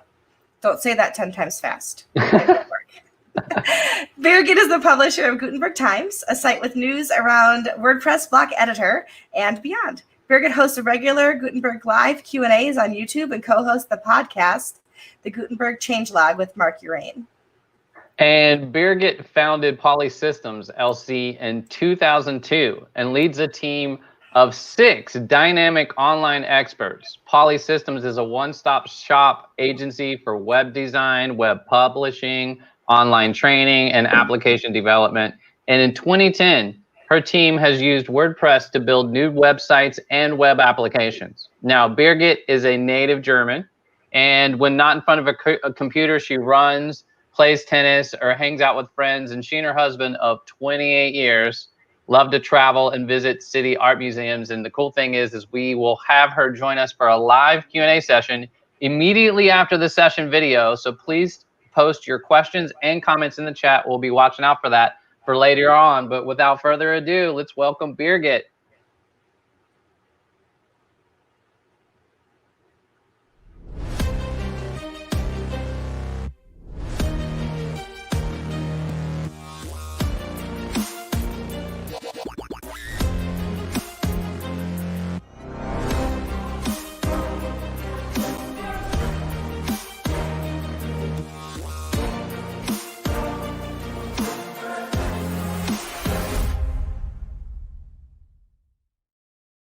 This year has already been long enough. 2021, that is. Let's not even get started about 2020. You've got enough to worry about with your business. Worry about one less thing this year. Your website hosting.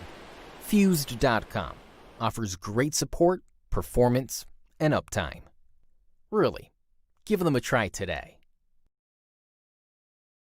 Hello, I'm Adam from GoDaddy Pro. We're thrilled to be a global sponsor of WordFest Live. It's a 24-hour worldwide celebration bringing the entire community together for an epic virtual event. The GoDaddy Pro team will be on hand to answer your questions on topics ranging from security to content strategy to everything WordPress. Keep following us to learn more about what they have in store. Plus, we'll be spinning the wheel and giving out prizes. It all happens on Friday, January 22nd.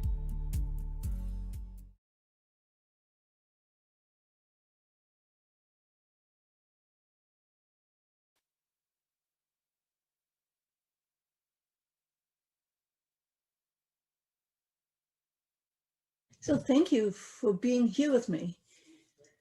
This is a bit weird doing a talk like this online.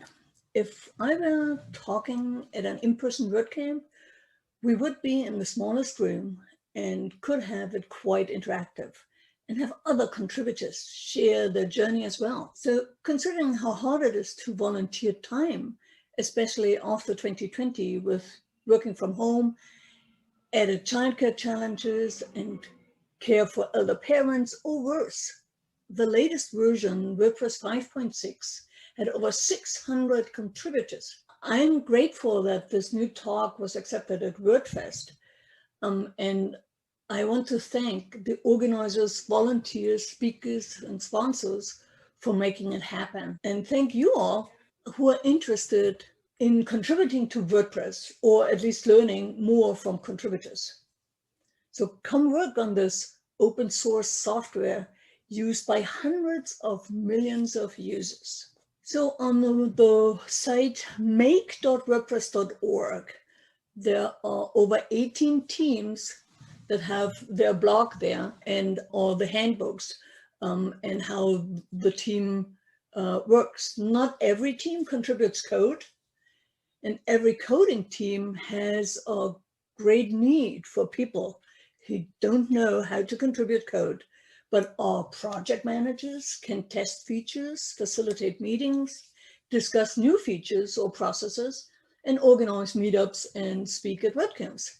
Why contributing? First, there's the business case. In our web development business at Polysystems, we have been using WordPress for a decade now and made good money with it. And we work with the software without any licensing fees or any monetary upgrade costs in a community of very generous people.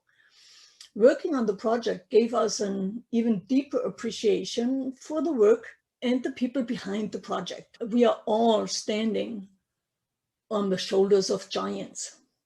Contributing to WordPress is part of giving back as much as I can. Others wrote about it. Most recently, the team Yoast produced a great long read about how open source brings better solutions in a more inclusive society. Apart from some street credit in form of badges, contributing to WordPress brings me personal joy too. The last 5 years have been very inspiring, and I learned so much for my personal growth or how to lead and work remotely, as well as meeting people around the world. The kindness, patience, and professionalism is reassuring, even if the rest of the world descends in chaos, fear, uncertainty, and doubt. I consider many teammates friends, and as soon as we get back into in-person meetings, there will be a hug fest. The marketing team, also a no-code team, published a longer post about why contributing to WordPress benefits everyone, or also why contributors give their skills for free. Let me leave that for an introduction into general contributing. You were promised a case study on no-code contributor journey on the WordPress GitHub repository for Gutenberg. So let's get to the meat of the matter. The Gutenberg/block editor team belongs to the larger core team. It's the team developing the block editor and the site editor. I often get the question, what's the difference between the block editor and Gutenberg? So per se, there isn't really a difference. So you can think about that the block editor is what's in WordPress or WordPress core, and Gutenberg is the plugin that where it's developed. Gutenberg is also the idea of a larger revamping of the whole WordPress experience. So WordPress core releases are every 3 to 4 months. And the Gutenberg developers, however, release a new version for the plugin every 2 weeks. So when the next WordPress release comes around, all the features and fixes the plugin received since the last major release will be merged into the core code base in WordPress. So for WordPress 5.6 that was released in December, it incorporated the plugin versions 8.6 to 9.2. So Gutenberg team has regular meetings in their Slack channel on Wednesdays, 9 a.m. Eastern, 6 a.m. Pacific, sorry, West Coast people, and it's 1400 UTC. And the Slack channel is separate from core, it's /core-editor Slack channel. There are also meeting notes posted on the make.wordpress.org core blog, so //core. And apart from meetings, most Gutenberg developers communicate on GitHub. So let's get started. So I do not contribute any code to the project. I'm not a PHP developer and my JavaScript knowledge is 10 years old. I would be useless as a developer or designer, but I use the block editor a lot. I mean, I spend time, many hours per week working in it. And the Gutenberg Times is pretty much the test site in production for the Gutenberg plugin. What I do is I create issues on the GitHub repository. And the screen that you just see is just a screenshot of my issues. But we go into a little bit more detail. Situations, what are the situations when I create issues? Whenever I encounter a bug or annoyance or inconsistencies, most of the time I stop what I'm doing and I create the issue, or I do make a note of it so I can go back to that. I also test new features for an article. So if I want to write about the block directory, I definitely want to test it before that. And once in a while, I run into issues there and write up a bug report. I also do release testers. So release candidates from the plugin. So, and then the last but not the least is any idea I have on feature improvements. And that's when I feel a different approach might make a feature much more helpful for power users, or if something is missing that I find. So let's look at some examples. Don't worry, I will not discuss the merit of the issues or just go deeper in the Gutenberg code or something like that. Just want to show you what path and engagement they can take. So the first one, first example is about bugs and annoyances. When I click on this link, yeah, it works, excellent. I have the habit that I write my bullet points as a normal paragraph, and then when I'm done with all the bullet points, I convert them to a list. And up until summer 2018, I found it very easy to do this in a block editor. And with the next version for this, I encountered that it wouldn't work anymore. That one was, when you scroll through this, that one was pretty fast resolved. Matthias gave me a hint that it now has the, I can do this now through the transform button that was back then just introduced. So that was easy, right? So the next one was also a bug, but it had to do with the meta box. And so the meta box kind of would scroll up to the top of the editor instead of staying put on the bottom of it. And it seems that there are so quite a few people were able to replicate it. Johan kind of said, oh, I was able to reproduce, so that was all good. And but then he also said that while debugging this, he found that that was actually an upstream issue from a plugin. This issue was closed, but then here was the issue at the Yoast GitHub repository. So I was able to follow along there and then test it again when the new Yoast plugin was released. So, and the next, so those two were bug reports, but then I also test new features. And the first example here is for the widget screen. So it was just recently launched in October. The calendar block triggered an error. Developers reproduced it and labeled it, yeah, with a calendar widget and screen and debug and bug. And then what happened was that in October it was reproducible. And then just a few days ago, Robert Anderson also tested it again, if this is still something that needs to be taken care of. And obviously that is now moved to development. For the test release candidates, I have two examples. Warning of a missing file, which was almost instantly resolved because it was a release candidate. And a day later, there was the plugin fix. And another one was, in this one, it was issued the audio block did a disappearing act in the editor, and that was also fixed. You can imagine that it is increased the quality of the plugin when these kind of bugs are caught before the final release. But it was hit and miss for me to be able to test the release candidates because there were only 2 days in between. Since mid-December, they changed the frequency of it. And so now there is a 7-day period and we can do some more consistent testing of the release candidates. And then I do feature improvements issues. And this one might interest a few. So the keyboard shortcut to switch to HTML editing on a block level. There's a shortcut keyboard to change the whole editor from visual to code, similar to the classic editor where you have your text and the visual kind of tabs. But I found with a block-based idea, I'm normally not going through the whole code of a whole post.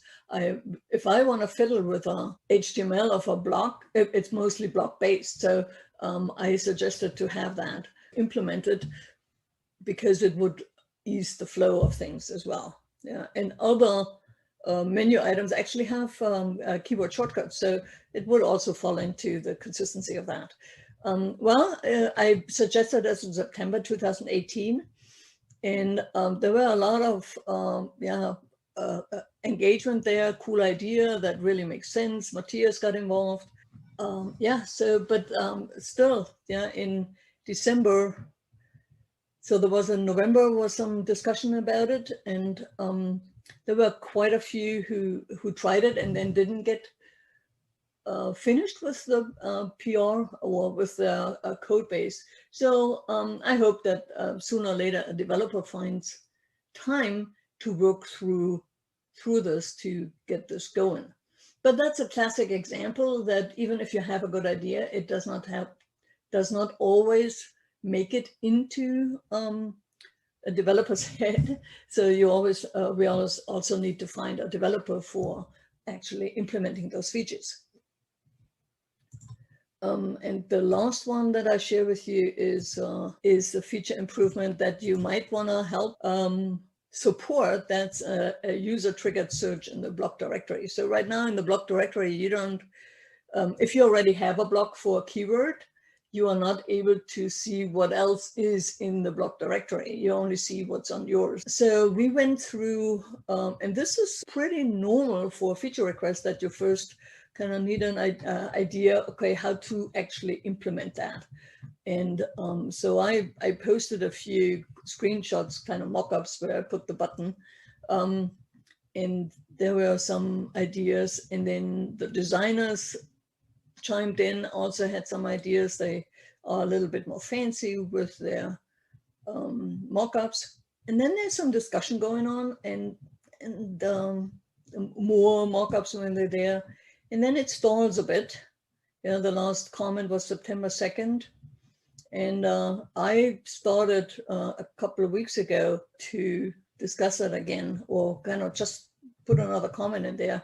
And lo and behold, Kelly Dwan actually worked on something like that and already has a kind of a working design now. So this is cool.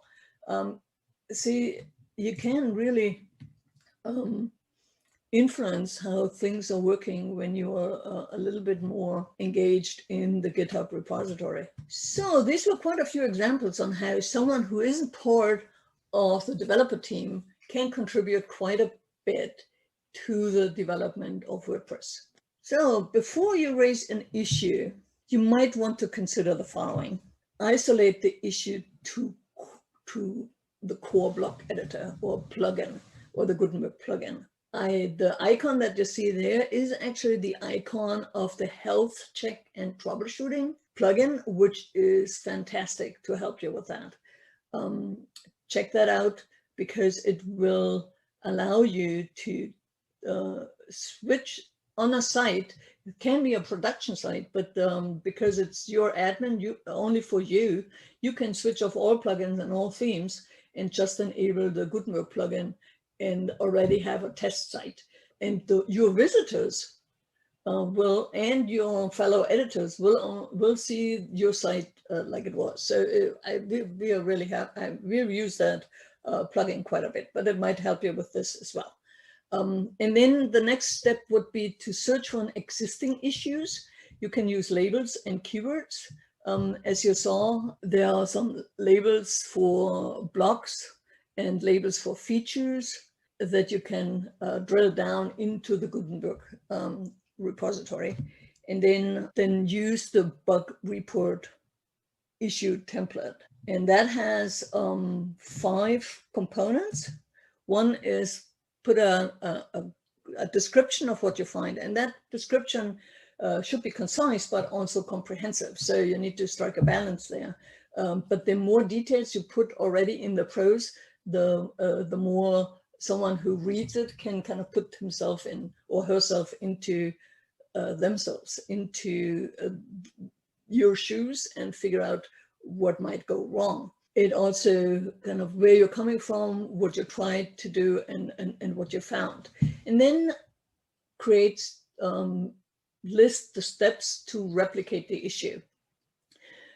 In order to do this right, you actually need to know how that thing happens. What were the steps that you got to that? And that's one of the most difficult things to actually nail down so somebody else can have the same experience, but it's a critical thing. So others can also reproduce the problem, and then they can decide where the attack vector is on where the code needs to change. What of course always helps is a screenshot or a screencast. And then it has another section there that's the expected behavior. It helps really mentally after go through the steps, okay, this is what happens. I try that too. So what is it exactly that the person expected to happen? And it helps to reiterate that and show how you think this can be best solved. And then the last part, the 5th part, is your environment information. What operating system you use, what browser you use, on which version. Also, if you use the WordPress, WordPress core without the plugin, or a plugin and the Gutenberg plugin, and then also which version of the plugin. When you go to the repository and go to new issues and then click on bug report, that's when you see the section, describe the bug, how to reproduce, expected behavior, screenshots, and then the editor version, the desktop, and then if you're on a smartphone, also what device and operating system. And another iteration, report security issues not on GitHub. Go to the HackerOne, WordPress HackerOne program, report them there, because this is public information, and security issues should not be publicly disclosed before a fix is available. So this would be the plugin report issue template. Okay, so how do you get started? You need a WordPress, or it's just a checklist to make sure that you have everything. You need a WordPress.org account, and the links point you to the places where you can do that. You do need to create a GitHub account, and then you also need to create a WordPress Slack account, and then connect your WordPress profile to your GitHub account. That is so you get all the credits for it. So on my profile, I have here the GitHub account. When I go to edit profile, I can revoke access. So there's a GitHub username, and you should be logged into both of them so you can directly connect the two. John DeRosiers has also published a post on the core blog about how that happened and all that. So this is, so after creating issues, the 4 variations, and you can stop there. You can just do that all day long or once a week, and nobody will tell you what to do. Yeah, you kind of, this is all self-motivated and self-driven. You probably are expected to actually answer some of the questions as they come up on the GitHub repository. There's a notification set up, but what comes next? What could you do afterwards? So the first one would be check out the label needs testing. What does it entail, needs testing? It would entail that you go to the issues, read the description, and then go through the steps here and figure out if you are also seeing the same occurrence. If you do, share your information, share that you can reproduce it, and so someone as a developer is more sure that that is actually what needs to be solved. It's not caused by something else that's an underlying issue or something like that. You could also participate in discussions. So this is a fascinating place for me. And I do productive procrastination on that quite a bit. I'm fascinated by the discussions about possible solutions for a new feature or an enhancement. And sometimes that's all that is in the discussions, but sometimes I actually have an opinion or a different idea, and I share it, I chime in, and more often than not, my ideas might not make it into the final version of a new feature, but I always feel heard and know aspects of my idea were considered. And I find great satisfaction to it. So an example could be this improving the list block. Yeah, so do we need more versions of that? And how that's going to be. And that any discussions like that, you don't have to chime in, you just kind of can read it. But I appreciate really how much thought in every issue goes and how many people have ideas or already have tested that or have a working example implementation of that. Like here, Jeffrey Carradine has already something in his blogging. And so it is really interesting to read through some of the discussions. And if you don't have an opinion, don't have an opinion, but sometimes, yeah, you have. And this is a moment where you can actually be heard, have your opinions made known, even if it doesn't turn out that way entirely, but you bring yourself in, and the team is very patient and it's very considerate and very thoughtful about how to answer some suggestions. So it's definitely another way to contribute. And you can join the triage team. So the triage team is an open group of people who label all the issues and shepherd them more or less through the process. You can read up about that on the contributors handbook. So that's certainly another way to contribute and kind of join. You need additional permissions to do that. And they tell you how, and follow that link. They also will, it shows you what is entailed on the triage team and what the expectations are and how they meet and all that. So now, if you need a broader focus on value working in a group on a certain things, there is also the full FSE, means full site editing outreach program that's run by Developer Relations Manager or Wrangler Ann McCarthy. And it's geared towards people who build sites for others, but don't write code. We get scripting tests for the alpha versions and then share our experience. You meet everyone in a separate Slack channel. It's kind of a way to figure out if the people that would use it get everything they need. It's about not only the site editing flow, do the interfaces make sense? Are you getting confused? Do you know how to go from one section to the other section?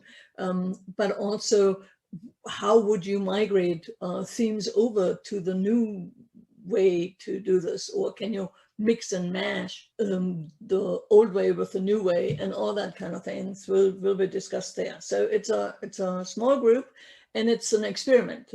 That's the first outreach program that WordPress has. So it's quite an interesting way to also contribute. You will really work on the bleeding edge of a great feature that will change how WordPress or people interact with WordPress and build their sites, definitely. So, yeah.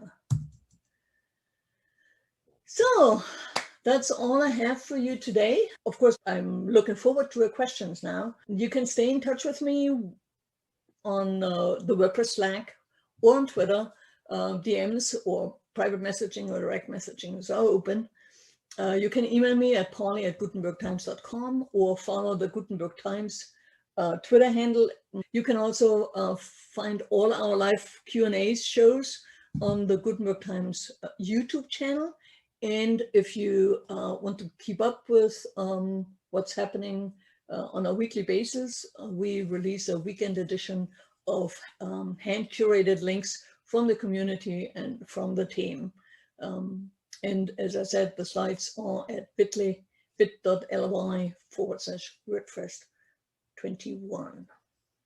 All right, thanks so much, and back to you.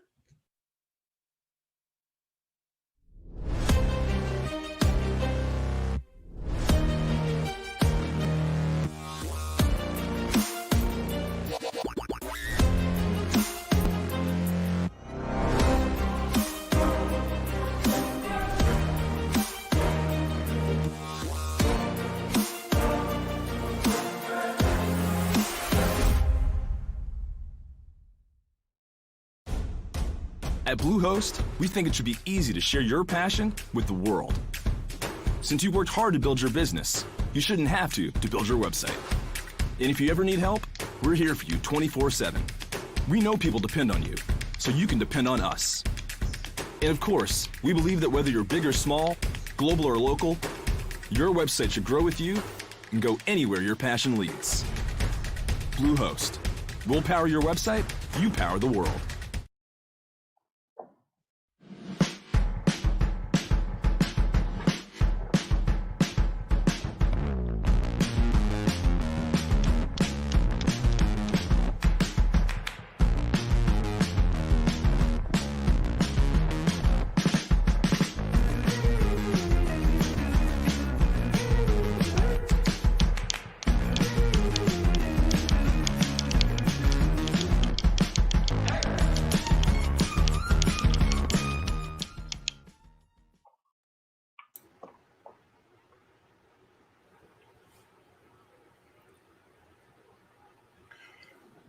We just talk keep about having, contribution. Right? I was going to say we have more and more amazing speakers today. And yes, Birgit is at the top of the list as far as contributions in my book anyway. Yeah, amazing contributions to WordPress and to everything is just incredible. And I learned a lot in that session. I'm like, wait, some of this is over my head, but I learned a couple of words. I learned a couple of words, exactly. And I'll tell you that she used a phrase that I've never heard before, but is now my new go-to, which is productive procrastination. So from now on, when somebody says, you know, where is that thing? Oh, man, like I'm productively procrastinating right now. Yeah. I will get to it. Yeah. And the other thing I learned was about attack vectors. I was like, what is that? Attack vectors. I'm looking that up. I know. She's definitely got so much information. So actually, why don't we bring her in and for sure see what she's got to say. Well, hi, welcome. Everybody. Hi, Birgit. Welcome. Well, thank you for making a good fun of me. I like that. And productive procrastination, actually, I had this from my father. He said, it's not ready yet. It's in my head. But yeah, I need to walk around a bit or do something else. Yeah. Oh, I like it. I think that's great. And so I definitely would like your dad too then. So there you go. For sure. Well, thank you so much for being with us today and sharing all about your code journey and GitHub and all of that really great stuff. I mean, you and I have known each other for several years now, and I always learn something from you whenever I'm in your presence. And so today is no different, of course. Thank you so much. Same. I have to give it back to you. We learn from each other so much, and I'm so glad I met you, Joseph. Thank you all for really putting this WordFest together. It's wonderful. Yeah. And thank you. Yeah. It's been a lot of fun for sure. I think we have a couple questions for you, if I remember seeing some things float by. So maybe Neil can bring those up for us. Or not.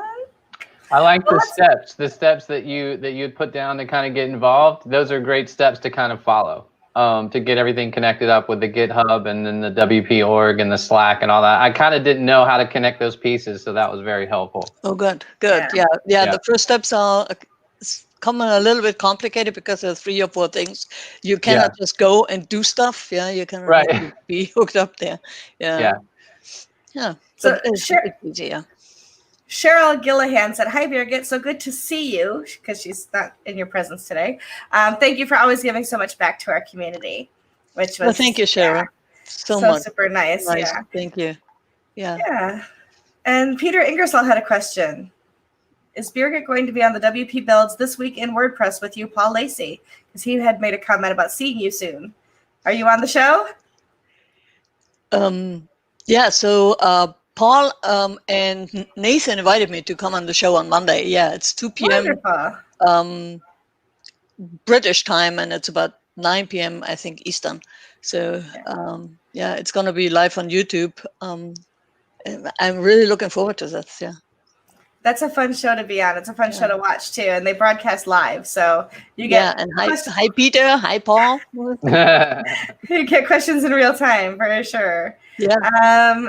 But yeah, so those were the questions we had. And then we have, of course, had the question about what is productive procrastination, but you answered that one for sure. I want to ask you. So it's been a little over 2 years now, I think, right? You could correct me if I'm wrong. Since we really first, maybe it's been 3 years, since we first had Gutenberg come on at WordCamp US, when Matt Mullenweg got up there and really started talking about it's live, and everybody in the audience was like, "No, you can't do this to us."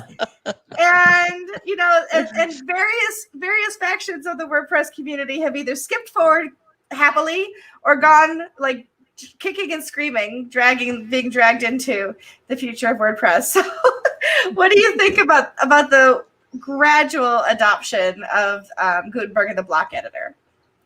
So yeah, it was 2 years. December 6th, 2018 was the release 5.0.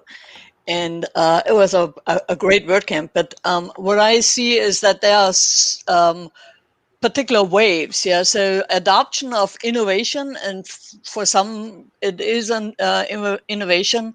You get the early adopters, and then you get the early users, or the innovators and the early adopters, and then the early majority, and then the laggards, and so on. And that whole process, I think, for Gutenberg is going to be about two to 4 years. So we are kind of 2 years in. I think the early majority has come, and there's a huge creativity now also for the users that actually build on top of it. And I have the feeling now in January 2021 that one of the New Year's resolution from a few WordPress users was to get into the deep end of the pool of Gutenberg and kind of start swimming and figure it out. Being with block patterns coming out, the block directory. There are great new features for the block editor available now that weren't 2 years ago. And it has all happened last year. It was pretty interesting. It's interesting because if you ask somebody about how they feel about Gutenberg or what their goals are with WordPress, they say, well, I want to learn Gutenberg. And that means either of two things. They're either a developer and they want to learn how to develop blocks, or they're a user who absolutely has refused to even start using blocks at all. So they're either developing or using. And it's interesting to see those the disparity between the two different groups. But I always tell people, if you really want to learn how to use Gutenberg and use the block editor, volunteer to help at a WordCamp, because you're going to use it on the website. Yeah, that's one thing. And yeah, it's like learning swimming, to stay with the metaphor. You sooner or later you have to get into the pool, to to start out and learn about it. But it's With that said, what's the best way to do that? Like, what's the best way to start getting in the pool? Like, for those who are brand spanking new to it. So if you have a task that you want to accomplish, so most of the time it's content creation, and then just switch it on. There is the classic editor plugin is still available, and when you install that, you have a choice to say, okay, which one is your default one, and also can you change in between, so you switch around. Okay, I do pages or posts in classic editor because I'm still familiar with it and I need to kind of get it out and I can't mess around with it. But the pages can be done in block editor, where you can try some of the blocks, some of the more complicated blocks that you normally would use a plugin for, like a cover block or media block or button block, even that. And try them out on landing pages, and where you can be a little bit more generous with photos or graphics, and so that is a good way to do this. Have it both ways. But be careful, don't go back. So if you have a page that's already, or post in Gutenberg, stay with Gutenberg on that page. If you go back to the classic editor, nobody knows what happens. Right. For that particular page, It's like the elephant graveyard. It's no, Simba, no, you must not go there. But the interesting part is also when you have an old post that you want to edit. So don't touch if you don't change the theme, and you have, say, okay, starting from today, I blog in block editor or something like that. Don't worry about your old blog posts. They show up on your website like they are. But when you say, okay, I want to edit it, that's when you start converting it to the block editor. And there's a little button there on the first toolbar there that says convert to blocks. And then you see what happens. It's magic, actually, how accurate the conversion happens. Yeah. It's pretty amazing. So I have a question. And you probably know more of the statistics and things because you're so deep into it. Early on, when the block editor was introduced, there was just so much concern about the page builders, and the page builders were going to lose money, and that those companies were going to, and I don't know about you, but I don't see anybody stopping using Divi and Elementor and Beaver Builder and all those things. So what is your take on that? So my take on that is that the most people that use block page builders are actually site creators for other people. Yeah, and the team of Elementor and Beaver Builder, they have done a phenomenal job to help those users be very productive, actually, in their process from designing to building to putting it together. The normal users that come new probably won't use a page builder because it's now built into WordPress. Sooner or later, it will change how themes are working. So the sites that we built with Gutenberg or kind of converted, they all had one page builder that had shortcodes in it, and that, of course, tripped us up. But that trips you up anytime when you change the theme, and so we had to recreate some of the pages. But those page builders that are not going with the program, so to speak, they will find that they will lose new users. Yeah. Elementor as well as Beaver Builder, they all, and I think Divi as well. I haven't used Divi ever, but I think they have decided on a peacefully coexisting with the page builder and Gutenberg. So not a whole lot of needs to change there. Yeah. That's awesome. Joseph, I don't want to run the conversation. Do you have any questions? I have more, but I want to defer to you if you want to ask some questions too. I'm learning so much. Yeah, I really am. I really am. You're kind of over my head on some of the technical details with Gutenberg, but I'm one of the Divi users, so don't hate. Don't hate. No. You know, the WordPress is 15 years old. Yeah, there's a whole lot of history there, and I think it's a good way to change it up, but you need to kind of wait till everybody comes along. And I heard Joost de Valk from Joost SEO plugin talk about very early in Gutenberg, and he had got the question, so how long do you think you have to support the classic editor as well as the Gutenberg, the new editor? And he said, well, we're thinking that it's probably 3 years. Yeah, that and probably even longer. Other plugin developers also chimed in at that same level, like GiveWP also had a kind of a migration plan for multiple years. New things are coming though. But the editing, that's going to be really interesting. Absolutely. One of the things that when I hear people say I'm not going to use it, I'm not going to use Gutenberg, they dig their heels in. My response to that is, well, the people who are learning WordPress right now are learning the block editor as a native user. That is their tool. So you can stay in the past if you'd like, but you're going to start to lose some market share to these people who are diving in full speed ahead. So, and don't progress at your own peril. Yeah, for sure. But tell us a little bit about your podcast. We've just a couple of minutes here, maybe 2 minutes left. And I just want to give you an opportunity to talk about your podcast and what you do with Gutenberg and how you share information. Yeah, so we have on the Gutenberg Times, we have live Q&As on the YouTube channel. And we have one on January 29th coming out on the updates on the full site editing. Josepha Hayden has identified full site editing as the focus for 2021, and 5.8, not 5.7 coming in March, but 5.8 in June, will have a viable, minimum viable product, so to speak, of the full site editing in core, if you want that. And that we will talk about the updates to that with 2 theme developers. Both have themes that are block-based already in the repository. One is Carolina Niemark, and she is one of the, she did 2021, one of the team on 2021. And then Ari Statopoulos, who is also on the themes team, will be there, as well as Anne McCarthy.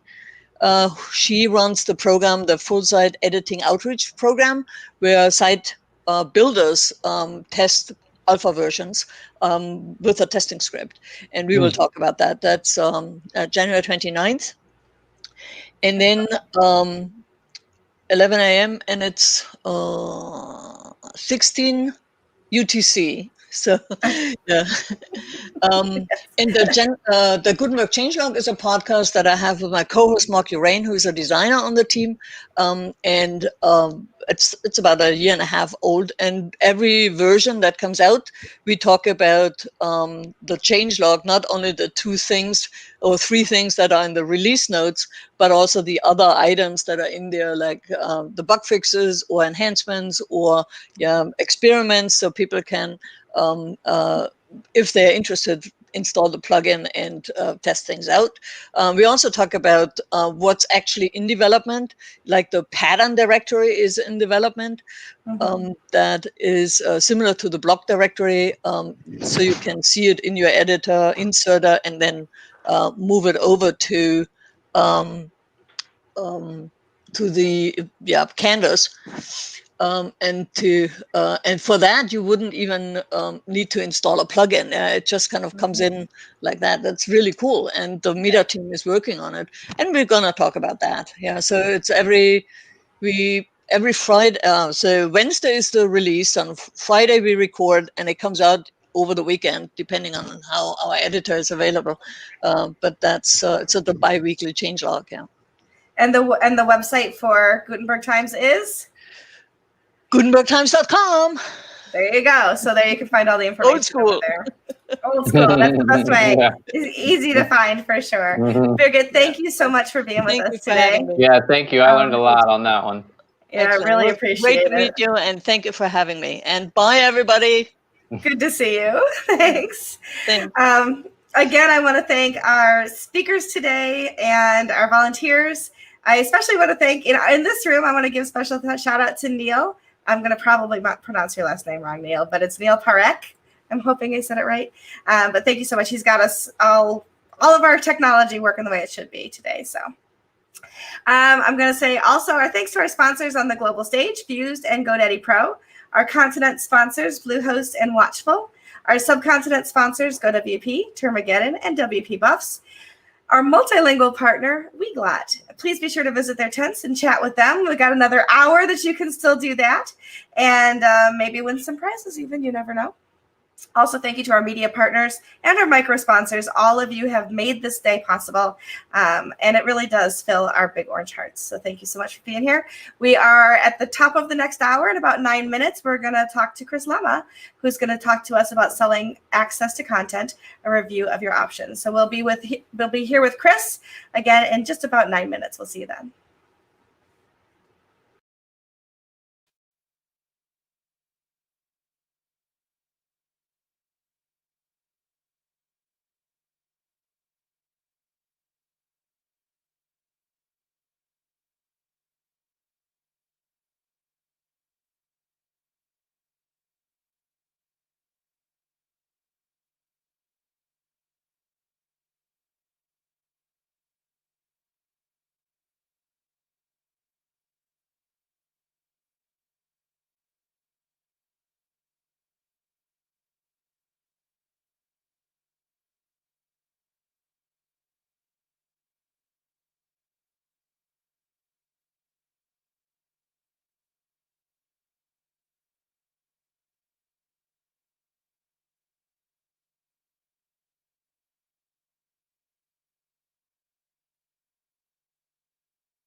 Boom, boom, boom, boom, boom, boom. What's that? That's my heart, my orange heart full. Like today has been amazing and we are learning so much. And this afternoon is going to also be equally amazing and going to fill your orange hearts up with some amazing WordPress information. We have a speaker that's incredible here that you're going to enjoy so much. His name is Chris Lima, and it's our final session today, which is called Selling Access to Content and a Review of Your Options. Okay, and so Chris has been helping people build membership sites and online learning solutions for more than a decade. A trusted name in e-commerce. He's the VP of Product at Nexus, where his team created the first managed WooCommerce hosting product.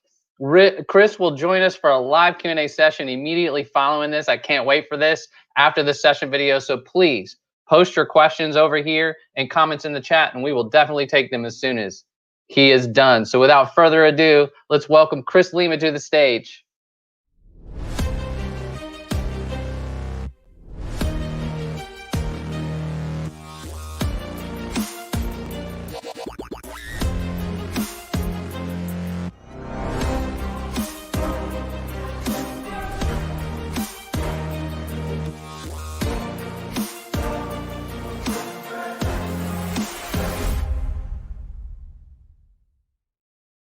This year has already been long enough. 2021, that is. Let's not even get started about 2020. You've got enough to worry about with your business. Worry about one less thing this year.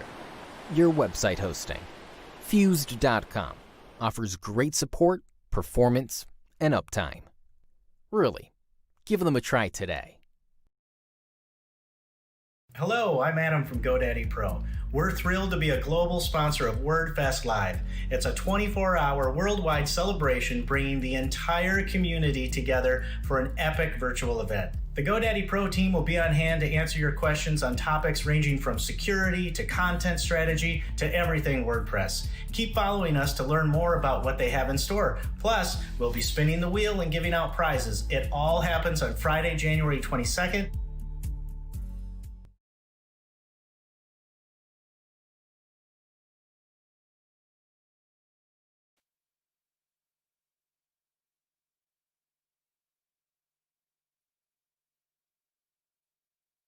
Hey there.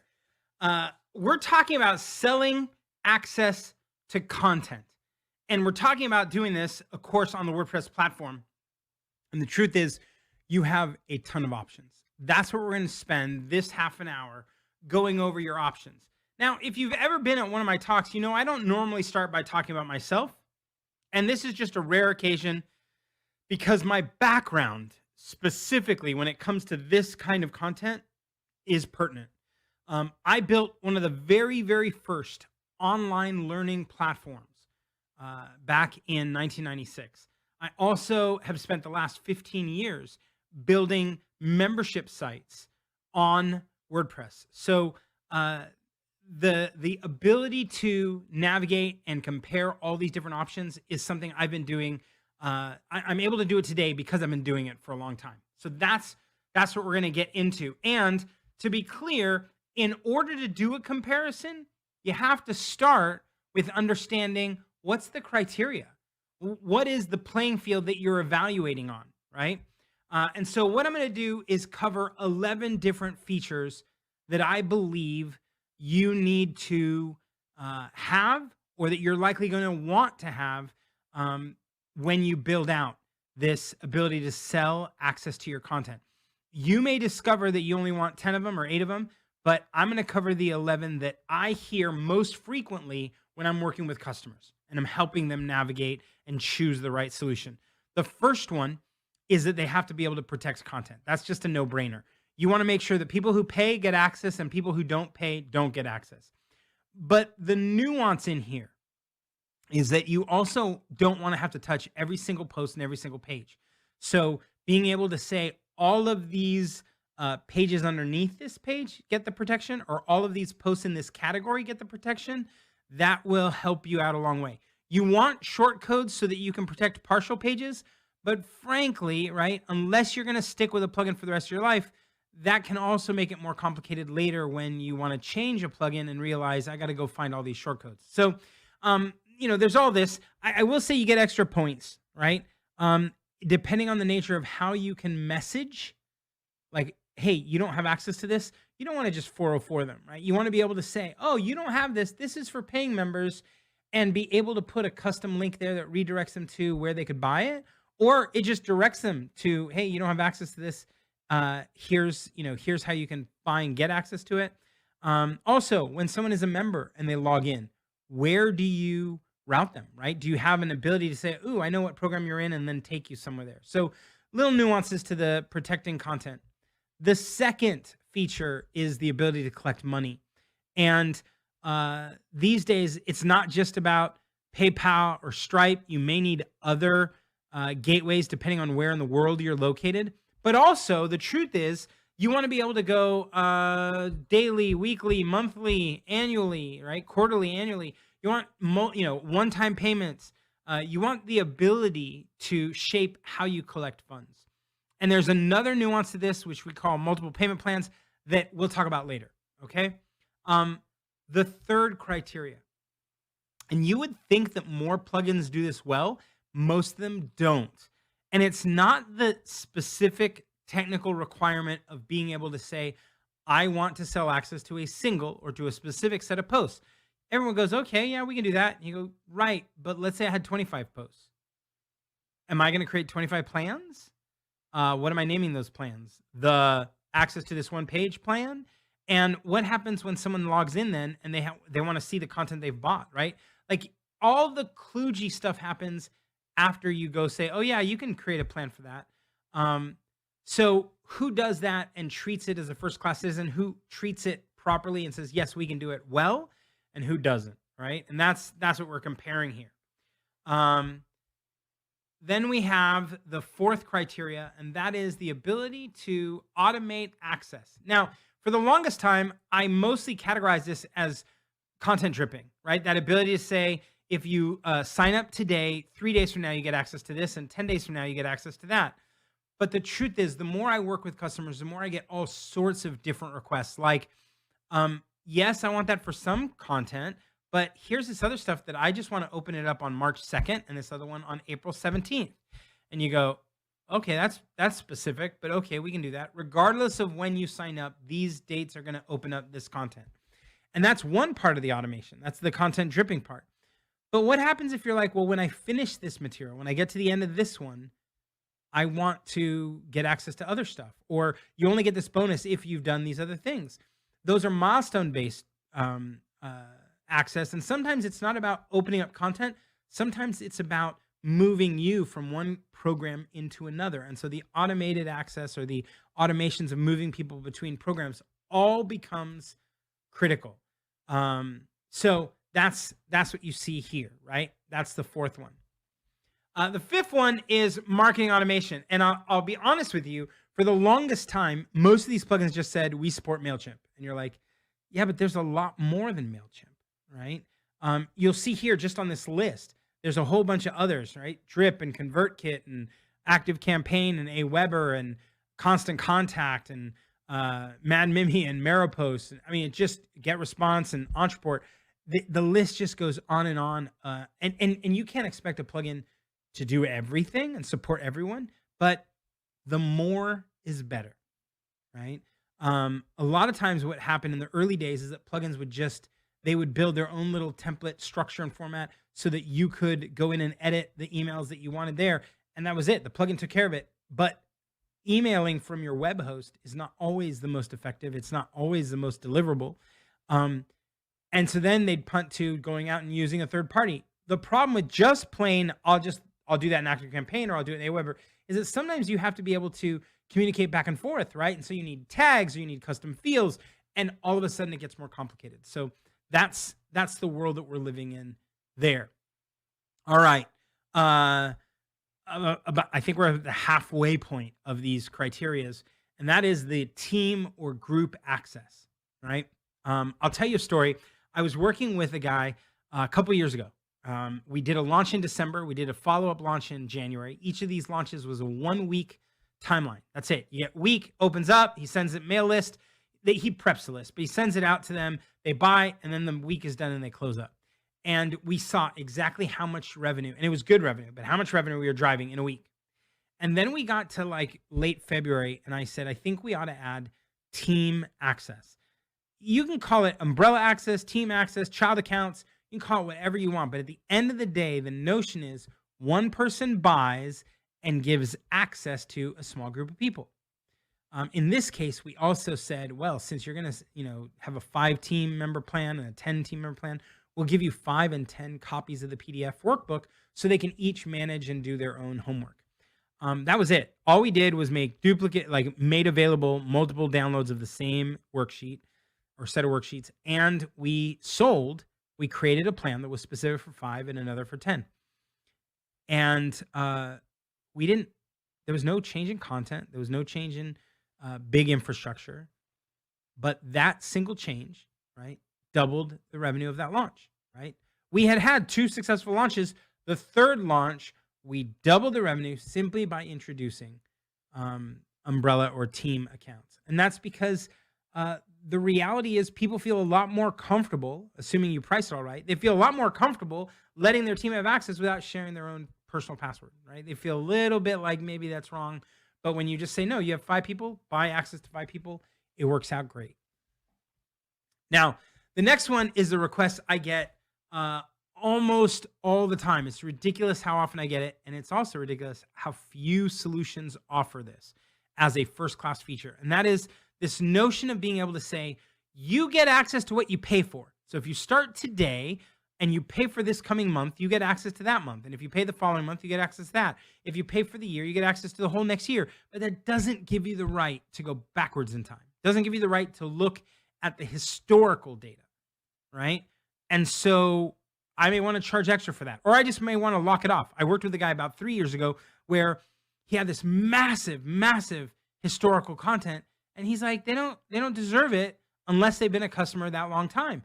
I mean, there's gems in there, and I only want it for the people who pay extra. And so we just added this as you were buying. It said, here's a little order bump that was like, do you also want to have access to all the archival stuff and charge an extra $100, $150?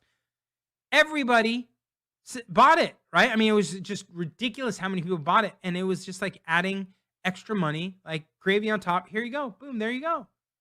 It's fantastic.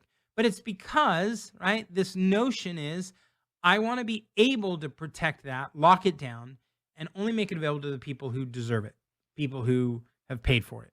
And so this is that feature, the ability to restrict historical content.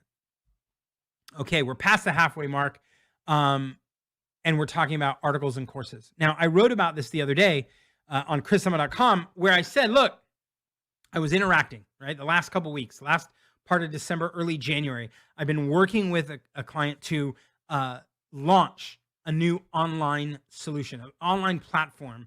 And of course, she has content and she has courses, and she wants them all together. And she doesn't want to take content and shove it into a fake course. And she doesn't want to take a course and just turn it into some pages and posts in the content. She doesn't want to be constrained by the plugin that we choose. She just wants it to work naturally, natively, the way she thinks it should work. And she's not wrong. So what happens is that for the longest time, if you were building a solution like this, you ended up picking one and then just jamming everything into it. Lately, right, you look at Lifter LMS, and they added memberships as a first-class citizen. You look at WP Courseware, they added memberships as a first-class citizen. You look at MemberPress, they've added online learning or a course as a first-class citizen to their solution, right? They're both crossing the lines and going, yeah, it just makes sense. If you're selling access to content, you may want one or another approach, and you want to be able to design a solution that works with both. Not everything has to be a page or everything has to be a course. So that's what we're looking at and evaluating against, right? Payment plans is something that, honest to God, just about every single internet marketer knows you need. Like, it's just a no-brainer for them, because you know that if you have a special program, you're going to want to be able to say you can pay $500 and that's upfront. You get access to everything, or you can pay 3 monthly payments. For 3 months, you'll pay $200 each, right? And of course, the person's like, and I'll get an extra $100, right? Or of course, if you want to spread it across the year, right? It's going to be $99 a month, right? And you're like, well, then I get $1,200 instead of the original $500, right? Like, I make more money, but it's all 3 payment plans are coming out the same product. You're just financing access for customers. What's crazy is that most plugins don't do this, and it's silly, because every person selling digital content, online content, knows these are ways to help drive conversion. Is let's figure out how much money you have in your pocket right now and what you're willing to do. And so we're going to look at which of the plugins do this and do this well, which ones don't. Okay, second to last. This is number 10 of the 11 features we're using as criteria. And that is the ability to do upsells or one-time offers. If you've ever bought anything online where you are an information product, where you buy something inexpensive, like $39, and in and of itself you think, that's a great deal. Well, it is a great deal. They're likely subsidizing the deal, right? They're thinking it's worth 50 and they're selling it to you for 20 because they know that after you've paid, they're going to offer you a one-time offer. Like, hey, heads up, you got that, but do you want this? And then, depending on if you say yes or no, they're going to give you another one and another one after that. Now, in the simplest way to do this, you would just be able to redirect post-purchase, redirect to another URL. In the best case, you can model out the funnel.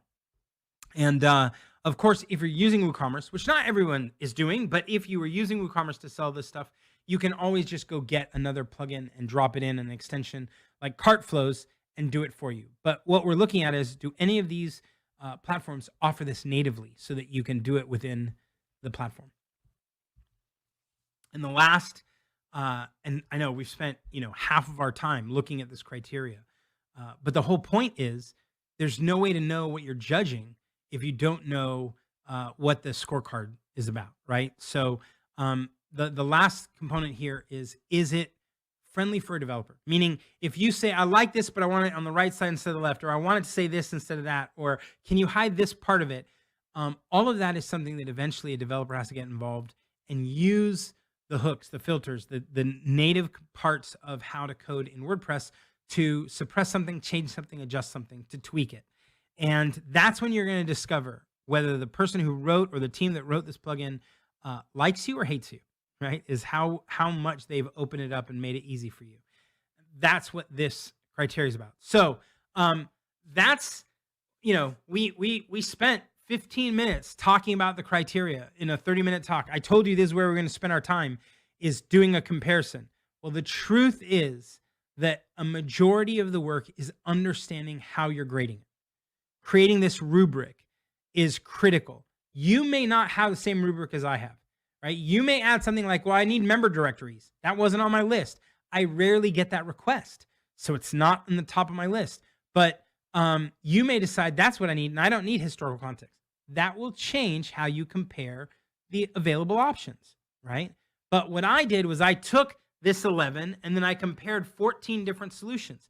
And what you're going to notice is that I also compared not just membership plugins, but also LMS plugins, because both of them are bringing the ability to offer digital content to folks online, right? And so even though, some, like if you're LearnDash, you're going to say, well, but a bunch of these criteria don't apply to me. You're right. If you're building a hardcore, serious online course solution, and they're building stuff for universities, and you go, yeah, I don't need all that. This rubric may not be perfect for you. But most of the people I talk to who are offering an online course are not trying to build a university level course. They're trying to just protect some content, protect their proprietary information. And in that scenario, you may want more of this list and less of their list. And that doesn't mean you can't use them to do what you're doing. It may mean that you have to you need to bring a couple more solutions to the table. But that's a lot of words for saying we're about to look at one person's, mine, scorecard for this 11 criteria and 14 different products. And this is it, okay? The green circles mean, yes, they do it. The gray circles mean, yes, they do it, kind of, like maybe with a workaround. Or in the case of this line that says integrate with marketing automation solutions, maybe they do it with 1 or 2, right? Rather than with 5 or 6. And what I didn't want to start doing is going, okay, let's score them and give them an A+ and give them a B and them a B-. Like I don't want to play that game. So if they kind of do it, but you can say still yes with a straight face, that's a gray dot. If they totally do it, that's a green dot. Now, totally do it doesn't say anything about cost, right? So some of these products cost more than others. Some of these products have multiple different versions, and you may only get the feature that makes this a green dot. You may only get that feature if you buy the most expensive version. Again, my goal is not to make this chart more complicated. My goal is to make it pretty simple so that you can look at it and you can say, oh, well, it looks like there's mostly green dots.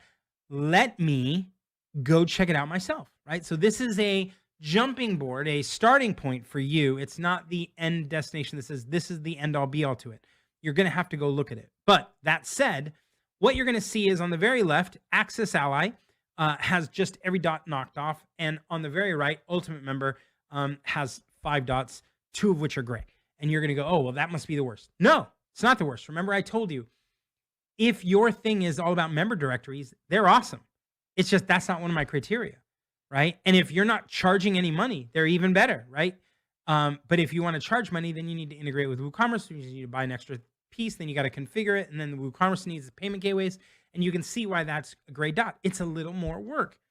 It just depends on what you're trying to build. But if you're selling access to content, that selling part is kind of important. And that's why that green dot may say, okay, that isn't exactly what I need for now.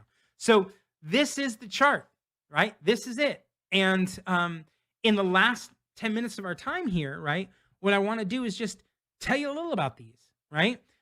So Access Ally, and I will tell you, if you draw, there's 14 of these. If you draw a line right down the middle, which I think is somewhere around WooCommerce or Wishlist, if you draw it somewhere in the middle and you look all the way to the left, you're going to see these are really, really solid alternatives to do a whole lot of stuff. And if you look at the right, it's not that they're bad. They just don't do everything. But if you don't need everything, they may be perfect for you, right?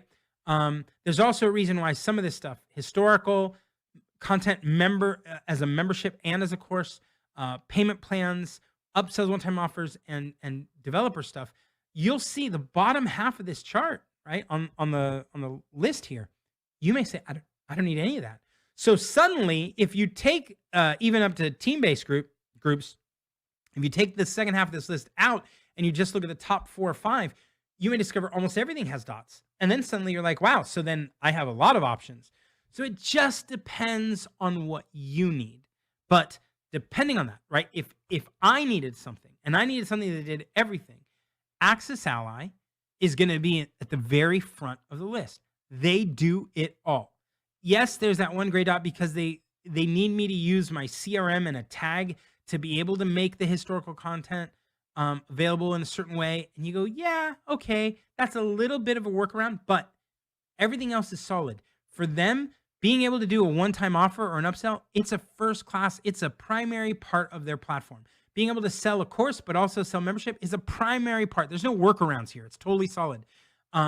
Being able to integrate with a ton of marketing automation solutions, totally solid. So on the very left, you're going to go, wow, they have it all. And you maybe haven't heard of them as much, right? You haven't heard of them because they're way more expensive, right?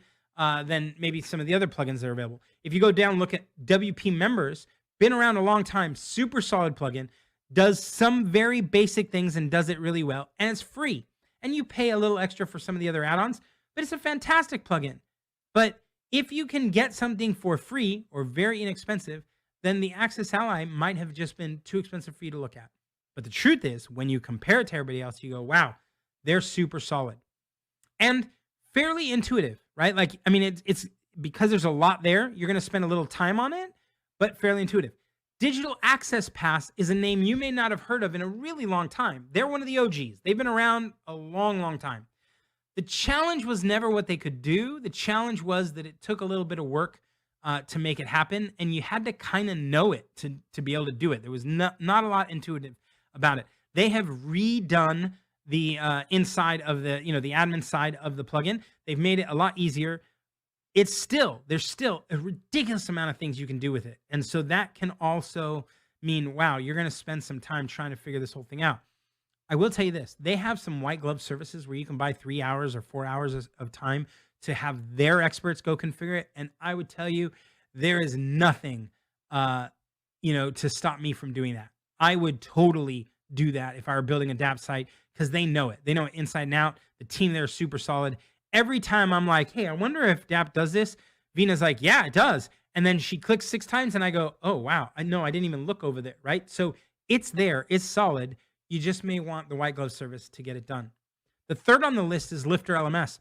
And Lifter LMS is an incredibly powerful LMS that has added enough membership stuff that makes you go, huh, okay, I think they could do work on both sides. Now, a little bit missing on that single post protection kind of thing. And so that's missing there. Historical content, not a perfect solution there. But everything else, rock solid. A lot you can do. And if you're a developer, getting access to their hooks and filters lets you do just about anything you want, right? They have built and designed their platform to be flexible. Digital Access Pass has a great dot there, not because you can't do it, but because majority of their documentation is for end users, not for developers. And so you may want to submit a ticket, but it's not the same exact thing as saying, ooh, look at all the content that tells me exactly what to do and how to do it, which is what Lifter LMS does really well. Paid Memberships Pro, been around now a long time, right? It's hard to believe it's been something like 10 years since WordPress 3.0 and when they created custom post types and when a lot of these new membership plugins showed up in the market. But Paid Memberships Pro been around a long time. The base product is free. You pay for the extra add-ons. These green dots include some extra add-ons, so you'd want to pay for that. They do some. They integrate with some of the marketing automation ones, so that's not bad. They don't have the courseware part, but man, so much power in that platform and all their extras. And again, very tiered, very, very focused on being able to make developers' lives a lot easier by just having really clean code for you to manipulate. MemberPress, one of the easiest membership plugins in the world to work with. So doesn't have every single feature, right? Historical content isn't there. Multiple payment plans, not something they do, whereas Paid Memberships Pro does it and does it cleanly. MemberPress doesn't do that, but for everything else you might need, it is a rock solid one. It's cheaper than some of the others. It is easy.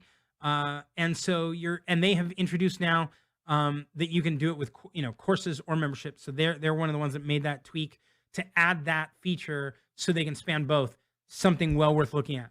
Restrict Content Pro has the group memberships and has the historical protection. So that's super awesome. They don't have a lot of one-time funnel building, but they do have a thank you redirect that you can use to solve this. They don't do payment plans multiple for the same access. They don't do courseware, but they do just about everything else. So well worth looking. WooCommerce with memberships, super powerful. Missing a couple pieces in the middle, but you can get that, as I said before, right? Like WooCommerce with memberships won't get you everything for an upsell, but CartFlows does. And so if you buy CartFlows, you can add that in and keep going. I will tell you that their payment stuff is whatever you have for WooCommerce. So in this case, the green dot does assume if you want subscriptions that you're buying their subscriptions extension as well. Wishlist Member, another old school player, kind of like DApp, been around a long time. They have reinvented the plugin, built a whole bunch of more stuff. They're actually one of the ones, like if I could put a star instead of a green dot when it comes to marketing automation or payment gateways, these guys support every one of the, remember I gave you that list? They support all of them. It's crazy how many marketing automations they support. It's crazy how many payment gateways they support. So if those two are hot buttons for you, that's super awesome. There's some other things they don't do. The automation and moving people between plan stuff, it's super solid. They got a lot of good stuff there. So it is worth taking a look at what they're doing. LearnDash, as I mentioned before, does less than some of these others, but excels on the course side and really excels. I mean, like blows people out of the water with how well they do course stuff. So if you're really just focused on courses, LearnDash may be all you ever needed. You don't need to worry about the rest. But when you start commingling some of those other things, that's when you're going to go, oh, okay, LearnDash, doesn't do everything the way you want it to do. I will say, multiple payment plans for a single thing, they get it, and so that's good news. WP Courseware recently added the whole membership stuff, like I mentioned before. So they get the green dot for that, which is good news. You'll see that they are less about membership content, though they just rolled that out. They've long been a solution for courseware, and they integrate well with WooCommerce, which it's one of my go-tos when I'm using WooCommerce to add a course, because they're clean, they do the integration well, super powerful solution. And that should highlight, right, that just because they're this far towards the right, there are no bad solutions in this list. They're just solutions that differ on what they're doing. Memberful is one of the SaaS products, the only SaaS product really here. There are a lot of other membership SaaS solutions, and they do a light touch to WordPress. The reason Memberful is in the list is because it's tight integration to WordPress. It has less of the features that we've talked about that are kind of the extras, but on the basics of selling access to content, protecting that content, integrating with a marketing solution, it's solid. And they have some very, very large membership sites running there. So, you may want to check them out. WP members, smaller set of features, clean code, works the way you'd imagine it, publish documents on all their filters, but you're not going to get drip from them, and so that's going to hurt you. There's a lot of the extra stuff you're not going to get, because that's just not the world they're playing in. They're playing in the plain vanilla simple world. Paid membership subscriptions. It's Cosmos Labs is another company that does this stuff. It sounds a little bit like the WooCommerce subscriptions and Paid Memberships Pro got together and had a little baby. That's how they named it. They do a couple things. They do a couple of those things well, and the rest, it's just not there yet. And that's not a negative thing. I have built and I have worked with folks using the plugin. It does some things really super well. So and again, one of the early players that did group-based stuff, so that's solid. And lastly, Ultimate Member, which I've talked about before. There's nothing wrong on that end. It's just not focused on everything that you're focused on. So if you're trying to sell access to your content, that may not be where you go right away. But if you're trying to build a community around your content, that may be it, right? Community is kind of their button. They do some of that well. That's just not on this list. So that's it, right? That's the list of these players. Again, my name is Chris. You can find me on Twitter at Chris Lema. I have a blog at Chris Lema, and of course I work at nexus.net, where we've built hosting dedicated to products just like this, membership sites, online learning, e-commerce. We built hosting dedicated for that. Thanks.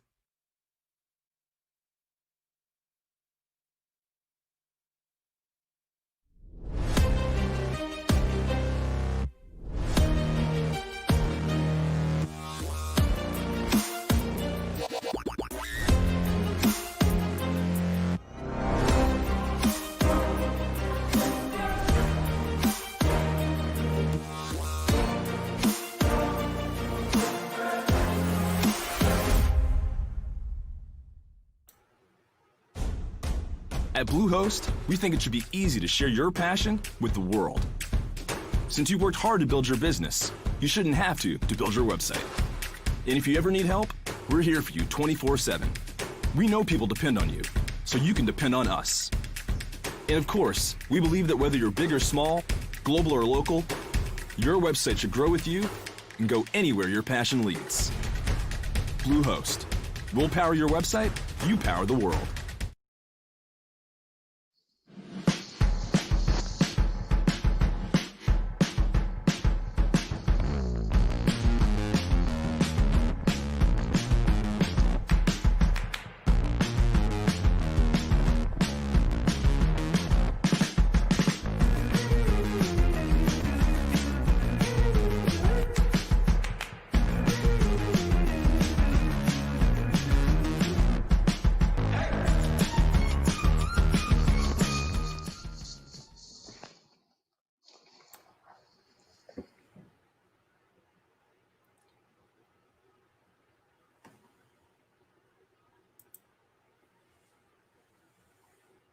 Wow. Screenshot.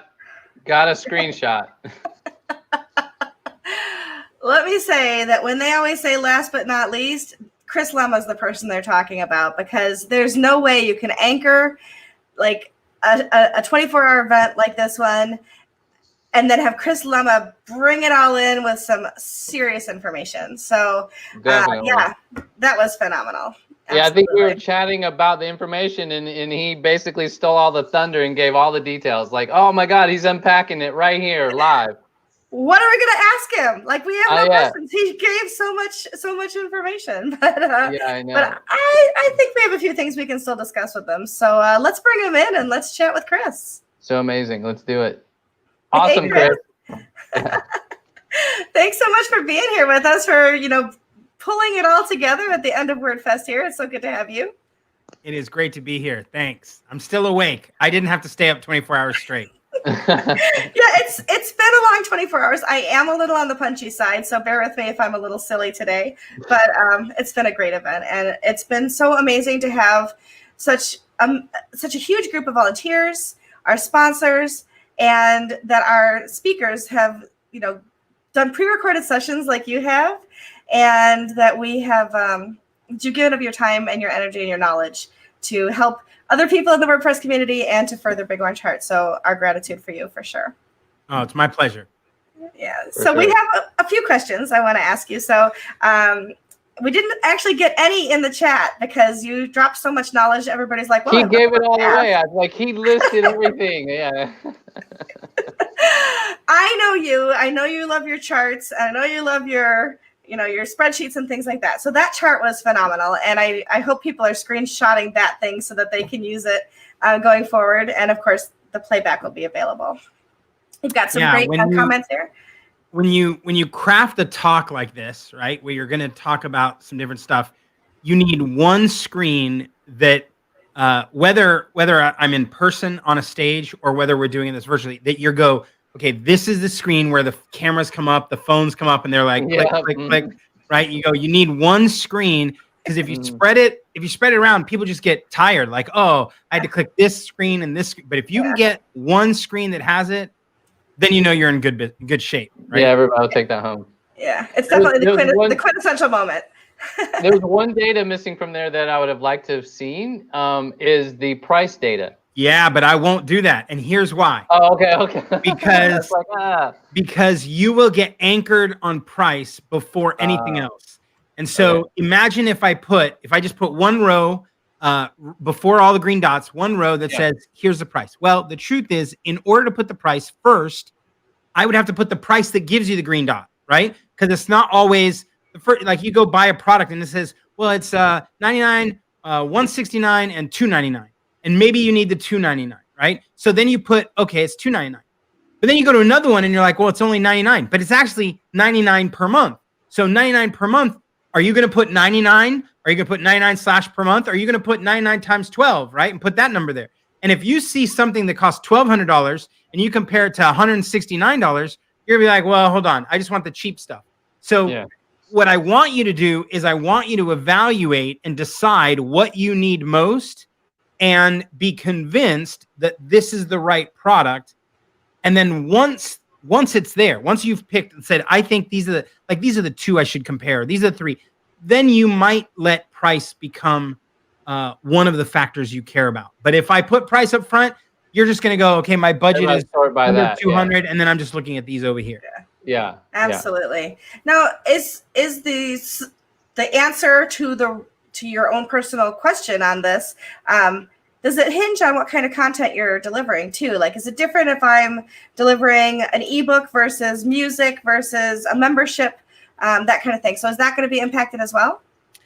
It does, but not the way you think. So the core of that question is not really which of these things should I choose dependent on the kind or the medium of what I'm delivering. It's more, which should I choose based on the interaction model that I want my customers to have. If I want to sell an ebook, right? Let's just say it's a PDF. Well, do I want you to go into what is a course page so that you can download a PDF that's part of a single lesson course? You go, oh, that's just kind of a waste. Do I want you to go through a formal shopping cart experience and get all the way through cart and checkout all for a download? Or do I just want to go to a resource area where I can see and click a link, right? Depending on the engagement model, you're likely going to have to go back and go, oh, this one would do this. This one does that. Okay, which is the one I want, right? So it's not so much the medium, but by all means, it's how do you deliver it, right? If you were going to do all video, then a courseware approach, right, may work great. If you're doing physical downloads, you know, digital downloads, you might say, well, no, I want to go a different route. So it's really, and this is the hard part, right? When I'm working with clients, it is often getting way down in the details to figure out, tell me what you imagine the experience is like. And they'll say, it's not hard. All I want is, and I go, yeah, all you want is all the things, right? And so then you're left with, okay, let's walk through specifics. The other day I was talking to a client who said, it shouldn't be this hard. And I'm like, okay, but it is, right? So now that we got past the shoulds, let's talk about what we need to choose. Yeah. Every website is an experience, and you're trying to manage what that experience is. And so the experience includes what they're buying, but includes how they're buying, and includes what their call to action is, and all of that. So that makes perfect sense. What you're saying is you're actually dealing with the experience. So we do have some questions real quick. Beth Livington says, if I'm using MemberPress and LearnDash together, because you used to have to, now that LearnDash offers memberships and MemberPress offers courses, should I streamline or use fewer plugins? So that's a great question, Beth, that she's bringing up. I will tell you this: if at this moment you've coded everything and it works even though you're using two different plugins, I wouldn't change it, right? I wouldn't change it just so you could say I have one plugin instead of two. What you will discover is when you each of them have done their own thing, right? So MemberPress, for example, MemberPress has now added courses. And so you might think, ooh, I'll just get rid of LearnDash and stick it in to MemberPress. But MemberPress is on their V1 of courses, and LearnDash is on their like V75. LearnDash is incredible at courses. In fact, their new 3.0 just released a significant number of enhancements, which is likely what you're using, Beth. And so at that point, I would say, hey, you have it working? Go for it. You're good. But to someone who's building something new, I would say, well, see if MemberPress gets you enough. And if it does, then you don't need the complexity of a second plugin to configure. If it doesn't, then you might want to go with the combination. Absolutely. And you're also going to probably be changing the experience of people who are halfway through a course too. So you have to keep all of that in mind for sure. Absolutely. We have another comment from Birgit. I have a hard time educating clients about sales funnels, tripwire, etc., and then get the content segmented into smaller chunks. Do you have any advice? Oh, yes. How long do we have? We got about 4 minutes, so give me the nutshell. I don't think we have all the time to give you the. So here's the thing, right? First of all, most customers do not understand both a pre-sales funnel, right? Like, what are you going to do to bring them in? They definitely don't understand a post-sales funnel, right? Like, how do I do post-sale triggers and give them additional stuff? And so, what I will often do is I will sit with a client and say, how about we run a little experiment? How about we try to do this little thing and see how it plays out? If you're doing something with a tripwire, you're doing any kind of early, a lead generating deliverable that you want to do, try something small and surprise them with some data, right? So you go, oh, look, we had 200 people that downloaded this free thing. And they're like, what? Okay, now what are we doing with them, right? And that's a very different discussion when you have 200 names in your hand than when you're like, hey, I think you should spend a portion of your budget building out this flow, right? They're like, I don't know what you're talking about. So a lot of times what happens is I will cajole them to trust me a little bit, and we'll go tweak some things, and then we'll show them results. And the results will start backing them. Remember at the beginning of all this, right? And again, I know we're on a time clock, but at the beginning of all this, there's two people sitting on two sides of the table, right? There's you sitting on one side and you're the expert, and there's them sitting on the other side and they're not the expert. And somewhere in the middle of the project and the process, it's like they come and sat next to you and you're both on one side of the table, and it's like you're both equals. Like, we're both knowledgeable about, and you're like, no, you're not, right? But you don't want to be like, I'm gonna slap you silly. You want to gently walk them back over to the other side of the table and highlight that, let me show you why I'm an expert in what I do. So I worked with a client, I don't know, 3-4 months ago, where we did some post-purchase triggers, right? And we did an order bump. And I just said, here, let me do this stuff. And we put it in, and they made more money. And the moment they made more money, they were like, oh, okay. I told you the story when we did the talk, where I went to a customer and I said, we need to add teams to sell to team access. And they were like, I don't know. I'm like, why don't you just let me do it and we'll see. Well, we doubled the revenue. When you double the revenue, someone's like, okay, you're the expert on that side of the table. I'm going to sit back on this side of the table. Now let's go do this, right? Absolutely. Yeah, definitely. So we have one more question that I think is going to be much longer than we could possibly talk about, and it's about piracy. So I don't think we're going to be able to actually cover this very easily, but this would be a great conversation to take over to Twitter for sure. If people want to, they can @ you. I'm guessing you'll maybe drop a little knowledge on Twitter there too. But piracy is one of those things that it's not an easy subject to tackle, and you can't do it in 2 minutes either. But do you have any quick advice? Yeah. So I will tell you that there are a couple of solutions out there that do help a little bit with this, right? We talked about digital access plan, DAP. Vina, who is the CEO and the programmer that runs that, her husband runs another plugin that pushes the video to Amazon S3 and then does some copyright and digital protection so that people can't download it. He has a plugin.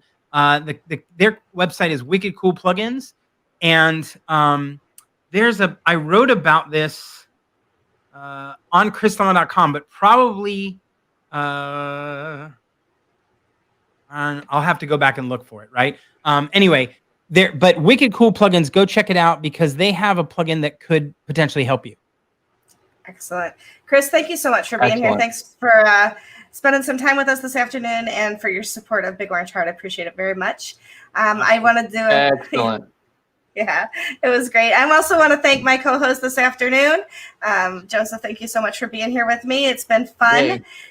And finally, I want to thank our sponsors one last time on the global stage, Fused and GoDaddy Pro, our continent sponsors, Bluehost and Watchful, subcontinent sponsors, GoWP, Termageddon, and WP Buffs, our multilingual partner, Weglot. I want to also thank our media partners, our micro sponsors.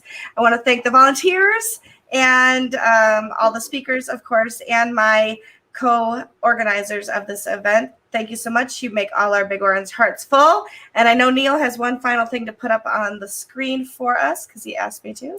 So I'll let him do that. But Kimmy Way says, you guys have done an awesome job with WordFest. Thanks so much. Kimmy, thank you so much for being here. This was a labor of love from us to the WordPress community. We love you guys and we want to support you. That's why Big Orange Heart exists. And that's why we decided to do WordFest. So thank you so much. Stand by. We are coming in for closing remarks. In the next 10 minutes, we would love to be able to share a little bit more with you all. So please don't go anywhere. We'll be right back.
He's got to hold his slide on. Okay, well, here we are, the end of the first WordFest Live 2021. We are just going to very quickly, just wanted to run through a few closing remarks, and I have the great privilege of being on camera here with a wonderful team of people that have enabled us to be able to deliver the first WordFest Live 2021 to you, the community. I'm incredibly grateful for all of you being part of this, taking the time to experience this. I appreciate this. We are in incredibly challenging times, and we wanted WordFest to come together as an opportunity for us to be able to celebrate as a community. So I am so grateful that we've had this day, this 24-hour period, and I just wanted to run through some numbers with you, because there are some wonderful numbers in here. WordFest started out as a small idea to try and support Big Orange Heart. Everything that we've done across this event has been about supporting Big Orange Heart as a registered charity, supporting and promoting positive well-being and mental health within the remote working communities. That small idea grew. We grew into a core team of 8 organisers. This core team of 8 organisers have dedicated an enormous amount of time, particularly over the last few weeks. It's been a pretty intense couple of months building up to this. So I really, if we were in the room together, I would be asking for a massive round of applause for all the people that are on camera right now. And unfortunately, there are some people that can't be with us on camera at the moment, but it is well deserved. We, of course, wouldn't be here doing what we're doing if it wasn't for our sponsors. We've had 12 wonderful sponsors, and I'm just going to quickly name through our global sponsors, Fused and GoDaddy Pro, our continent sponsors, Bluehost, Cloudways, Elementor, PostStatus, and Watchful. And, of course, our subcontinent sponsors, 20i, GoWP, Termageddon, WP Bus, and Yoast. We're very grateful for your support across this event. We also had 22 micro-sponsors support this. The micro-sponsorship was an opportunity to make a donation into Big Orange Heart whilst receiving a little bit more promotion, and we received 22 companies coming on board. So thank you very much. We had 34 volunteers across this. It took. We've said it internally many times. It takes a village to deliver this. It literally has. We had 48. And I think, and I hope you can all agree, 48 wonderful speakers over this 24-hour period. This event started out with the intention to have just 24 speakers. That fairly swiftly grew into 36. And then as we kept going through the sessions, we just simply could not turn away the sessions. But we grew to 48 sessions in total. We could have run another event with the sessions that we had to turn away. So honestly, thank you so much to each and every single speaker that's given time today, given time to pre-record your sessions and be part of the live event today. We appreciate that this is a new style. Having to be on camera to pre-record yourselves can be challenging. So thank you for taking the time to do that. We had 70 sponsor sessions. Now, our sponsors have been running sessions in their booths all day long over in their tables. We had 70 of them running over the 24-hour period. So thank you all very much for engaging with the community. We had 177 donors donate into Big Orange Heart through this process. We had 2,271 attendees at the last time we checked this information. That is absolutely phenomenal. We are incredibly happy with the way that this has gone from this perspective. So thank you all very much for being part of this. And I'm really happy to say that from all of that, you collectively, between your sponsorship, between your donations, between your micro sponsorship, you have raised a staggering $40,610 into Big Orange Heart. Wow. I am incredibly, I know I keep saying this, but I am incredibly grateful. Thank you all so much. Every single person on camera, on screen right now, I just want to say a personal thank you to you. I appreciate there are also a lot of people, even on this session right now, that are sitting behind the scenes, making these things happen and enabling this. I don't know about you. I hope you've enjoyed it. I hope Leo, Kate, Paul, Howard, Michelle, Anna, Giles, I hope you've all had an absolute blast across this. I know I certainly have. It's been quite a unique experience delivering this this event in the way that we have. So thank you all so much.